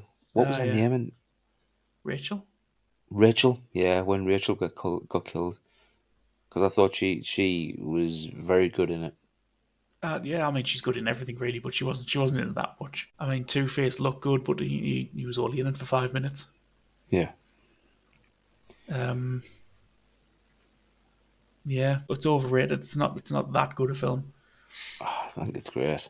I need to give it a rewatch now. I haven't watched it in a couple of years, and I must have seen it half a dozen times, if not more. I don't know how many times I've seen it. I've seen it a few, but yeah, it's first time I saw it. Well, I was really impressed. I was a bit blown away by it, but I think I was blown away by it because it was a really good superhero film. Mm. Trying to think what happened in the first one now in Batman Begins. Begins What was was the big there Ra's al climax in Ghul. that? Oh yeah, Ra's al Ghul came back, didn't he? Yeah, Liam Yeah, Neeson. yeah, um, yeah. Two's the best of them. One's the middle. Three's shocking.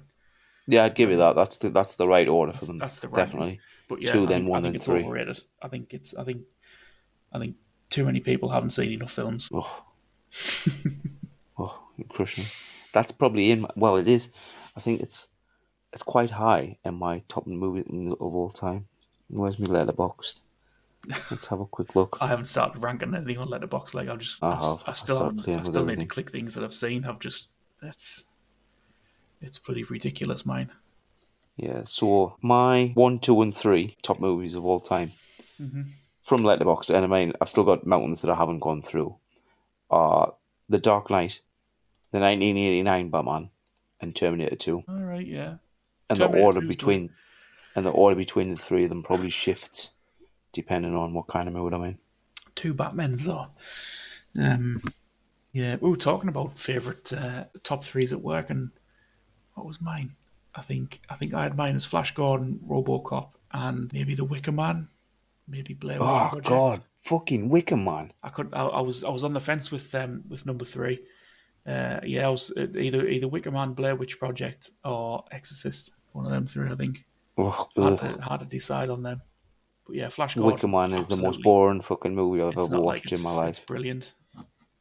It's not. It's so boring. It's I wanted to go for a walk in the how's it field boring? myself rather than watch that fucking film. How's it boring? It's there's a bunch of songs in it and everything, man. Oh, it's a load of crap. Keep it Load of fresh. crap. I can tell you the 10. The 10 that I've got in my letterbox. Again, I've not gone through them all because it's like it's a proper time sync letterbox when you start going through movies on there. I'm over 1,000 on mine. Yeah, I have nowhere near that. I had to stop or I would have absolutely been in a time sink. So the ones I've got in me top 10, and again, the order will probably shift on these depending on the mood I'm in at the time. And ones that are like beyond that, up to 20, really, will probably jump in and out of the top 10 depending on the mood I'm in. It's obviously Dark Knight, Batman 89, and Terminator 2. I've also got 2 Star Wars in there. I've got Return of the Jedi and Empire Strikes Back. Jedi, that's controversial. Jedi's higher for me than Empire because Jedi Do you like the is Ewoks? like if I look at it subjectively now, like Empire is a better movie, but Jedi takes me back to being a kid and wanting a green lightsaber and watching it with my dad and thinking this is great. Like that just it's at the emotional peak of that this is the perfect kind of movie that I love to watch. Big Trouble in Little China's on there, The Goonies is in there, Captain America, Winter Soldier is in there, Spider-Man 2, Tobey Maguire is in there, and the Last Crusade's in there. I've not seen the indie films in ages, Oh, they're great. donkey's years. They hold up pretty well, actually, considering. I think they hold up well because they're obviously set back in the 20s and 30s and 40s or Yeah, whenever they're yeah, set. they're not dated. Yeah, Yeah, so they don't come across dated. They just come across as they were. yeah, that's true. Yeah, But anyway, I went off on a bit of a tangent there. My underrated movie is a superhero movie that I don't think gets enough praise or credit or talked about enough in terms of media. Anyway, like for us, we talk about it all the time. But in terms of media and being out there, Blade 2. Oh, Blade 2 was brilliant. Blade 2 is Yeah. fucking a brilliant movie. Better than the first. Yeah, arguably, but yeah, I think I would agree. Yeah. It's more fantasy. Yeah, it's a bit more sort of fantastical and comic booky than the first one. I think first one's more Yeah. gritty and a bit more grounded. Yeah. Oh yeah, I've always loved Blade 2. Always, I Oh, think it's Blade 2 great. was fantastic. I remember watching that at the time and thinking the action was fucking brilliant. Yeah, The fight scenes were yeah, so good. choreographed to Yeah. death. Uh-huh. The effects back then, obviously, they're a bit ropey now, but the effects back then were like fucking amazing. That was great. Yeah, yeah. It was just it was just exactly what I wanted it to be. And Uh-huh. it came out because I loved the first Blade, Yeah. and I was excited for two coming out, and the hype was there, and I was building myself up for it. And then it released, and it was just fucking fantastic. Hmm. Yeah, I remember the trailer for it. I remember the trailer for Blade 2 coming out and thinking like, Yeah. this looks like too good to be true. You know, like the bit Oh, at the beginning where he jumps out the building, out the window, and then he lands and he shoots the motorbike. yeah. It's Jesus it's Christ. so cool. It's just like unbelievably cool. Yeah, but that's what the blades are like. Like, well, that's what 1 and 2 is like. Just cool, Just super cool. cool. Like it's like Yeah. Devil May Cry games. You know, like it's complete nonsense, but it looks cool as balls, It looks cool as and it fuck. looks so cool that you give it a pass for how Yeah. stupid it is. Yeah, the action was great. Yeah, The choreography in the fights were brilliant. Like the different styles between Blade's fighting style against everybody else, but in particular, wow, what was he called? What was the bad guy called? The fucking Normac Nomak, stuck yeah. on a yawn. Nomak fought like just like a tank, do you know what I mean? Like very brutal and visceral and just kind of powered his way Yeah, through everything. yeah, no, yeah. I don't know if is it underrated. I think so. I Yeah. don't think it gets like when you hear people talk about the greatest superhero movies of, Oh yeah, it, of it certainly gets overlooked in superhero yeah, it movie definitely gets regards overlooked, I think. because And it's not it like doesn't kiddie appear on friendly, many is it? lists that come out. Yeah. It doesn't appear on many people's radar. Well, it was pre Iron Man, wasn't it? It's Yeah, yeah. And yeah, everybody, I know Blade, the first one, gets a little bit of praise because it was kind of almost like the first of a that generation. was Like the it was before X-Men, it was before the Fantastic Four. yeah, that was the first like modern Yeah, it was the superhero first movie, take. I think really. it might have Yeah, been the first one kind of after Spawn, really. yeah, and And it was adult as well. I think I don't think Spawn did too well. no, it didn't. No, it was a bit of a dud. Even I enjoyed it though. I liked it. Um, yeah, but I think Blade 1 was an 18. Two, I can't remember two. Two might have been a 15, but I'm sure one was an 18. That's a It was good a bit question, actually. I sweary. don't know. I don't know.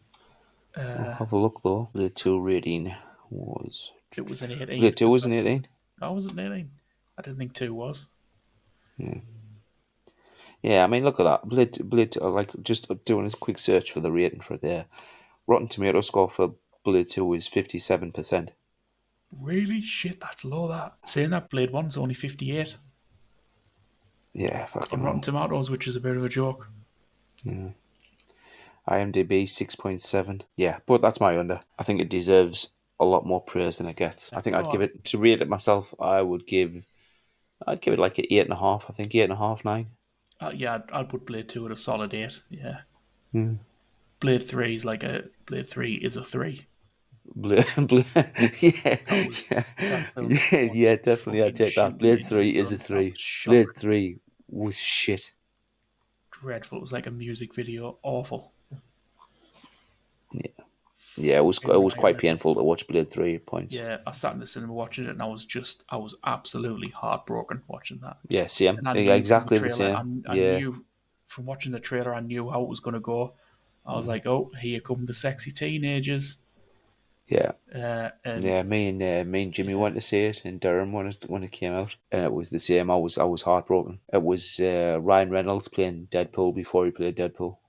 yeah, I didn't. Yeah, I hated 3. It should be erased from history. Yeah, and they Uh, killed Whistler, which was a crying shame. yeah, I honestly can't think of any good part of Blade 3. Like, I don't think there was any particularly good action sequence Um, or anything, or like any like snappy dialogue. You know, it just it all the whole thing just seemed like a struggle.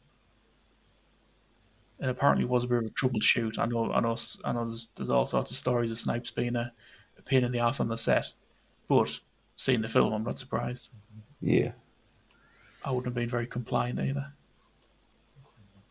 yeah. I'm trying to think of good points from it, but all I can remember is the shit scenes that I hated. Yeah, Like the scene when the guy out of Prison Break, Dracula, stood on top of the building with a baby in his arm, and he chucks the baby up in the air, and of course Wesley Snipes does a fancy flip to catch the baby. Right. I can't remember that bit. Fucking hell, you probably blocked it out of your brain. It's absolutely Yeah, tragic. probably, yeah. um, yeah, I remember a bit with him walking around in the daytime as a human with like his shirt wide open, Yeah, and yeah, it just looked fucking ludicrous. Yeah, yeah, we'll have to yeah. watch Blade 3 again sometime. I'm definitely not watching that for a long time. Refamiliarize ourselves. No. No. But that's my under. Blade 2. Under for me, again, a bit like Blade 2. I don't know if it's underrated, but it's definitely not like people aren't as aware of it as I think they maybe should be. And that's Willow. What the fuck is Willow? Give over. You don't know what Willow is with fucking um, Warwick Davies. Isn't that the Netflix show? I think Disney Plus might have made a Did they do show it? like a modern episode version of it. But I'm talking about the film from like the maybe 80s, maybe 90s. Ooh. If you haven't seen Willow, it's 1988 it came out. Val Kilmer. Willow. Well, I know it if I see it. Willow, 1988. Yeah, it's like mega fantasy, like proper fantasy. And Yeah, I'm just looking now. Willow's like he wants to be a wizard, and he lives in this little like kind of like hobbit village, like it's very rustic and everything's made of wood and stuff like that, and it's all farming and nice and nice and cutesy. And he wants to be a wizard, and he finds, I think his kids find a baby in the river in a basket, and the baby's the chosen one, and so Willow gets sent on a quest to return the baby to its own kind, the Daikinis they call them. Yeah. And he gets embroiled on this big adventure, and he meets Val Kilmer, who's like he's like an adventurer, and he's the greatest swordsman who ever lived, so he claims, and he's just a bit of a dick, womanizer and stuff like that. And there's like bad guys chasing them, like there's an evil witch trying to find this baby because she wants to kill it so that she can have the power and stuff like that. I can't believe you haven't seen Willow. I don't think I've ever seen that. Outrageous. You watch it with the kids. It's a proper like Sunday afternoon, like magical adventure. Is it really though? Because I've just been looking at pictures of it and it Yeah, looks shit. honestly, watch the trailer. I mean, you have to remember it was made in '88, so if you watch the trailer, I'm looking now. Disney Plus made a Willow like series, but I heard it was shocking, absolutely shocking. The TV show. It was directed by Ron Howard, and it was written by George Lucas. I thought Lucas directed it. I knew he was involved, but no, he read it apparently. And yeah, directed by Ron Howard. So there you go. High pedigree. Put it on my watch list, but stick it on with the kids. It's not an adult film at all. There's a couple of scary bits with like dragony kind of monsters, but nothing too horrifying or anything like that. yeah. Can't believe you haven't seen Willow, Men's. And the soundtrack is absolutely amazing. Oh my days. Willow's like theme.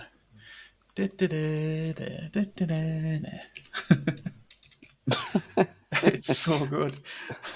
Watch list, right? I put on my watch list. It looks shit. Like the pictures, every picture I've seen of it looks tragic. I mean, it's hard for me to tell because I'm looking at the pictures and I'm just thinking, oh, fuck yeah, Willow's such a cool film. No,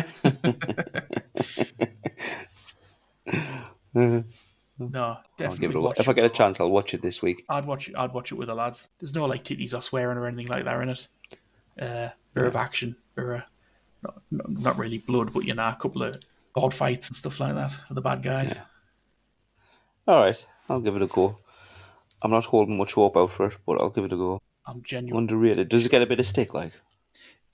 I think a bit like Blade 2. It's just that it doesn't get. It doesn't get the press it needs. needs. Sort of fell off the map a little bit, Well, I've never fucking heard of it or paid much attention to it before. I think Willow. By the time Willow was made and came out, I think the world had jumped onto sci-fi, right? Like Star Wars and stuff. And like fantasy, like magical fantasy was like old hat. It came out in '88, and when did Jedi come out? Jedi was. That was in the '80s, wasn't it? '83. Yeah, before. So after Jedi, everybody will have been making sci-fi. Yeah, and Willow's just very whimsical fantasy stuff. Yeah, but it's one of them where people who've seen it think it's great, because it's super nostalgic and it's very old-fashioned. Some of the effects are terrible, but brilliant because they're terrible. There's like a fair bit of stop motion in it, Some really Yeah. good stop motion in it as well. Loads of like like sets. Everything was made on sets because everything was made on sets back then. Yeah, great music. The main theme tune is brilliant. It's proper like hero music. Yeah, it's very not so much underrated, but just unaware of. I can't believe you haven't seen that. I'm going to put that in the chat group. I'm going to fucking light you up about that. If they've not Don't, seen it, because I'll I'm going get to absolutely start rinsed for it. dishing out the fucking knuckle suppers because it's such a great film. Watch it with Reed. I think you'll have a proper great time watching it. All right, okay. I'll tell him. I'll say if it's crap, I'll blame Lawson. Blame me. I'm not bothered. I'll make him watch it. I'll make him watch it again. Tell him about everything that he didn't get. Yeah. You're watching it wrong. All right, okay. And that's us, I think, unless there's anything else you want to go over. That's it. I think I'm going to have to go to bed. Yeah, it's bedtime. Getting tired. Bedtime. All right, thanks for listening. Again, I've done better this week. Remember to like, follow, subscribe. Still need a jingle, mens. Hit the heart. I do. We need a jingle. We definitely need a jingle. And we'll see you next week. Thanks for listening. Bye. Hey, everybody. Thanks for listening. Remember to like, follow, and subscribe. Hello. Welcome to episode 5 of the All Pods podcast. I'm Alan. This is Paul. Hello. Episode 5. Doesn't feel like we're at 5 already. I was just thinking 5. Quick.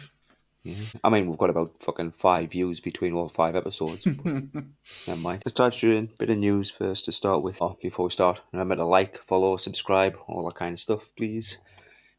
First bit of news is, I didn't send you it actually, so you might not have seen it. They released the first poster of Carl Urban as Johnny Cage from Mortal Kombat 2. I didn't even know they were making another one. Neither did I, because the first one was absolute dog shit. It was dreadful. Yeah, it wasn't my cup of tea at all. Yeah, it was crap. But yeah, I didn't even know Carl Urban was starring as Johnny Cage. Yeah. And I thought, when I seen it, I like him. I think he's good in everything, but I feel like he's a little bit old to be playing Johnny Cage. Yeah, true. It might be might be a different timeline. Might be a bit later in the day. Yeah, and I've certainly never seen him do any kind of big elaborate fight scenes. It's certainly not like Kung Fu or anything. Yeah. No, I certainly can't imagine him doing the splits and punching somebody in the nuts. Yeah, I might be old Johnny Cage. Might be sort of old wise. Yeah, teaching the youngsters. I mean, the first one was absolutely fucking horrendous. Yeah, there's a lot of cock-ups on that.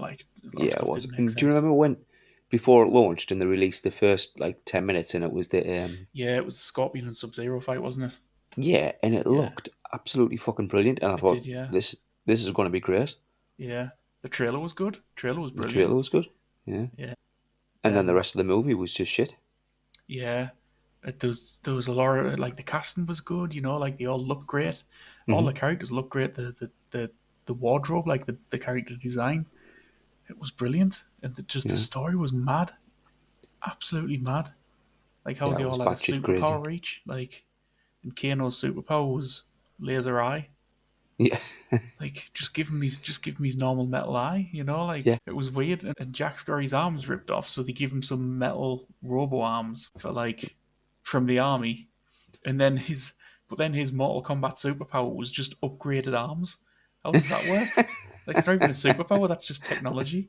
I'd say my superpower was the internet or something. It's just crap, It seemed like it was written by people who just didn't know anything either about the games or just how anything would work, really. It was just very strange.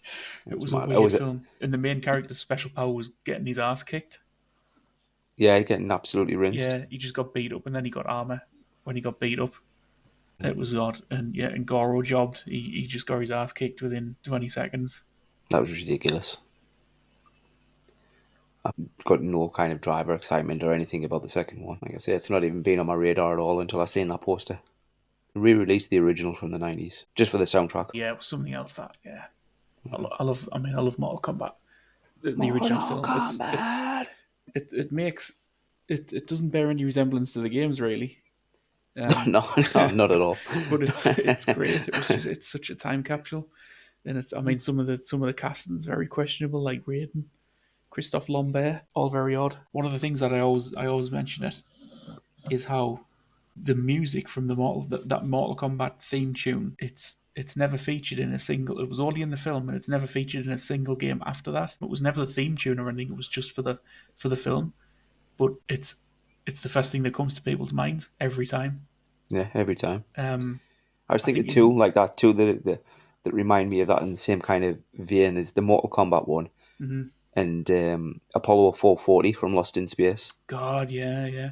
That was an era of like great movie Oh, soundtracks, that was brilliant. like music for the film specifically, That was not just brilliant. like getting whatever rap music is in the charts these days and slapping that. They would make us like music for a film.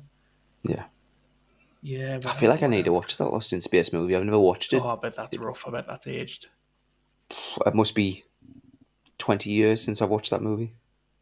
I mean, when did that come out? We'll still been teenagers. We'll have been in school when that come out. Oh, easy. Easy. I bet. If I had to hazard a guess, 2001? No, before that meant I'm gonna You say, think? yeah, I'm gonna say 97. Oh, God, that is old. I mean, it's a bit of a guess. God, that makes me 98, feel old. 1998. 1998. Yeah, Shit. aye, Nearly 30-year-old. yeah. Good grief. Well, there's a reason we're called the Old Pods. I say that again, but it was a Yeah. banging soundtrack. That like, Yeah, it was great. It was great. yeah. What else? What else had a good soundtrack like that? Charlie's Angels. That was great and all. That had a great soundtrack, yeah. I think they did. I think Apollo 440 did the Charlie's Angels soundtrack as well. Who was it? It was Cameron Diaz, Lucy Liu, Drew and Barrymore. Drew Barrymore. Stop the rock. Stop and rock. Stop the rock.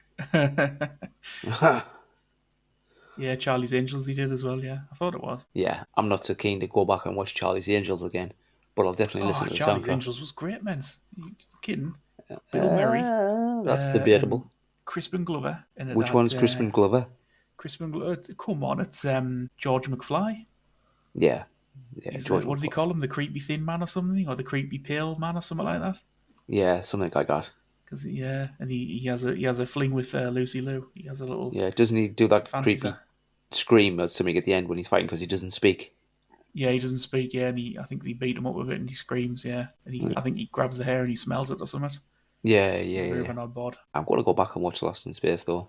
It might be really painful to watch, but I'm going to I give it a think go. it'll have aged. Yeah, I know some of the effects were very like early computery stuff. That little yellow fucking monkey thing that they find. Oh, yes, yeah. The little alien. I Yeah. bet that's aged. Well, we'll soon find out. Queue it up, add it to the list. Okay, next bit of news is, I mean, this will surprise absolutely nobody, but Dave Bautista has said he's done with the character Drax, unless James Gunn asks him to come back and do it again. Oh, all right. Well, he's lost tons of weight now, hasn't he? Yeah, loads. He's got really thin. Yeah, he's got. He's looking to extend his lifespan. Yeah. But I was watching an interview with him, and he said, obviously, it looks quite shocking when people see him. But he's still, in comparison to like a normal guy, he's still a big Oh, he's still unit massive. of a guy. Yeah, he's still got. Yeah. Yeah, he's still a big guy. He's just lost loads of bulk. Yeah, well, And he it's said, just I feel great. I'm moving better. I'm feeling healthier. I mean, he was a pro wrestler and then he was a movie star, like a big guy movie star. You know, I mean, it's you can't sustain that forever because it's not natural. I mean, it doesn't matter what No. anyone says, it's not natural. Yeah, and it's you can't keep it up forever. I mean, you see it all the time. You know, like bodybuilders and all these, you know, like wrestlers, sportsmen and stuff. They all die relatively young, so you can't blame them. No, Because good on him. puts Good a lot on of him. pressure on the body. And he looks good. He looks trim. He looks in shape. He looks healthy. I think he's great. Like I'd like to see him in more stuff. I think he's really good. He was good in I that. do. What's it called? The cabin knock on the cabin door or something. No. I think it's a Shyamalan one where it's based on a book. And All right. Okay. I don't know if you know the story. It's a couple and their daughter go to a cabin like on a little holiday in the woods, and a bunch of people turn up there and they say that that the family has to choose to kill one of like one of the family members. Like the three people, they have to make a choice to kill one of them to save Oh, the world, Christ. because God's punishment, like he's stuff's happening, and they don't believe him at first. They think they're crazy people, but I think they put the telly on, and there's like tidal waves and stuff, and like sort of, it's looking like it's real. It's Fucking hell. Yeah, it's pretty tense. And Batista's one of the guys, like one of the people who turns up at the house, and he's really good at it. Yeah, he's great. Yeah, I'll give him a go. I enjoy him in everything he's been in, really. Obviously, he's great as Drax. I enjoyed him in Blade Runner. I think he was the best bit in Blade Runner. That Yeah, that he was great in section Blade Runner. was that beginning section was the best bit of it, of the whole film. I thought it I went think he downhill did after great that. in June. He was good in June. Yeah, God, yeah, he was Raban. Yeah, so I'd happily see him in more. Certainly like to see him in more A-list roles. I think he'll probably turn up and loaded James Gunn stuff, won't he? Yeah. He seems like the kind of guy who keeps his cast. Keeps his Yeah, cast I'm trying to tight. think. I was just thinking, just as you said that, it kind of triggered a thought process to who he would now, particularly since he's lost a little bit of weight, but still quite in shape. And he's not a young guy, is he? He's in his 50s, isn't he? I'm right in saying I that. think he's yeah. Yeah. Who could he play in the DC world? I'm not really that hot on. I'm not really that up to speed on DC guys. That's more your cup I of think tea. he'd be good as a bad guy. Oh yeah, definitely a bad guy. Yeah, Or maybe Freeze. He might do a good Mr. Freeze. yeah. You're not wrong there. I think that's actually be a pretty good shout, Yeah. because he does that. Yeah, he does that sort of quiet. Yeah. He's Quite yeah, imposing, isn't he? yeah, a bit sort of restrained and a bit sad. Like in that cabin in the woods one, he's quite sort of, he's very sorry about it all. Hmm. Because he's been called to do this job by God, and so he's like very apologetic about having to make the family do it, and yeah, Yeah. he plays it really well. Yeah, it's a good Yeah. shout, that Yeah, man. that sounds right up Freeze's street. Like, There we Freeze go. is a villain out of necessity. Or to him, out of necessity, anyway. To try and save Nora. It is Nora, his wife, isn't it? Aye, I think so. that's it. Job sorted. Yeah. Get his Yeah. people on the phone. Said it here first. Tell Tell James him he's got Gunn. the job. Yeah. I don't want much commission. Just give me like 5%. Yeah. Okay, so next is news that you are not going to give a single fuck Oh, here about. we fucking go. Next is they have in the new Dragon Ball show. Remember Dimer I was telling you about? Where they get turned into kids? Oh, They've right. now made it canon and transformed Goku into a Super Saiyan 4. They've what? I don't understand any of that. So, Dragon Ball Z, obviously, Aye, Dragon Ball Z. And then it went to Dragon Ball GT right. in the 90s. And then Dragon Ball GT, he turned into a Super Saiyan 4, where he grew his tail back, his hair went black, he grew red fur, and everybody thought, well, a lot of people thought it was great, a lot of people thought it was crap because it changed the Super Saiyan form too much. But it was never considered canon because it was GT. And Akira Toriyama, I don't think, had much input in it.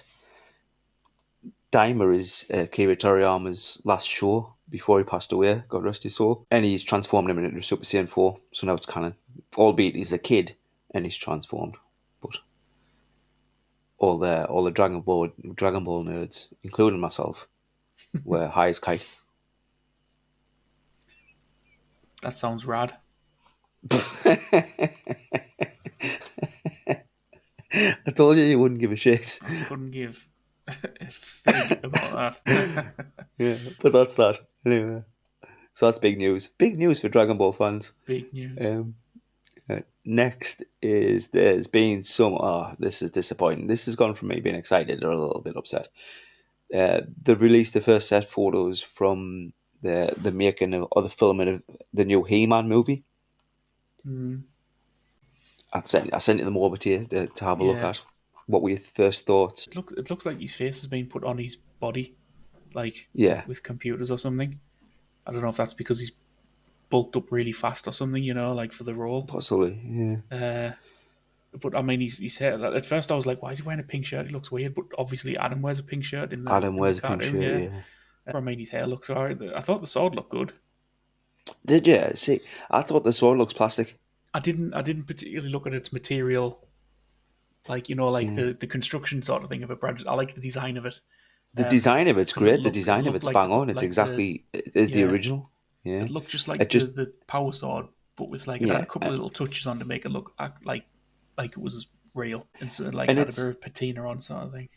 yeah. Obviously, it's a prop and it's like a set photo, so it could just be plastic that they're using as a prop. Yeah, for swinging about. Yeah, for like Yeah, movement. Yeah, exactly. But it just looked really plasticky. My yeah, my biggest takeaway from it, from looking at it, was that it looks like it's set in the real world, so to speak. Like the police are yeah, arresting him. yeah. That's yeah. I thought that as well. I didn't think they were going to do a full on Eternia thing. It'll cost too much. They have to build sets. Well, they don't build sets now. They do it just in green screen, don't they? But Yeah, I think that's too much hard work for people these days. I think it's just everything's just set on Earth. You know, it's the yeah, Doctor Who thing. You know, we've got all the time and space, but let's go to London. yeah. I would have liked to have seen it being set in Eternia. Oh yeah, absolutely, yeah.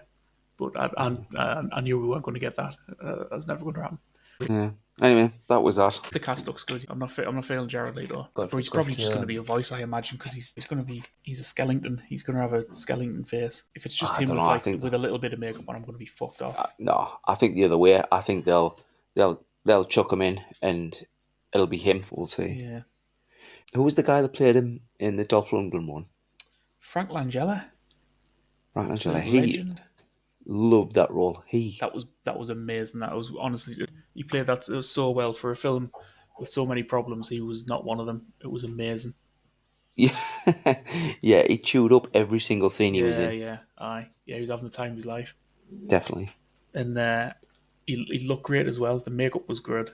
He looked like a Mm. skeleton, like a living skeleton, Yeah. and the wardrobe was amazing as well. Like everything, he looked like like a wizard, but like a techno wizard.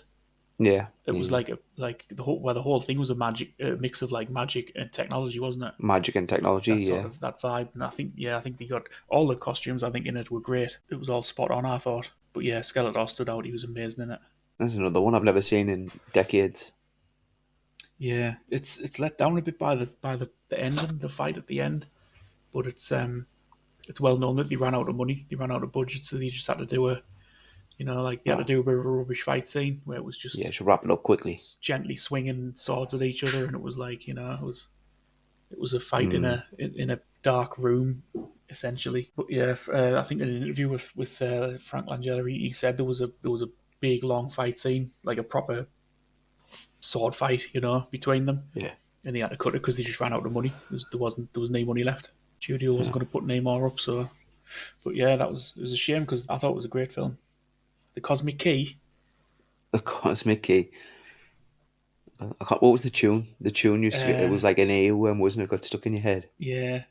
Da, da, da, da, da, da, I da, don't da, think that was da. it. Yeah. It was like Gizmo's theme, wasn't it? That used to get stuck in my head. I used to walk around Yeah, all day. I can hear Gizmo's theme in my head. Yeah. Yeah, I can't picture it now. But if I heard it, like that'd be it. I'd be whistling it all Yeah, week. I've got it in my head, but I'm not humming it for you. You take the Was it? Dun, dun, dun, dun? Oh no, that was the fucking Green Power Ranger. piss. Was that was his little magic Yeah, dagger his flute, fucking wasn't it? flute. Yeah. Dun, dun, dun, dun, dun, dun. Yeah, that was Green. That was Green Ranger. Yeah. Fucking hell. Well, that was another one anyway. That's another earworm. Hey. Fuck, it's gonna put my head in that. Never mind. I'll listen out for it later. Moving on. A couple of trailers came out that caught my eye this week. The Accountant 2, its first trailer dropped with Ben Affleck and oh my god, what's his name? The Punisher, Frank Castle. John Oh my. Bernthal. Yes, yeah. I enjoyed the first one. I can't really remember that much about it, but I remember it being quite good, quite entertaining. And the trailer for this one looks good. I think it looks very different to the first one. I've not seen the first one for a while, so I'll Yeah, need to I feel rewatch like it the again. first one was a little quieter. It Yeah, had the a little first bit one more was more build. of a from what I remember, it was more like of a character study of him rather than the action and the world that he was in. It was more Yeah, about the man himself, whereas this seems more action packed and a bit more yeah, yeah. It seems very action about the packed, world doesn't he it? live in. Yeah, looks good. I think that it looks really good. The new one. I don't know if does Ben Affleck look strange to you in it? Have they put some makeup on him to make him look older or something? I don't know if they'll put makeup on him, but I definitely think like I don't know if it's just the way he's acting and just trying to be very restrained and kind of Yeah, emoting and kind of putting yeah. He just emotions looked a bit across. old at times. I'm not old, but I don't know. He didn't look like Ben Affleck. But then I've not seen him in much Mm. lately, so none of us are getting any younger. Mm. Yeah, but that was the first trailer I'd seen that I like the look of. I like the action in it. I like the banter and the to and fro between. Um, how do you pronounce his name? Is it John Berthnall? I think is it Bernthal or Berenthal or something? Barenthal. Anyway, the dynamic between those two looks really strong. So yeah, that's on my radar. I'll be keeping an eye out for that coming out. Yeah, Uh, it'll not be a cinema job, but I think I'll watch it yeah, because the first one was enjoyable, and I like that character of because he's like is he autistic or something or yes, yeah, yeah he's got I know yeah. he's because he mentions in the trailer it's because of the way you are or something. But in the Yes, first yeah, one, there's a scene he listens to death metal and hits himself in the legs with bats and stuff. yeah, Yeah, yeah. Like it's conditions his pretty. shins with the thing. Yeah, it's pretty rad. The next trailer is Until Dawn. I've never played the games, and I'm never going to play the games after watching that trailer because that trailer was freaking horrible. He's soft shite. It was, it was rank. I What was was shitting that? myself watching the trailer. Oh, you're a fucking Mary. It was fucking awful. I thought it looked decent. Yeah, just looks like a daft horror film, like a teen horror film romp. Yeah, it just it looked a little bit like, or give me a little bit of feel of 13 Ghosts, but I couldn't Yeah, quite it's figure out what the story is it? Because I was too busy trying to hiding concentrate behind and the make couch. myself watch the fucking screen.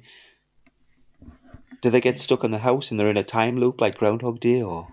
That's pretty much it. Every day it seems to be a new way to die. Yeah, It's yeah. The first one is like a slasher, like a dude in a mask kills them all with a yeah, knife, and then yeah. That one was bearable. Like that doesn't bother me that much. yeah, and then It the was next all the one other was like a crazy witch or shit that I something. didn't like. Yeah, there was a witch, and it looks like there's some like monstery things, like Yeah, some little creepy golem looking fellas. I never played the. I played the first game for maybe an hour, couple hours maybe, and then I tapped out. I think it was on like what is it, PS Plus, and my PS Plus ran out, and I didn't bother getting it again. yeah, It was enjoyable. It's like a movie. It's like playing a movie. There's a lot of like choices. You make a choice, and then that progresses the story in a certain direction. okay, With regards to the characters, you like some characters can die or survive. It's one of them where you sort of it's like a choose your own adventure.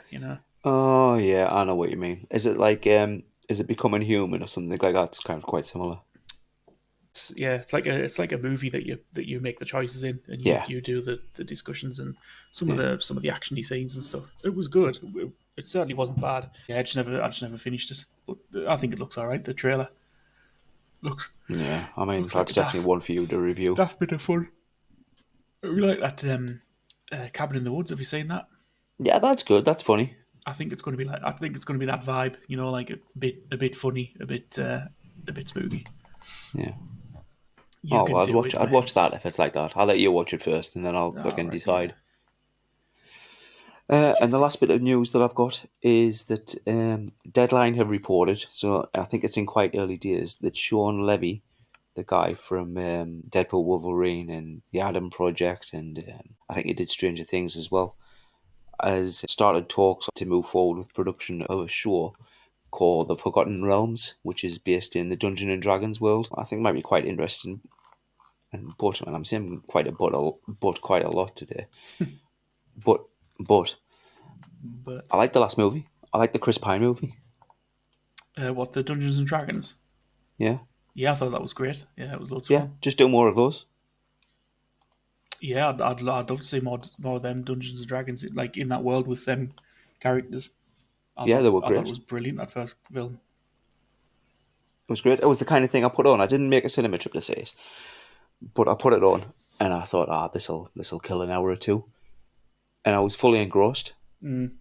absolutely engrossed. It just came out of nowhere a little bit. Yeah, oh, it was brilliant. It was like one of them classic Sunday afternoon movies Yeah, when you were a kid that would come on. Like that kind of Flight of the Navigator, or that yeah. kind of It was vibe. just really, really good fun. Kids and adults can both enjoy it. Kids and grown-ups love it so. Yeah, But anyway, that's the news. That is the news. this is the news. Remember to like and follow and subscribe, These people, jingle please. ments. Again, I wrote it down now. I've wrote it down so I can see. Well, I don't write it Have down you now. have you done the jingle theme tune? No, but the jingle No. theme tune now is the Green Ranger I tune. was just going to say, where is it? Is it the Green Ninja flute?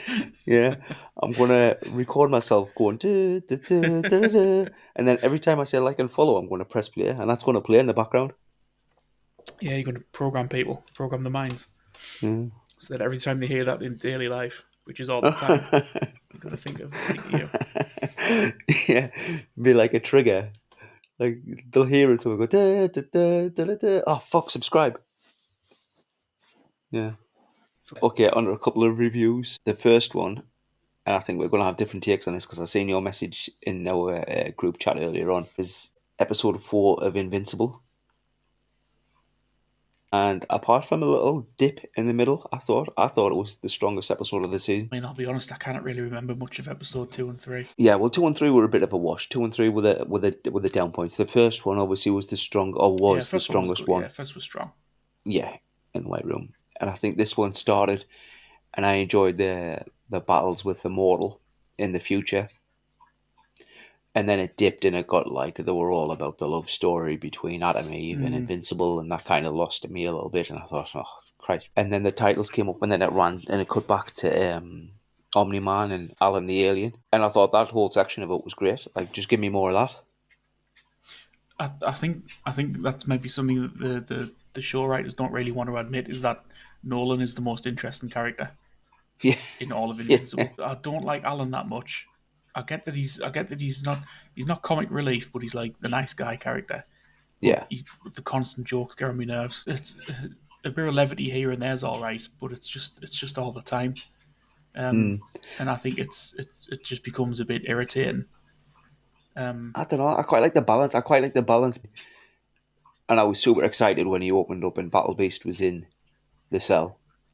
Yeah, that was yeah. I mean, And I hope, like, because obviously at the end of the episode they drifted off in different directions in space. I want more Battle Beast. Put more of him in there. Put more of Battle Beast ripping the Viltrumites to bits. That I yeah, really I liked. just the whole bit with the Immortal going into the future and then coming back. I don't know. I'm guessing it happens in the comics, but it just seemed rushed. Yeah, I'll give you that. It was over quite quick. They just needed to inject something into the middle of an episode to brighten it up a bit. Like to keep people awake, because it was getting deathly boring at that point.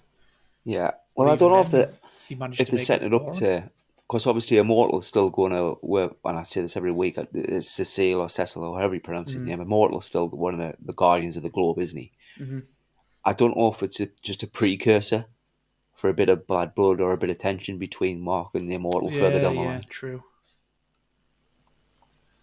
I mean, there's Yeah, already plenty of tension between them anyway. They fucking hate each other.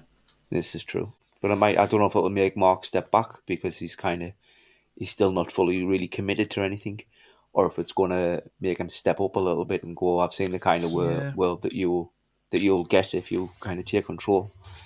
Yeah. That's true. They need more Nolan, Alan stuff, less Mark and Eve. It's the Mark and Eve stuff's like, I mean, just come on. Yeah, yeah, I'm not really bothered about I that. know teenagers. I'm guessing these teenagers. I think they're still teenagers, aren't they? Like 18, 19 or something. I know teenagers are awkward, but God, it's just like it's so slow. Yeah, I think that's for me that's one of the problems with the show. I find is that it's like slow fast, slow fast. The boring stuff takes forever, and the fun stuff is over in a heartbeat. Like the fights are yeah, like that so. action sequence at the end, the bit of the show that I liked the most. Yeah, it wasn't It very was long, it was the end tag, and it was done super quick. And I and thought, keep going, give me more of this. a lot of it was talking, like.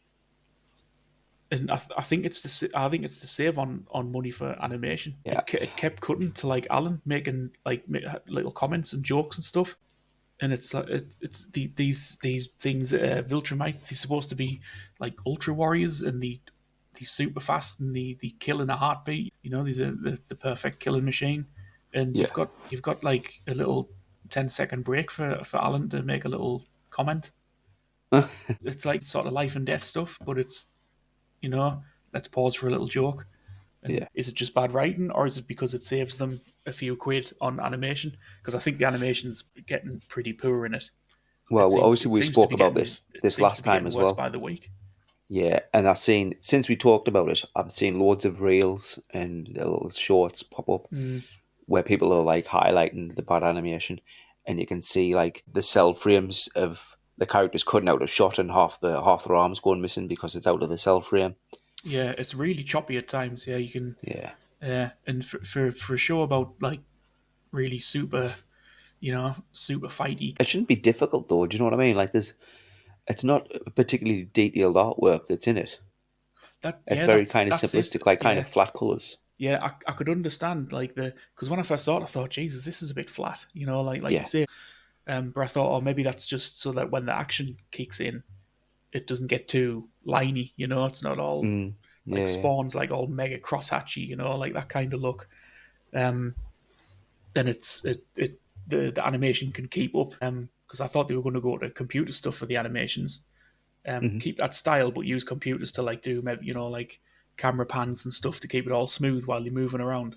Hmm. But it doesn't. It's just it's very flat. It's just all flat and like slow and choppy. You know, if you're gonna have fights that aren't particularly that dynamic, then make the animation better. And if you're going to have crap animation, at least use the money saved to do the action good. Yeah. It just I just you see some really brilliant fan animation these days, Oh, fuck me. and it's There's done some. by like one guy in his bedroom, Yeah. and then you've got like Amazon Productions, which this is because costing friggin' millions. This, and it's just cheap, cheap, cheap. You know. Yeah, some of the fan animations out there at the moment are just fucking I saw I, unbelievable. I saw one the other day where it was, and I meant to send it to you, but it was one of them where it was like on a reel, and then the friggin' thing, he screen locked, and then it reloaded to someone Yeah, and then else. it's gone. Yeah, it's gone Yeah. into the ether forever, and it was two. It was like two guys fighting another guy. I don't know if it was an anime or if it was just a fan thing, but the animation was unbelievable in it. The way they moved, and Yeah. it was like really grand scale, and just fluid, and it looked like really heavy. Like the hits were like high impact, like Yeah. it was so Powerful. good. And then you watch Invincible, and they're supposed to be like friggin' Kryptonians, and they're just having like slap fights, Yeah. and they put a bit of blood in it. And every now and then somebody gets like an eyeball punched out or something like that. Yeah. Yeah. But it just lacks a bit of pizzazz. Yeah, yeah. I'll stick with it for now, but it's getting on my nerves a bit. I'll keep going. Like I say, I enjoyed that episode. I enjoyed the last part of that episode. If they keep going like that, I'll be Yeah, like I happy. said, Nolan's great. Nolan's watchable. Nolan's fantastic to watch. Yeah. I mean, He's just He's a very conflicted character, and it's yeah. yeah, you want to like him, but you can't because he's done terrible things and I stuff. see. Yeah. Yeah, he's a good character. Interesting.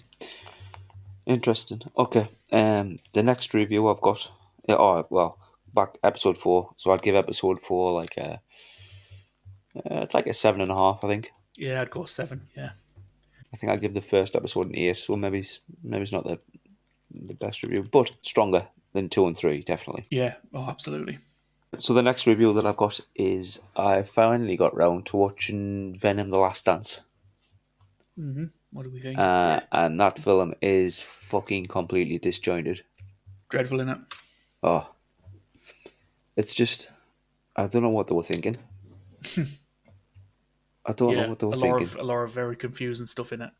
Yeah, like loads of confusing stuff, like loads of little bites and bits of story that I didn't need to progress the movie or to move anything forward. It was just kind of like, we'll show this and we'll tell this part of the story because you might want to see it or you might want to know about it, but it's not really going to develop or move the action any further forward. It's just going to be there. Like the Yeah, whole part with the doctor who got struck by lightning with her brother. I thought, yeah, why yeah. am I seeing this? Why am I spending 15 minutes watching this? Uh-huh. Well, I mean, they obviously setting her up as the next Venom character or symbiote character, because she gets away Yeah. at the end, doesn't she? Oh yeah. So they setting her up for Fear's fucking boredom of whatever we're on to at the moment. Okay. Yeah. Yeah. Did you see? Did you see what I meant? What I mean about like it looks as though Tom Hardy just doesn't give a shit. Yeah. Did you get that as well? Because it just struck Yeah. me. Very much He so. was there just like, right, what are my lines? It was such a Yeah. phoned in. He seemed very checked out for a lot of it. Totally, yeah. It was a completely unbothered performance. Yeah. And I mean, I don't blame him at all. Oh, I mean, it's money in it, yeah. Yeah. But Yeah. And I really like Tom Hardy as an actor as well. I think he's good in pretty much everything I've seen him in. But I mean, that was just poor. It was poor. yeah, There was loads it's of bits that just annoyed me as well when I was watching it. Like you've seen a little bit of a while ago compared to like me, but when they fall into the rapids, and obviously Brock falls in first, and then literally straight after the symbiote jumps in to chase him. But for whatever reason, the liquid in the rapids can't fucking catch him, and they're chasing underwater for about fucking 10 minutes of the symbiote trying to catch him. I can't remember. I honestly can't remember this bit. Oh my god! It was And then so they catch exciting. it. They catch the liquid. They catch the liquid symbiote Uh-huh. in the water with a net. Get the net. Get the big net. With a net. I honestly can't remember that bit. That's how thrilling it Oh was. my, oh my days! I couldn't believe it. I thought, what the fuck is going on here?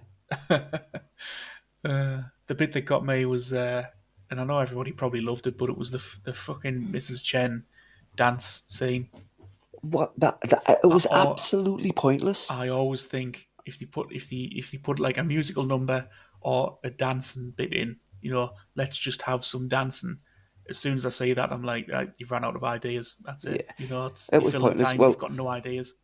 at first I thought about it because I thought the only reason because the alien that was after the Codex could only see it when he was in his full form. Yeah.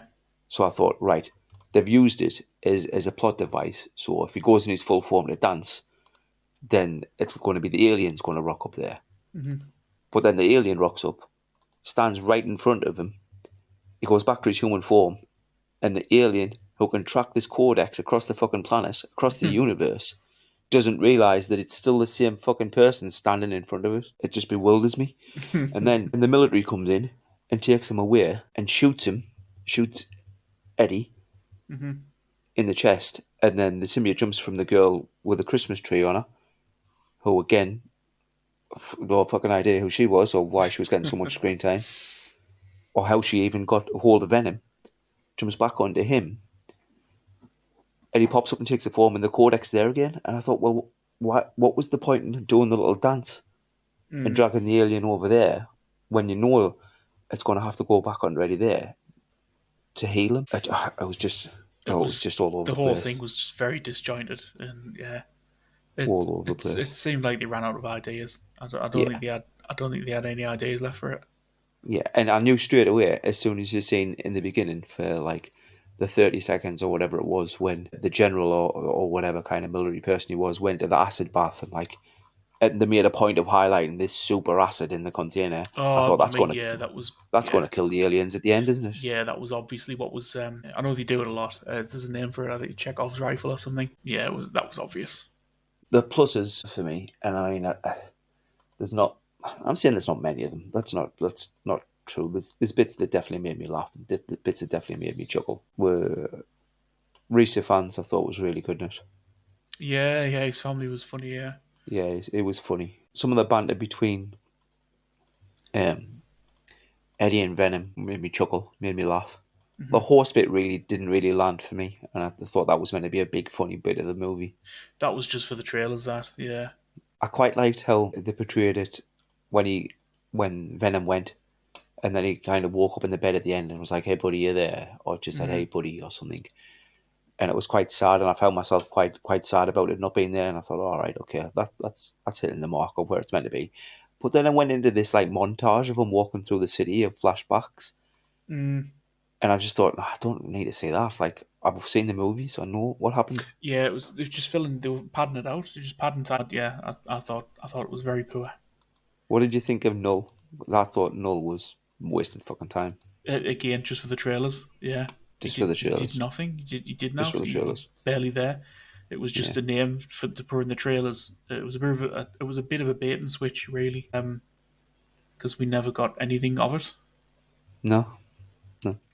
And when you're eventually seeing his face in the end credits scene, when he, like, spoilers, when he looks at the camera, it looks fucking shit. It's just generic spooky man, with like Yeah. sharp teeth and stuff. I know that's what Null looks like. It was nothing. The whole thing was a fart in a frock. It was not. It's the whole film seemed to exist purely just to make like an action-packed, exciting trailer full of stuff, and then you watch the film and none of it materializes. Null's barely in it. The horse thing No. is like a scene. You might as well Yeah, be taking a literally a taxi. scene. Yeah. Yeah. There's like the song and the dancing bit with him and Mrs. Chen. It's not even done in an interesting way. It's not like Venom dreaming, like a dream sequence. It's just happening. Yeah, it's just there. It's there because it's there because a snippet of it looks good in a trailer, and they've got no other ideas about what to do in the film. What's his name? The British guy who's the cop, who the Adam captured. Oh, yeah, fuck. Like he just did nothing. He like, what was the point? Stephen Merchant. Is that his name? No, that's the tall guy. Oh man, fuck me, I'm forgetting his name. I can't remember. I know who you mean, though. I know who you Yeah, mean. what was the point of him in it? He didn't do anything, and he's a great actor, and he just dropped a couple of lines in a cell, and then he got 8 at the end. It was a rock solid 5 for me. Yeah, I was just about to say, No better. I'm a 5. Yeah, Yeah. that's about as strong as it gets. Okay, on to the next bit. One more bit before we do overrated and underrated. So today I ranked the Spider-Man movies in images on TikTok. Go check it out and like and follow at the same time. Da, da, da, da, da, da. But I'm going to run through them with you now and see if you think I'm right, see how far off you think I am, if there's any change. So there's 10.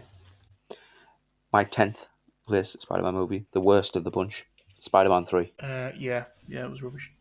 Yeah. My 9 is Amazing Spider-Man 2. Yeah, rubbish. 8 is The Amazing Spider-Man. All right, yeah, the first one. Yeah. The first Andy Garfield one. 7 is Spider-Man Homecoming. Which one was Homecoming?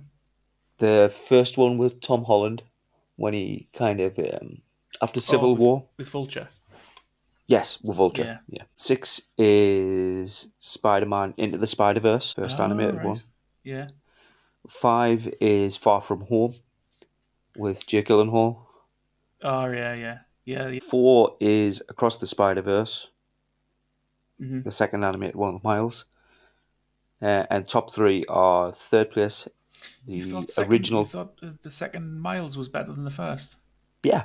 Oh, man, that's insanity. What? No, why? First one was great. Yeah, the first one was great. Like, they're all second one was good. too. I don't know. It just seemed. I don't know. I think it lacked a good villain. The second one. No. The what's his name's future Spider-Man. No, it was I don't think great. he was. It was a bit too.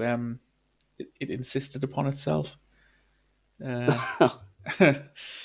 Yeah, I think it got too caught up in its own sort of meta-y kind of its own world and its own rules. I think it lacked a good villain.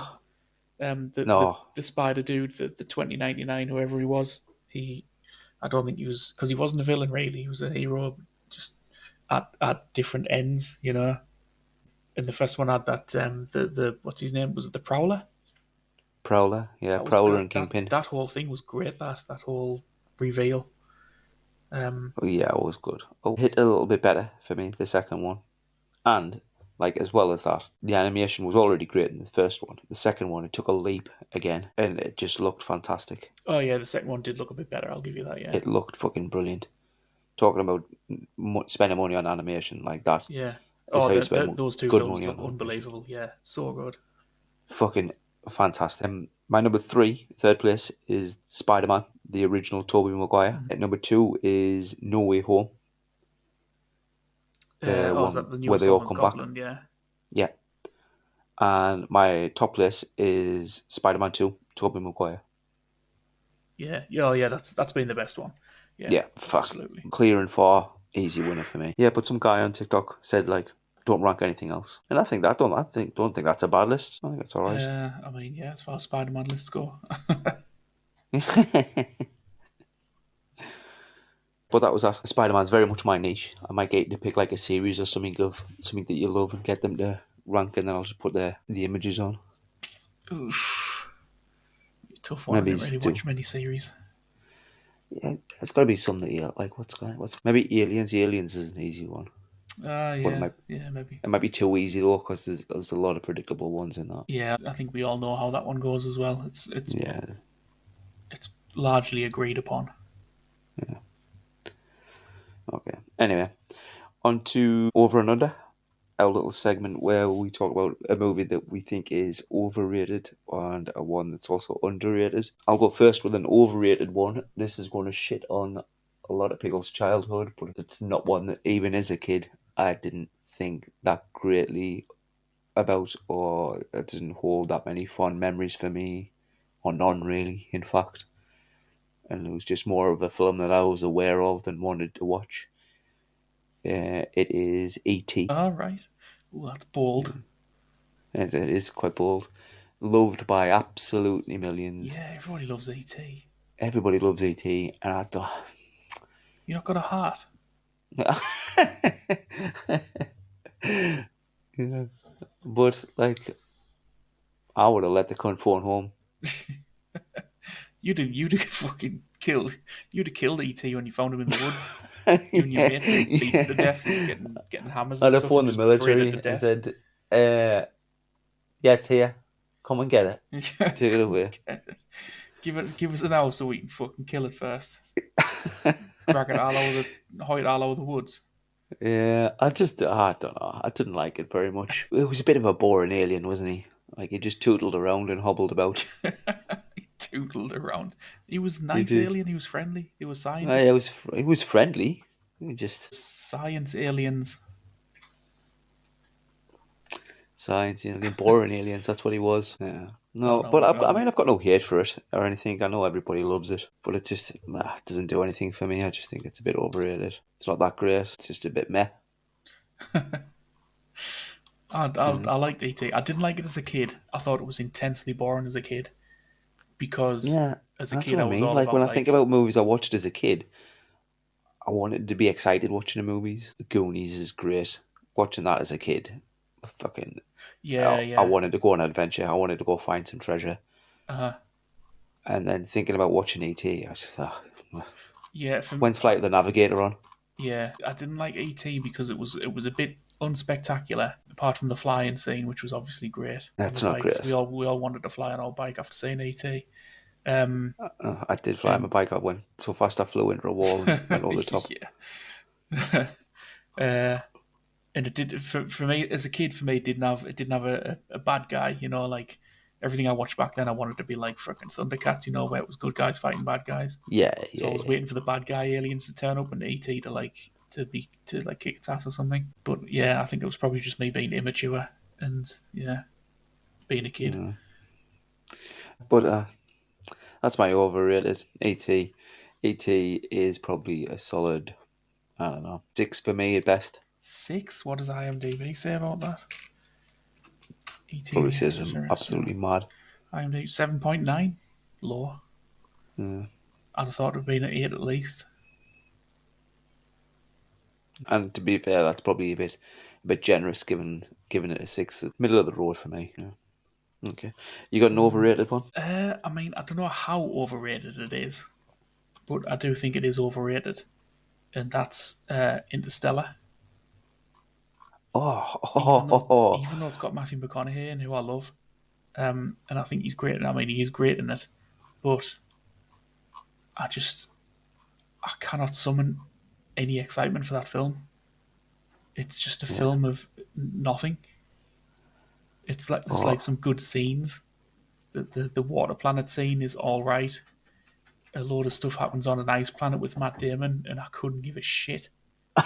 Um, It's just a film of like just stuff happens, and then he flies into a black hole, and it's actually his bedroom or something. It's and I got what was going on, but and there's a few cringy bits. Or is it?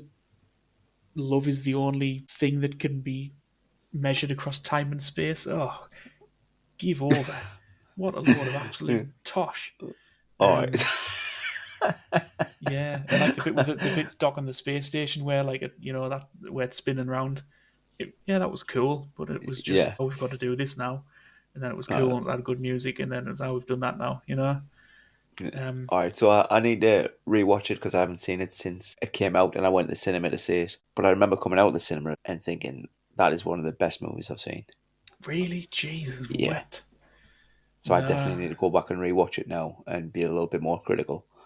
it was I like, can't even remember a lot of the beats in it. I remember the things that I liked. yeah, it was. It had interesting like stuff going on, like concepts and things, with not quite time travel, and I remember at the time everybody was like, because they had the black hole in it, there's a massive black hole that they find. Oh yeah, And and at I the really time, it liked was that like, actually oh, because we've, it was the first time like I'd seen a black hole in a movie, and it was like a sphere. yeah. I just remember them saying, oh, we've consulted 50 billion physicists, and they all agree that the black hole in Interstellar is actually 100% scientifically accurate and all that. It's just like, shut the fuck up, like, it's just all this waffle, like all this marketing bollocks that comes flushing out from all this shit. Yeah, and it just fucks me off. Just thinking about it makes me depressed. And again, it was a film where there's not really any kind of immediate threat. Like I know the threat's back on Earth of things going to pot. The environment's fucked and everything. I've tried to watch it again, and I just think, oh, turn this off. I'm bored. I'm bored shitless. It's Yeah, I not think even that's going to piss a exciting lot of people exploration. off. It's just, yeah, they find a water planet. It's like sort of, oh, I've had a cool idea for like a planet where the gravity's fucked and the planet's flat and there's only like an inch of water on it because there's a big wave traveling around it all the time. And it's, Yeah, yeah, it's an interesting little idea, but it's just, yeah, I don't know. It's like lots of little things just clagged together. There's not a consistent through thread for me in watching Interstellar. It's just a series of scenes. But yeah, I'm and going to go back and give it a everybody watch. everybody loves it and worships it. Yeah, it gets a lot of love. It gets a It's, lot yeah, of people love. go on as though it's like just one of the grandest pieces of work ever conceived, and I think it's the Nolan effect, similar to what was that other turd that he brought out? With the backwards timey people. Tenant. Tenet. Oh, Tenant. fuck me. Never seen it. Jesus wept. Never seen it. Oh, save yourself some time. I watched it in the cinema, and again, everybody sucks its dick, but it bored me shitless. Really? Yeah, and it's not like, oh, you didn't get it. I got it, and it's just not interesting. And it does something at the beginning which completely took me out of the film, and I could never get back into it after that. The main character's introduced, and he Hmm. has a little actiony bit, and then he goes to see a scientist because there's people firing guns that seem to work backwards. You fire the gun and the bullet shoots back into the gun. Right. Oh, how does that work? And he goes to see a scientist, and she's explaining this to him, that like how these things work, and it's the basic concept of it is, in the future somebody has made a time machine, and instead of going back in time, it reverses the flow of time for them. So you go in the machine, and when you come out, time looks like it's going forward to you, but you're actually moving backwards through time. So to other people, you look like you're going in reverse because you're heading towards the past. Are you with me? Yeah. So, so if you take ammo into this time machine and then reverse the flow of the ammo in guns, then that's how it's supposed to work. The ammo in the weapons moves backwards through time. So to us, it looks like it's shooting back into the gun. And he's a bit confused by it all, the main character. And this scientist woman just says, she says something like, "Oh, don't try to understand it. That's just how it works." I was like, no, don't just say that. This is the central concept of your film. Don't You just just don't take the film as it is. yeah, don't just say like, don't think about it too hard because it actually makes fuck all sense. Just Yeah. just just watch the cool fight scenes where people are going backwards and people are shooting guns into bullets and Ugh. it's like again it's like oh that would look cool, wouldn't it, if like fire went in reverse. Yeah, Yeah. like how can I make a film around that idea of things going backwards? It's the pair of them. It's a double feature. It's a double feature. Yeah. Yeah. Double I mean, overrated. watch Tenet, but it's not very interesting. Robert Pattinson's the best part in it. Yeah. He's like a suave secret, not quite secret agent, but yeah, he's up to stuff in it, and he's I think he's watchable in everything in anything. I think he's a great actor. Yeah, he's really swayed me recently over like recent years. Like He's cursed with that Twilight shit, the I poor fella. always wrongly as well. I always just associated him with the Twilight movies. Yeah, everybody does. Yeah, But I mean, it's been like, an I shouldn't albatross. because everything else that I've seen him in has been really, really strong. Yeah, he's Like, great. really well Yeah, acted. yeah, he's great in all. He's done loads. He's really good in everything. Yeah. Yeah, he's good in Tenet. I mean, the main character's good in all. I think it's Denzel Washington's son plays the main character. All right. Okay. Uh, Forgetting his name, his first name. Anyway, yeah, it's Tenet and Interstellar suffer the same problems for me in that it's just a series of interesting scenes. Yeah. And the story isn't that's what's the term? It's not as good as the sum of its parts, I guess. It's just things happening and with no particularly interesting story. Like he goes into a black hole that's been made by future humans for past humans to discover as a way to influence the past. But if they were so powerful that they could create a black hole, surely they could have just done the job themselves. I didn't like Interstellar. I thought it was incredibly overrated. And if Yeah. I'll somebody go else back other and give than it a. Chris Nolan made it, I think a lot of people wouldn't give a shit. Yeah, I'll go back and watch it with fresh eyes. Like I said, it's been a long time since I've watched it. A long, Yeah. long time. I've got a few. I've given myself a little bit of a list in this week's episode of things to go back and watch. When I'm editing this later on, I'm going to have to write them all down or I'll forget them. And into my underrated movie is, I think we briefly touched on this before, a superhero movie, MCU movie, The Incredible Hulk. Yeah, it's a good film. Yeah, gets a bit of hate. Does it I get don't really hit? need it. I just thought it got ignored completely. Yeah, it's just like the rankings and the listings that I've done for Spider-Man movies. Whenever I see an MCU one, it's always near the bottom of the list. Ah. I don't think it needs to be. I think it's very, very good. I think you get a really decent angry Hulk. Yeah, yeah, yeah. Yeah, I I really mean, enjoyed it. Yeah, I thought it was yeah, one of the better films Marvel have shot out. yeah. Tim Roth it is Tim Mm, Roth. It's the Abomination, isn't it? Yeah, yeah, yeah. he was great. He was great in it. Ed Norton was great in it. I remember being really sad when he wasn't coming back for Avengers and it was going to be with Mark Ruffalo. As much as I like Mark Ruffalo now as the Hulk, I think it's great. I don't think there's a lot I need to say about it. Like everybody knows, everybody's seen it. Everybody knows what the Incredible Hulk is. And I just think it gets a little bit of unnecessary hate. No, I it's did not.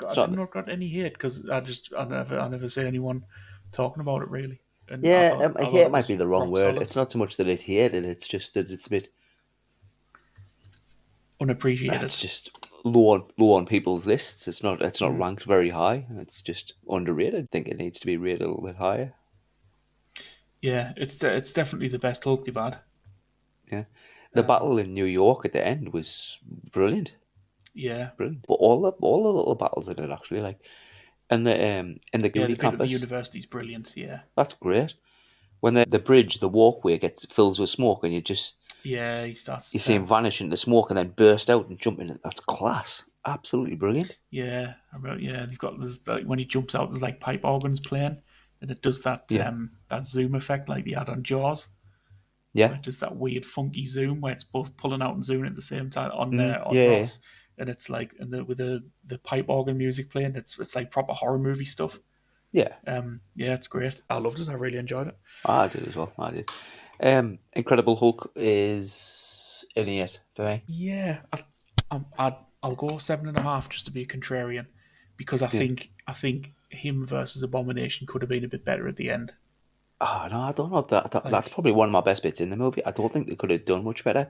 I like how Abomination was starting to get the upper hand. He is a bit stronger. It started to beat him a little bit, and then he does something. He sees Betty in danger or something, and yeah, the helicopter's going to blow up. Yeah. yeah, I'm sure he does like a Hulk smash and pounds the floor, and then does the thunderclap. Yeah, I just think the one on one could have been a bit longer. They had a bit of a dust up in the street, and then they chased each other while he was after the helicopter, and then it's like the fight's pretty much over after that. I Yeah, just think it could have been a bit more of a fist, like a bit more fisticuffs. yeah, But it's still great. yeah, I just think yeah. I don't think we've seen. There's definitely a 10 Hulk out there somewhere. Oh, gotta be, Um, gotta be, and yeah, and I don't think we're gotta ever be. going to get it. As much as I'm not a big Hulk guy, like I still think Hulk would make a better villain than a hero, so to speak. Oh yeah, absolutely. Yeah, Yeah, but like just do something with him. just do something. Yeah, just do Fuck's something with him. sake. Just make a, a good Hulk story. I don't think he can. I don't think that's right. I was going to say I don't think you could make a Hulk story without any other characters, but I think you could. I think you just need to be careful about the way you did it. I think you need something else to drive it, to push it on a bit. Yeah, Hulk's a tough one to balance, right? Because the character is so strong. Yeah. Like you can't just keep throwing friggin' helicopters at him. No. It would be to just watch like an extended 20-minute smash up. Yeah. There's no peril in And I it. mean, and there is plenty of like Hulk versus stories out there. Oh god, yeah, yeah. Yeah, but then you're usually relegating them to second place, or like Yeah. yeah, it's hard to make him the star, I suppose, Yeah. because he's kind of the hero and the villain. He's an anti-hero. Yeah. But that was my under. Have you got an underrated? Yeah, I've got a few, but I'm going to go with one called Goon. Have you seen it? Oh, with With Sean William Scott as the hockey Sean William player. Scott. Yeah, good movie. Oh, somebody's seen it. Fucking hell! Good Everybody I movie. talked about this has never seen it. No, I've seen Goon. Yeah, it's a Both of good them. Have you movie. seen the second one as well? No, Second one's fantastic and all. Sean William Scott again. Yeah, same guys. Yeah, it's Liv And Schreiber as well, isn't it? yeah, he's Ray. I think he's called Ross Ray or something, or I can't remember. Yeah, second one's great. He comes up against a new hockey player, Goon, who's a complete psychopath. I think he's the guy who plays the evil Captain America in that bloody daft Marvel show. You'll know which one it is. Falcon and Winter Soldier. Yeah, I've seen clips of it. Yeah, and he's like a bad Captain America. He chops someone's head off or something. Yeah. Yeah, I think he plays like a hockey player who's just he's a complete psychopath. That one with the bad Captain America. Yeah, he uses his knees like a bad Captain America. He's like a replacement. And he's evil or something. Yeah. Yeah, he comes up against him, and he has to go and find Liev Schreiber to like teach him how to be a better fighter, to take this guy out, because he's like a lunatic. He's completely fucked. All right, yeah. But it's pretty much more of the same, but with a bit more buddy stuff with him and Liev Schreiber. Yeah, that sounds good. I've never seen the second one. I'll have to hunt it down. It's called Goon 2. I think it's like Rise of the Enforcer or something like that. It's got like a daft like a subtitle. But yeah, it's more of the same of the first film. It's brilliant. It's really good. But anyway, yeah. But we could do and again another double bill. We do both of them, both the Goon films. I think the absolutely brilliant. And if it wasn't hockey, more people would have seen them. But I think hockey's this niche sport that doesn't really get much attention outside of Mighty Ducks. This is true. But yeah, great films, so funny, and like they've got a lot of heart, some good fights, tons of jokes. Yeah, great films. Yeah, I went through a bit of a phase of watching a load of Sean William Scott's movies. That's how I ended up finding it back in the day when I first seen it. Have you seen the one where he's the murderer? No. Oh, what's it called? I'll Google it. Never seen him play anything other than some like comedy roles, or is it House Bloodline? That's what it's called. He plays a serial killer. Sean William It's- Scott. Yeah, it's fucking brilliant. It's really good. Yeah, can't really say much about the storyline, but he plays a serial killer, and he's the main character of the film. He's not like the villain. He is, but the film follows him on All his right, okay. serial killing. It's really good. Yeah, it's a great film. 2018 it came out apparently. Can't remember who else is in it. But Fuck me, I'm giving myself a right old list of films to watch from this week's episode. Yeah.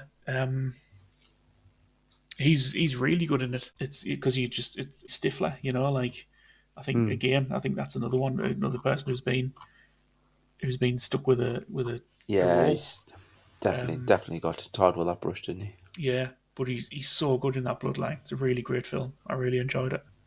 No, it's not got very good scores. 6 out of 10 IMDb. 6. That's good on IMDb though, because it's not really got many celebrities in apart from him. Yeah. And IMDb is just like celebrity worship. I'll give it a look. 50% on Rotten Tomatoes, but one of them fucking idiots now.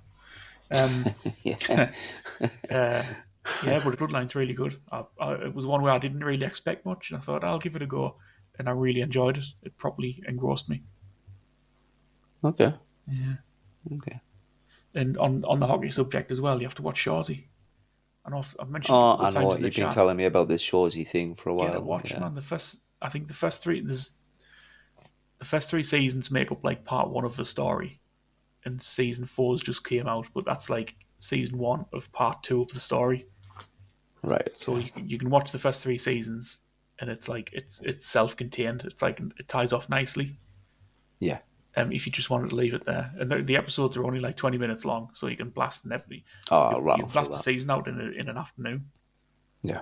And it's brilliant. So many lines, like every line's just a crack. Definitely watch Shawsy if you're into. Okay. If you enjoyed The Goon, you'll love Shawsy. Okay. And I think that's us. Episode 5 done. Some highlights. Plenty to go at. Plenty to go and watch. Still need a jingle, but the Green Power Ranger will do. Until I remember Gizmo's tune. Please remember to like, follow, all that good stuff. Thanks for listening, and we'll be back next week. Bye. Hey everybody, thanks for listening. Remember to like, follow, and subscribe.